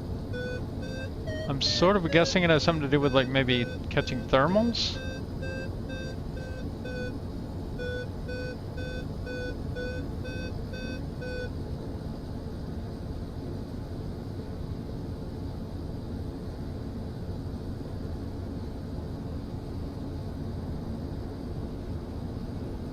Seems like a very, very, very underpowered little plane meant to maybe just get you up and then you're supposed to glide around. I think it was electric too, wasn't it?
So it seemed to stall about 40.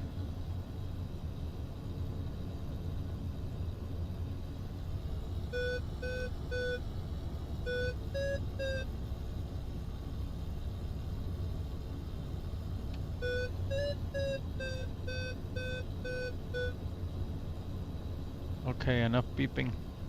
So what is that indicator?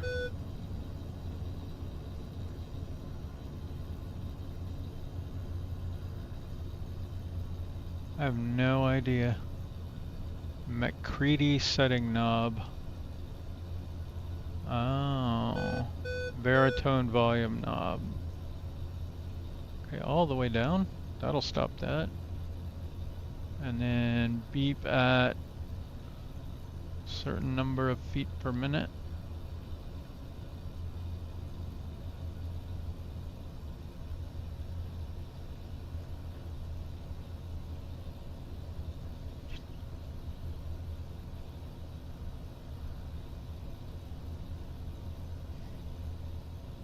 I guess this also has no brakes.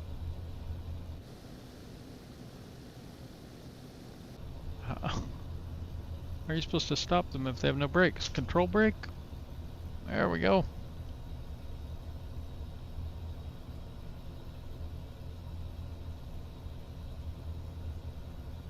Pitch trim, flaps, speed brakes.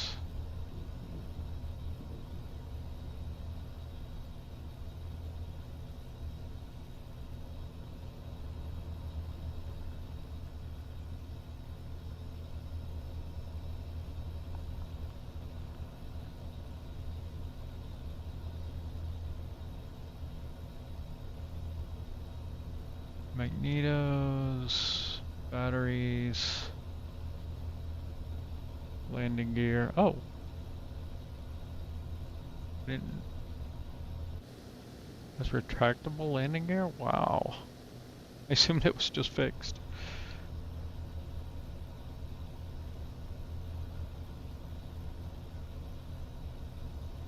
Fire warning. Oh, it doesn't sound like an electric engine though.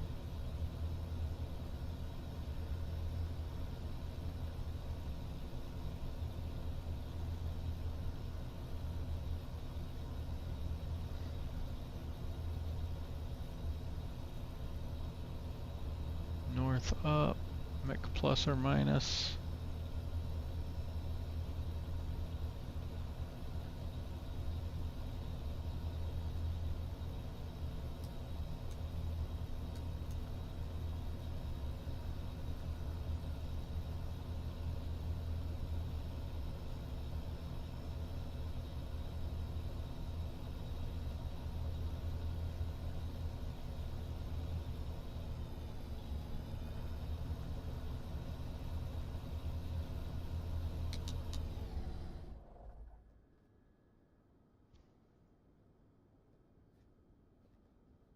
Well, that's interesting.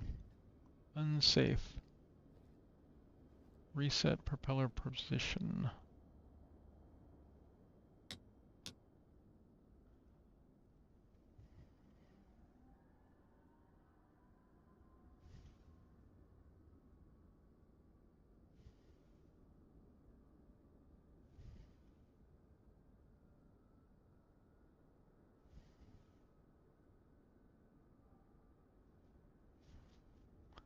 So last call, if any special requests.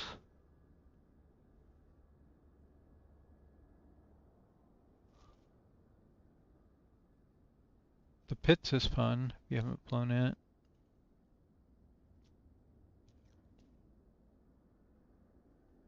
It's a super aerobatic plane.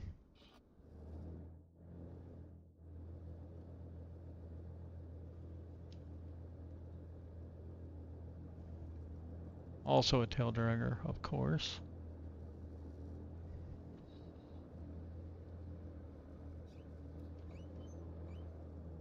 This one does have brakes.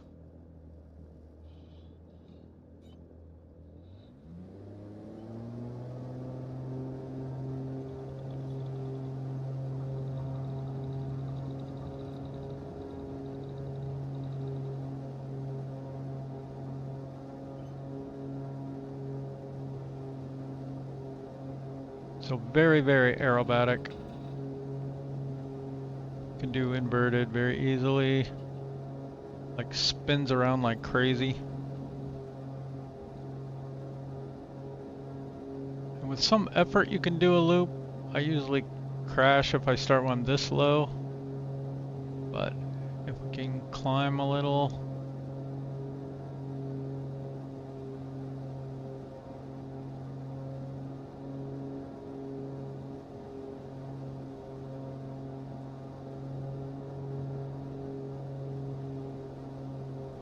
Let's see if we can get manage a loop.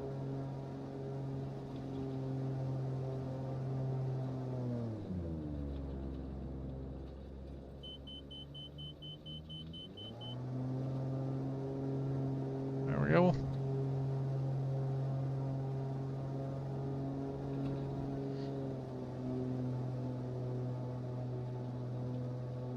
Very nimble.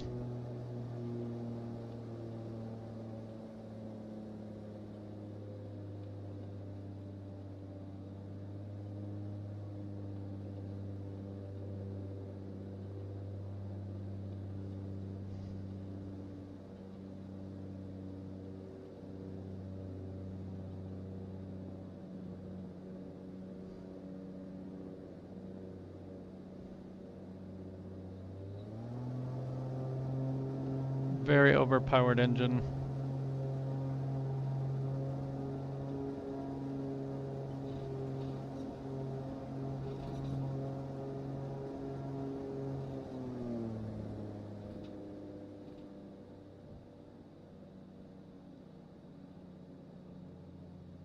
I I don't think it has any flaps.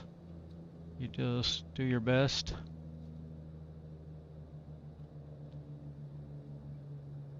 Of course, I was coming in very, very fast, so I'm expecting to float pretty much all the way down the runway. There's 80, 70, and there's stall.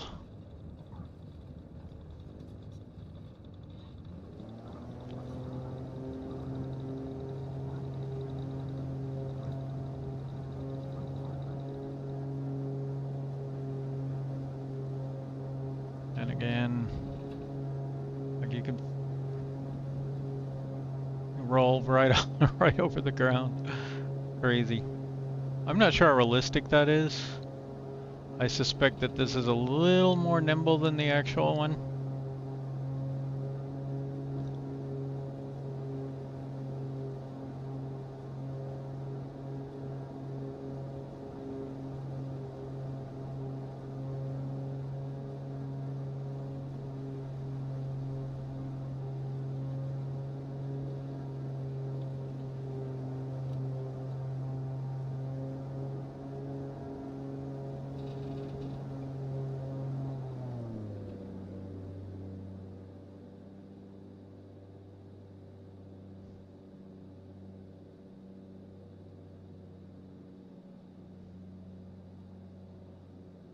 But, yep, give it a shot. It's a fun plane.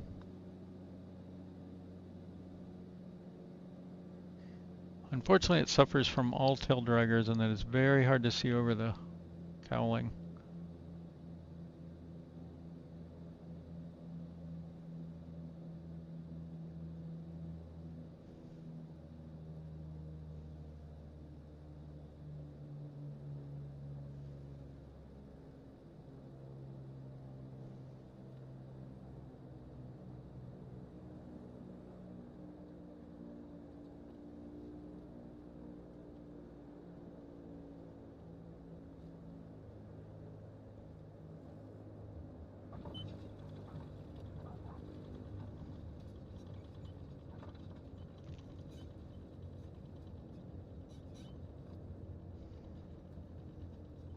Gotta go real easy on the brakes too.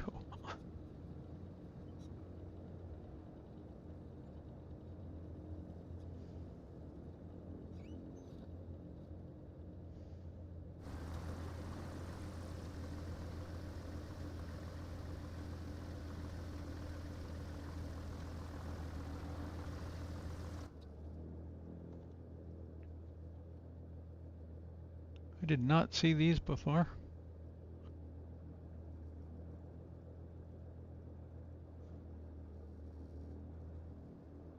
Push, high RPM, low RPM. Okay, that's your cow flaps. Oh, nice, okay. That's probably fuel, main fuel, aux fuel, off. Fuel levels. Not sure what this is. Aux tank fuel, okay.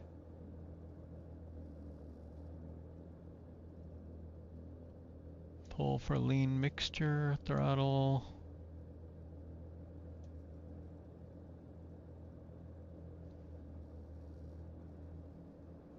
And of course that'll probably kill the engine. Magneto's off.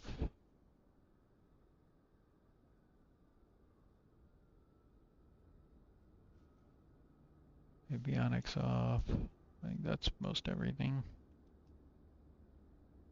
Somewhere there's a parking brake, I just heard it.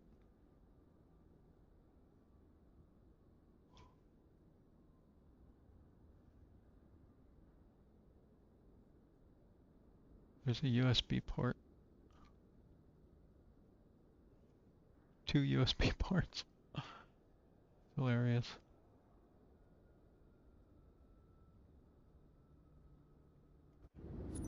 Alright, well I'm thinking of calling it a night.